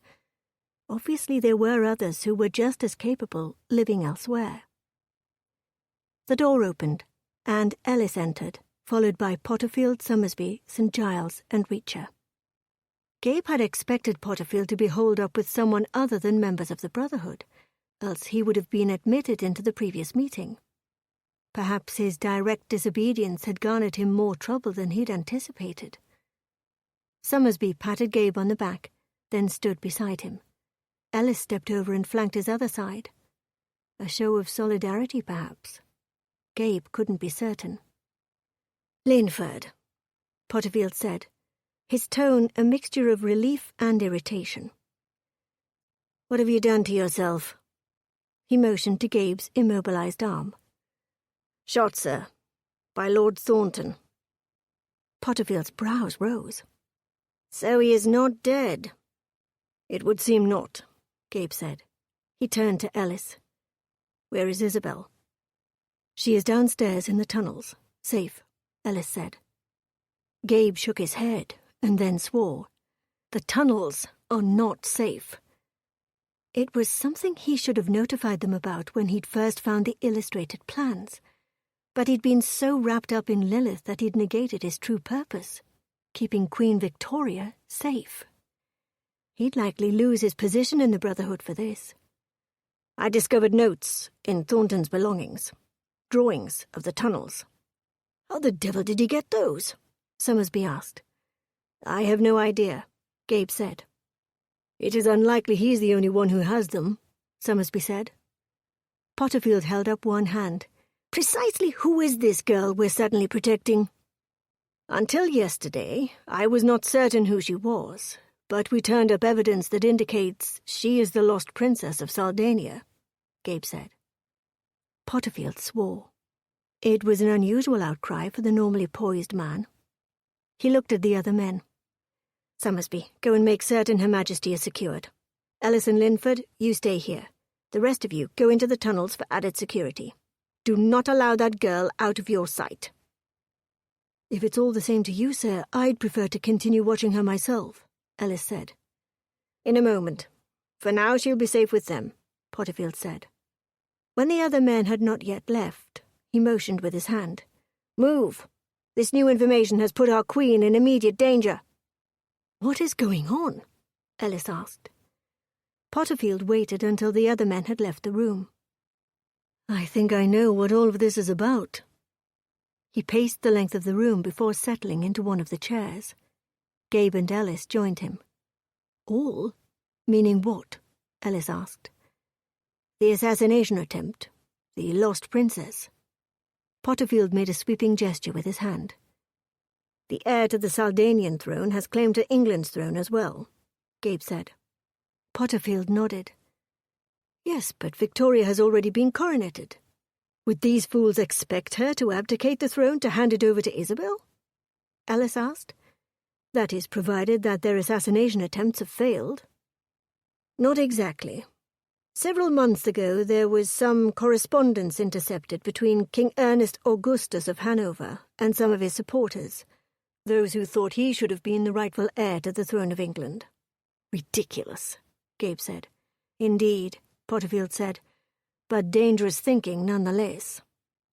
"Is the king himself involved in such thinking?" Gabe asked. "No, but I doubt he would deny the throne if someone rightfully offered it to him," Potterfield said. "What do they hope to accomplish with Isabel?" Ellis asked. "It is true that she herself has a legitimate claim to the throne," Potterfield said, "but were she married off to Ernest Augustus's son, it could create a strong union." "I believe Summersby said that Victoria herself had already refused interest in marrying George," Gabe said. Potterfield thrummed his fingers on the arm of his chair. "They are frustrated because, though Victoria is young, they are unable to control her." "These people already had their hands on Isabel once," Ellis said. Potterfield's brows rose. "They took her from my townhome, but I was able to track them quickly and save her." "It would seem that you had the foresight to know the girl needed protection. Well done," Potterfield said. Ellis nodded. "Indeed. It seems forcing a union between Isabel and George would almost guarantee another threat on Victoria's life," Gabe said. "I won't make the same mistake again." Ellis came to his feet. "I'll keep the princess protected. They will not find Isabel. The rest of you can keep Victoria safe." "Where will you go?" Potterfield asked. "I'll send word when we get there," Ellis said. Potterfield nodded. "I need only know you are safe. You are the best tracker and rider the Brotherhood has. I know you'll do what is necessary to make certain you aren't followed, but I would be remiss not to remind you of the stakes. Find the bastards who are planning this so I can eventually return home," Ellis said. Once they were alone, Potterfield leaned back in his seat and braced his hands on the chair's arms. "You deliberately disobeyed orders." "I did. I also was right." "That may be, but we cannot have members running off half-cocked and getting away with it simply because a hunch proved true," Potterfield said. "What does that mean?" Gabe asked. "That were we not in the current situation, you would be put on probation until further notice." The news should have distressed him, yet he found all he could think about was the danger Lilith was in. Yes, she'd likely betrayed him, but it mattered not. Her safety was all that mattered. "Luckily for you, we need every member pulling his own weight to ensure our monarch's safety." When Gabe had no reaction other than to nod, Potterfield asked, "What's gotten into you, Gabe?" He shook his head. "This behavior is Summersby, not you. You have always been a stickler for the rules, understanding they're in place for everyone's protection." It was Lilith, plain and simple. He'd known from the moment he met her that she was nothing but trouble. Something about her called to that inner part of him, that dangerous, hard-to-contain part that was reckless and foolhardy. "You still have not answered me," Potterfield said. "Nothing, sir. I am merely following the evidence, trying to catch an assassin." Would that it was all he'd been doing. "You've had an excellent career here with the Brotherhood. I would hate to see you toss that aside for someone who does not deserve your affections." It was unlike Potterfield to give such personal advice. "Sir?" "Choose wisely." Potterfield stood and walked out of the room. It was true. Gabe had been behaving uncharacteristically. He'd disobeyed direct orders, and he'd cast all reason aside and taken Lilith to his bed, then reconciled himself to marrying her. None of that mattered now. She was still very much married to Thornton, and Gabe had no idea how much of the assassination plot was Thornton's alone. Was that why she'd refused to marry him? Had she known all along that she was still married? She'd allowed him to put his hands on her body. Had that been part of her plan all along? Distract him with passion? It didn't seem possible. She had wanted Gabe, truly desired him, and she'd been surprised when Thornton had broken into their room at the inn. Unless that had been part of the plan as well. Oh, damnation! He thought he knew her well enough. But she was an accomplished actress and had fooled him before, hadn't she? He'd spent so much time believing the worst of her, blaming her for Rafe's death, when it had been his brother's own foolhardy nature that had caused the duel. Hell, Gabe didn't know what the truth was anymore, other than it had been much easier hating Lilith. Now he was presented with the knowledge that whether she wanted to be married to Thornton or not, she was not safe. Gabe knew what monster he was. If the man would attempt to assassinate the Queen, there was no end to the wretched things he could do to his own wife. Gabe would not leave her in Thornton's hands, no matter what. If she wanted to escape, Gabe was honor bound to assist her. Lilith had been back in her home for less than a day. Well, Thornton's home. Her only solace was being close to Millie again. Her sweet maid had been full of stories about Thornton's nephew, who had already come to claim the title amongst rumours of the Earl's death. Earlier that day he had been sent on his way, blustering about his uncle's miraculous rise from the grave. Thankfully, once they'd returned to London, Thornton had busied himself in his office and hadn't bothered Lilith again. At least he hadn't for the last several hours. But it was dark now, and his appetites had always run strongest after the sunset. Millie currently ran a brush through Lilith's hair. The methodical motion almost lulled her into a sense of calm. This being back here in this house, waiting for her husband to call upon her, this had been her life for the last 5 years. For a few short days, she'd thought her fortune had changed, that she finally had been set free. She should have known that life was merely being cruel, giving her a taste of what she could have been, had she been Gabe's wife rather than Thornton's. "That'll be all, Millie. Thank you." "Yes, my lady. I am glad you're safe, but—" She stopped herself before she spoke out of turn, then curtsied and left the room. Lilith followed and locked the door. She then went and barricaded the door to the adjoining chamber by shoving a desk in the way. It might not keep him out, but it would at least alert her to his presence should he seek her out tonight. After being in Gabe's arms, there was no going back to Thornton, even if it was her wifely duty. The mere thought of his touch churned her stomach. The good thing was, his leaving her alone had given her enough time to think through everything. She'd finally figured out a solution that would hopefully help Gabe, provided it wasn't too late, and he'd bled to death in that inn, and get Thornton killed. She'd lead him straight to the Brotherhood. If they wouldn't kill Thornton, she'd have to do it herself. Gabe had gone home to retrieve everything he thought he'd need in a confrontation with Thornton. The ring, money, and a pistol. The signet ring that Mary McCord had given them, the one that proved Isabel the lost princess of Sardinia. Perhaps that was all Thornton would require. The money would be there to buy Thornton off if necessary.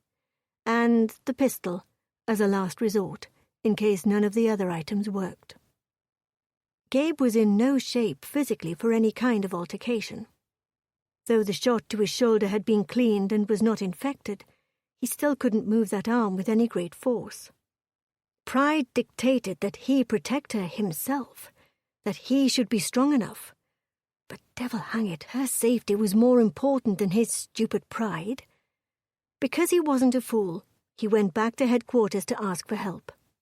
Perhaps Summersby could lend a hand. He'd overpowered Thornton once before. By the time he got there, the sun was setting. Still, it didn't take him long to locate Summersby, as the man was waiting outside Potterfield's office. "He's on a tear today," Gabe said as he approached. Summersby nodded. "I heard you nearly got suspended." He chuckled. "I thought I was the only one who ever got in that sort of trouble. It usually blows over after a few days." "Good to know. So I was hoping you could assist me with something." "Something, I take it, you're not even supposed to be handling?" Summersby asked. "Doubtful, though I haven't actually sought permission." "I'm in," Summersby said with a chuckle. "What do you need?" Gabe filled the man in on going after Thornton to save Lilith. "What if the lady does not wish to be saved?" Summersby asked. "As a newly engaged man, I can tell you that headstrong females do not always cooperate with rescues." "You and Miss Marrington? I had not heard. Congratulations." "Thank you. Do you want me to reschedule my appointment with Potterfield?" Before Gabe could answer, Potterfield's office door opened, and a man stepped out. The man was short and rounding in the middle section, and likely close to Potterfield's age. He wore the finest of fabrics, though Gabe noted the man's choice in clothing bordered on obnoxious with too many colors and patterns. His thinning hair had been curled, a ridiculous effort, Gabe assumed, to make it appear as if the man were not going bald. It would seem that this man, whomever he was, took great care in his appearance, at least insomuch as wanting others to recognize that he had wealth and status. "Thank you, Percival. It is most appreciated," the man said. He turned and faced Gabe and Summersby. "My lords," he said. The hairs on the back of Gabe's neck crawled upward. He knew that voice. Where did he know that voice? St. Bartholomew's. Damnation! He was the man Gabe and Lilith had heard in Mr. Hazelton's office, the one who had killed the headmaster. "Always happy to oblige, Mr. Speaker," Potterfield said. "The Speaker of the House of Commons?" Gabe said. "I don't believe we've officially met," the man said with an arrogant grin. "Gabriel Campbell, Duke of Linford." Normally Gabe took no pleasure in proclaiming his title, but in this moment he relished his place at the aristocratic table. "Ah, yes, Your Grace." He bowed. "A pleasure. If you will excuse me, I'm late for another meeting." It was on Gabe's tongue to begin interrogating the man. The Speaker was after Isabel, which meant he played a role in this entire conspiracy. But revealing all his cards now could prevent the Brotherhood from discovering just how deep this plot went. The Speaker of the House of Commons was certainly a powerful position, politically speaking, but certainly there were others pulling strings. Only time would tell how deeply this man was entrenched in the conspiracy. "Where is he going?" Gabe asked Potterfield after the Speaker walked away. I'm certain I have no notion. Why? Gabe could tell Potterfield. He certainly had proved himself suspecting Thornton, but doing the wrong thing to get the right outcome never worked with Potterfield. So if he spoke up, he risked being subjected to Potterfield's disbelief and then being ordered to stand down. This plot against Victoria was bigger than any of them had first anticipated, and until he had more answers than questions, he would have to merely handle things himself. "I must go," Gabe said. Then he left in the direction the speaker had gone. From behind him, he heard Summersby make some excuse about his fiancée. A door closed from somewhere ahead of Gabe, and then Summersby was there beside him. "What did you discover?" Gabe stopped walking when they reached the end of the corridor. They were presented with 3 doors. "The speaker is involved with this somehow," Gabe whispered. "I heard his voice at the girls' school. At the very least, he's behind her brief abduction." "This is bigger than we thought," Summersby said. "Do you know where that door leads?" "Stairs to the old Palace of Westminster." Summersby shook his head, then tried the door. "I'm surprised it's still open." "Secluded ruins from a fire," Gabe said. "Perhaps the perfect place to meet and discuss assassinating the Queen." Summersby nodded, and they breached the doorway. They kept close to the walls as they crept down the stairs. "You think he's behind it all?" Summersby asked when they reached the bottom of the stairs. "He's definitely involved, enough so that he murdered a man." Summersby pulled a pistol from the back of his trousers. Gabe eased open the door. "What the devil are the 2 of you doing?" Potterfield hissed from behind them. "Damnation, Potterfield, you scared the life out of me," Summersby said. "Why are you skulking about?" Potterfield asked. Summersby quickly filled the man in on the details. Potterfield scarcely had time to react when Gabe held his hand up, and both men quieted. If the speaker had gone this way, he was out in the midst of the remnants of St. Stephen's Chapel, what had once been the primary offices of the House of Commons, until their devastating fire had destroyed them years before. As Gabe and the others stepped outside, he noted there was nothing out in this area now save some construction materials that had recently been delivered for the rebuilding. They stepped out into the crisp night air and stood for a moment to adjust their eyes to the darkness. The sound of rocks crunching and tumbling came from up ahead of them, farther into the ruins and construction elements. "We should be able to stay hidden behind those rocks." Gabe motioned his colleagues forward. They had barely situated themselves behind a large crumble of fallen rock when someone off in the distance spoke. "You're late," the unfamiliar man's voice said. "I had a meeting," the speaker said. "Are the others here yet?" "No," the first man barked.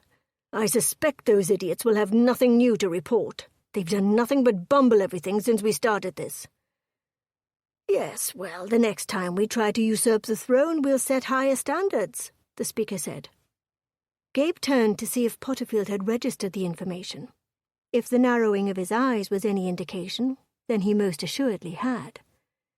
Gabe moved around some of the large slabs of limestone that sat waiting to be built into the new Parliament, then slid down behind one so he could better see, but remain hidden. Just enough moonlight spilled forth, giving Gabe a shadowed view of the men. "Thornton assured me that he would be here with the girl," the speaker said. As if the mere mention of his name conjured him, Thornton rounded the corner. "I'm here. Would have been here sooner had your damned goons not intercepted me." 2 hulking men stood behind him, and when they moved out of the way, there behind him was a decidedly feminine shadow.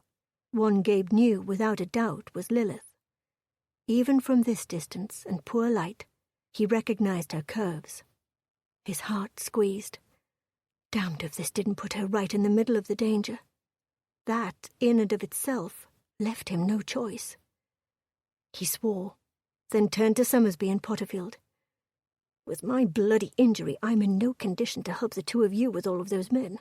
Right now, all I care about is getting Lilith to safety." Then he glanced at Potterfield.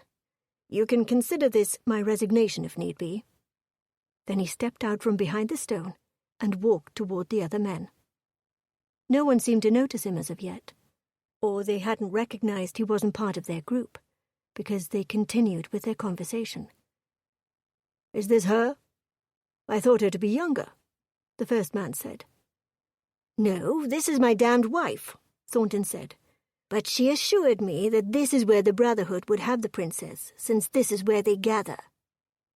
Gabe decided it was his perfect opportunity. "Your wife was right, and we're willing to make a trade," he said loudly. They all spun toward him. "Gabriel!" Lilith cried out. Once Gabe had walked close enough, he could see Thornton's and Lilith's faces clearer. A cut split her bottom lip, and a purplish knot marred one otherwise perfect cheek. Gabe had to fight to keep his temper in check. What he wanted to do was throttle the man, wrap his hands around the bastard's throat and squeeze until there was nothing left. But in his current condition, he'd likely lose a hand-to-hand battle, and that was if any of the other men didn't take him down in the process. "What did you do to her?" he asked. "She's a clumsy sort, always has been. Fell down the stairs, didn't you, darling?" Thornton asked. Lilith looked up at Gabe, her gaze unwavering. "He shoved me into a wall." "Ah, yes, that is what happened," Thornton said with a chuckle. "Now then, enough chit-chat. We are not women at a tea and card party. We have business to attend to. Where is the princess?" "At the moment, she is safe," Gabe said. More than likely, Ellis had her on a ship to the continent. But right now, the thought of her was the only thing keeping Lilith safe.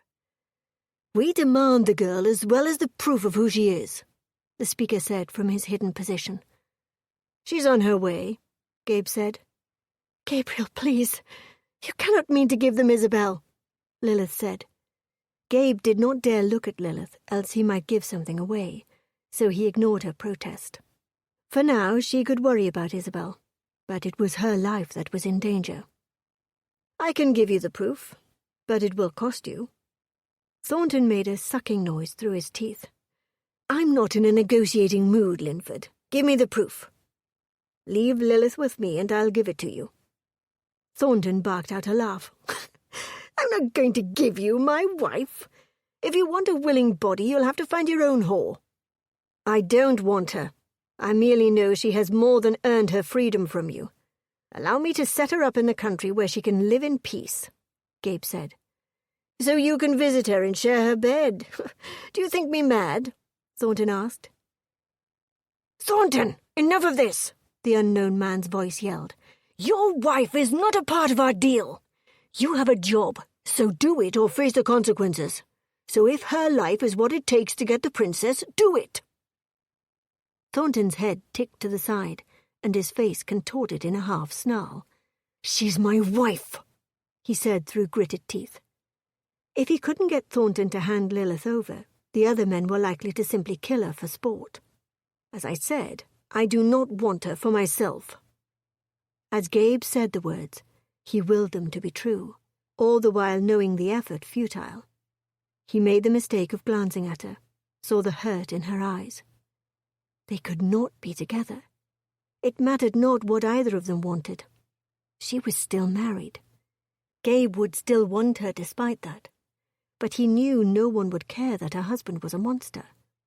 The ridicule and shame she would be subjected to would destroy her. "I'll not give you anything, no proof, no princess, until I know you shall leave Lilith alone, that she will be safe." Gabe still could not see the other two men or their supposed goons that Thornton had mentioned. Still he knew they were there, somewhere, watching. "The authorities know everything," he yelled to them.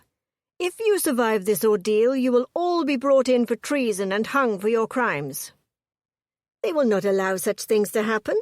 Soon there will be a new monarch, and I will serve at the king's pleasure," Thornton said.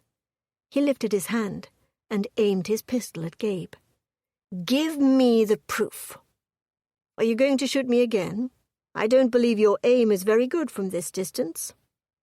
"Yes, I'm disappointed to see my first bullet did not do as much damage as I would have liked.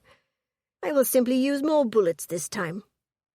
Sorry to disappoint. I think you killing one Duke of Linford is more than enough. No, Thornton said. I don't think I'll miss this time. There was a loud series of noises, then several shots rang out, coming from the direction of the other men. Stone ricocheted in front of him, and then he was shoved into one of the slabs of limestone. Lilith screamed. Gabe checked himself, expecting to find blood somewhere. Instead, he found Potterfield at his feet, blood seeping from his chest. He coughed and sputtered. Quite obviously, the man had pushed Gabe out of the way, and in the process had taken the bullet meant for him. Lilith ran over to Gabe, and he pulled her behind the large chunks of limestone. Summersby yelled something. "Stay here," Gabe told Lilith. Then he went back to check on Potterfield. Summersby knelt by the man, then looked up at Gabe and shook his head. "Bastards," Summersby said. He moved away from the body, exploring the areas around them. "Cowards!" he yelled. Silence echoed around them. He came back over to Gabe and Lilith. "They all ran off. Killed Thornton, too." "Lilith, you can come out," Gabe called. She crept over to him. "Did you need to see for yourself that this time your husband is truly dead?" "No," she shuddered. "When he got shot, his blood spattered all over me." It was then that Gabe noticed the blood smeared on her face where she'd obviously tried to wipe it off. "I need to get you home," Gabe said. "I'll send word to the rest of the Brotherhood," Summersby said. "With the speaker involved, this might go up higher than we thought. Did you recognize the voice of the other man?" "No. You?" Summersby shook his head. "Not even remotely." "They might have some of our members swayed," Gabe said. "We might want to keep things among only those of us whom Potterfield had already spoken to about this matter." "I've thought that too." "Keep me abreast of the situation," Gabe said. And with that, he led Lilith out of the rubble and to the main road to hail a hack. She said nothing as he assisted her inside the carriage. She sat and immediately picked up the hem of her dress and scraped at the blood still remaining on her face. He retrieved his handkerchief and held it out. "Here." She snatched it from his hand and scrubbed her cheek. "He's finally dead."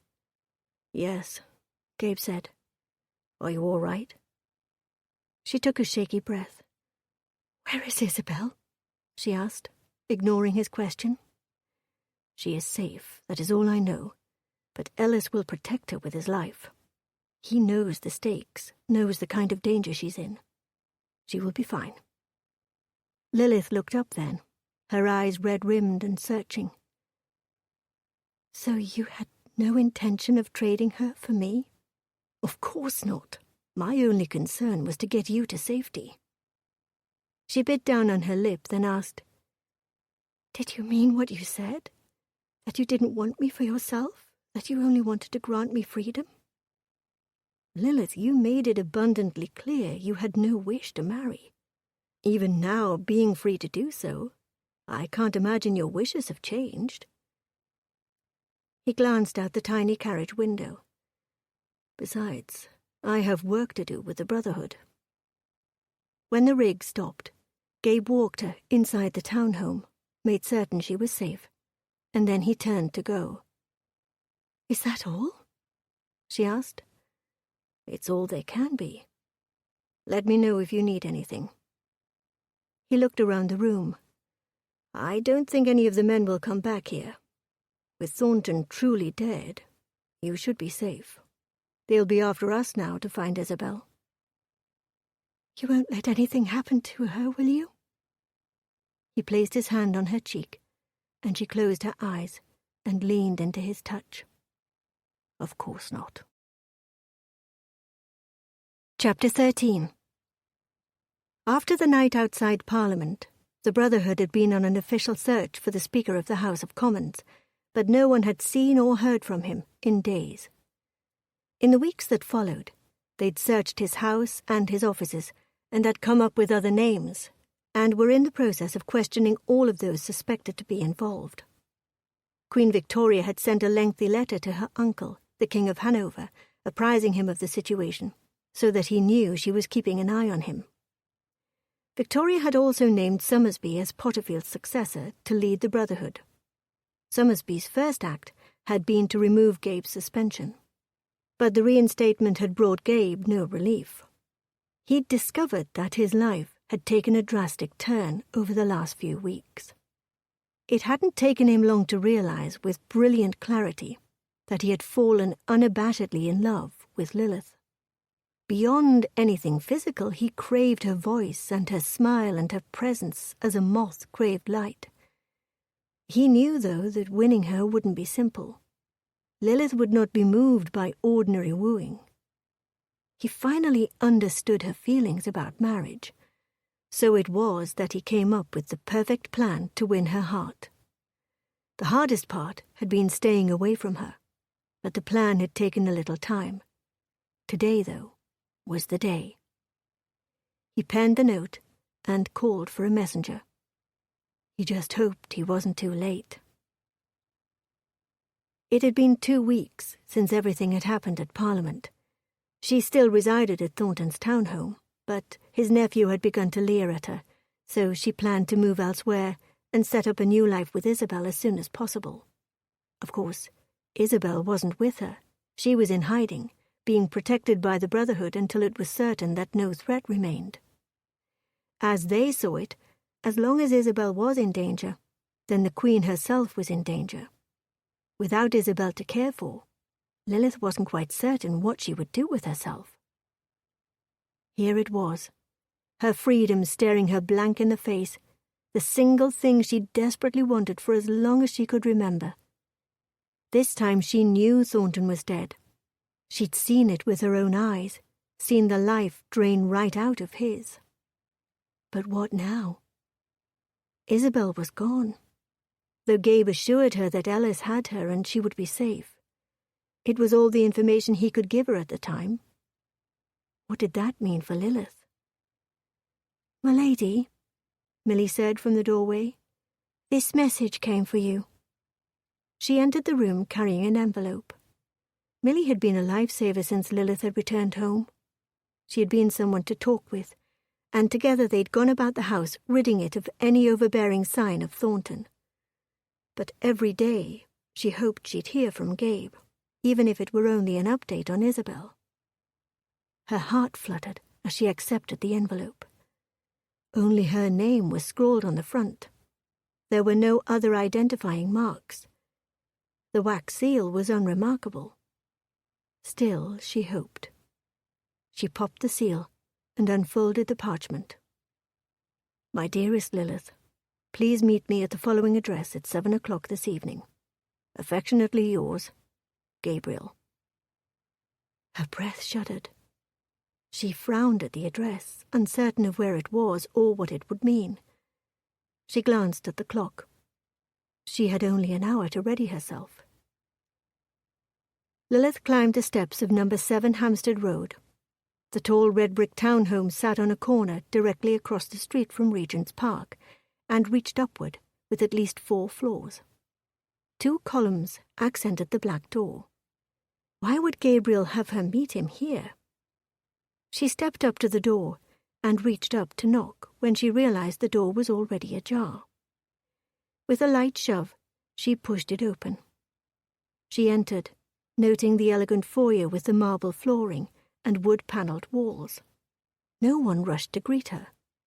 Her slippers made no sound as she padded forward. "Gabriel?" she called. "Third door to your right," he said. She opened the double doors and found him in a room that was most certainly meant to be a library, as 3 of the 4 walls were lined with empty shelves that stretched from floor to ceiling.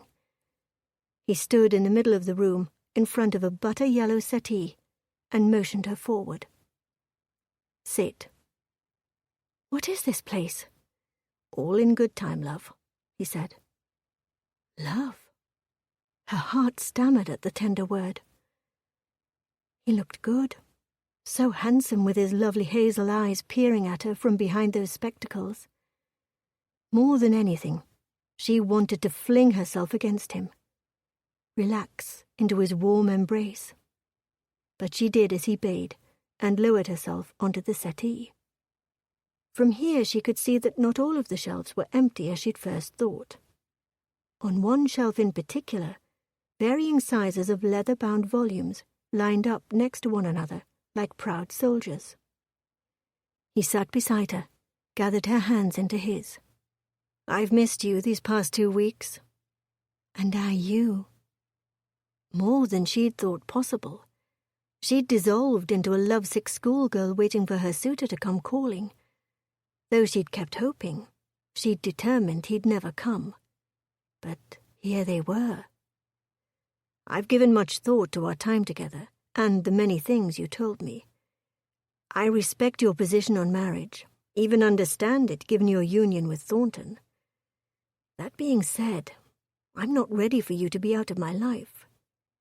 While my preference is for you to someday be my wife, I shall be content with you by my side in any capacity."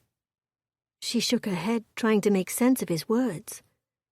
"What are you asking, Gabe?" "Will you be my mistress?" He stood and walked to the bookshelf. "These are the very best books on astronomy. Though obviously we can purchase more, I thought this was a good start." He retrieved a small box from the shelf and brought it to her. She opened the box to find a brooch. The center diamond appeared as if it had a star etched into it, and surrounding it were clusters of smaller diamonds accented with rubies. "Gabriel, it's stunning. It looks like—" "A small constellation was what I hoped it looked like," he said. She nodded. "Yes, it's beautiful." He cupped her face and wiped her cheeks. "I hadn't realized I was crying," she said with a shallow laugh. "Do you have an answer for me?" "This house, whose is it?" she asked. "It's yours. I thought that part was obvious." "You bought this house for me?" "I did." He looked around. "Once I made my decision, this is what I've been doing these past few weeks, trying to find the right place for you. I know you probably won't want to remain at Thornton's townhome now that his heir has arrived. I thought you would love this house. This room was my favorite, but I bought it primarily because the top floor has a small balcony that would be perfect for stargazing." She clung to his hands, unable to believe his words. "You did all of this in hopes of my becoming your mistress?" she asked. It was the very sweetest of actions, yet it left her unsatisfied. "But why? What of your belief that marriage is superior?" "I feel that way still, but you made it abundantly clear that you were not interested in marriage. If this is the only way I can have you—" "But why me? If you are going to settle for a mistress, certainly you can find one with fewer emotional wounds than myself." "I undoubtedly could. I could also go and pursue marriage with Clara Salisbury as I'd once planned to do." The abrupt end to that sentence made her breath catch, but she found she had no words to add. He certainly deserved to be married to a sweet and gentle woman. "I'm afraid that would make me terribly unhappy." "It would?" "Indeed." He took both of her hands, brought them to his lips, and kissed each one. "My heart, you see, belongs to someone, and I'm afraid I'll never get it back. If the only way I can have my heart's desire is for her to be my mistress, then that is what I shall do." He looked at her then. His hazel eyes warmed her. "Lilith, I love you." She'd hoped, but hadn't dared to expect that. How she'd longed to hear those words from any man. But here, in this moment, she realized with brilliant clarity that they'd have meant nothing coming from any other man. It had been Gabe's love in particular that she'd longed for all these years. "So, will you be my mistress?" he asked again. "No." She shook her head. "I'm afraid I cannot do that." I see, he said, disappointment lining his voice. I believe I've recently discovered that I'm far more ambitious than I'd first realized. I've tired of being a countess, and should like to try being a duchess for a change. He stood, pulled her to him. You shall marry me instead? Yes, after an appropriate amount of mourning. I shouldn't want to damage your pristine reputation. Besides, it simply won't do to have you pining away for me. That makes me very happy indeed. He kissed her, then tilted her chin up so he could see her face. Dare I hope that this means you love me as well? I do, very much. She kissed him then, putting every ounce of passion she had into the embrace. I cannot believe all the trouble you went to for me. All the books, the house. It is too much. You deserve the very best, my love. I'm sorry I doubted you before. In truth, I think I've wanted you from the first moment I laid eyes on you, and I blamed you for it. She kissed him again. Shh. No more such talk. We both lived the hands we were dealt. It is all in the past. Then she linked her hand with his and pulled him to his feet. Now then, show me to this stargazing balcony. It is still light out. Yes, but I have always wanted to have a romantic tryst outside on a balcony. We can look at the stars afterward. She flashed him a wicked smile. You are going to be a most naughty wife. I shall try. This concludes Dueling with the Duke by Robin DeHart, narrated by Pearl Hewitt. Copyright 2016 by Robin DeHart. This unabridged audiobook is published by arrangement with Entangled Publishing LLC and was produced in the year 2022 by Tantor Media Incorporated, a division of Recorded Books, which holds the copyright thereto. Please visit tantor.com for more information on our growing library of unabridged audiobooks.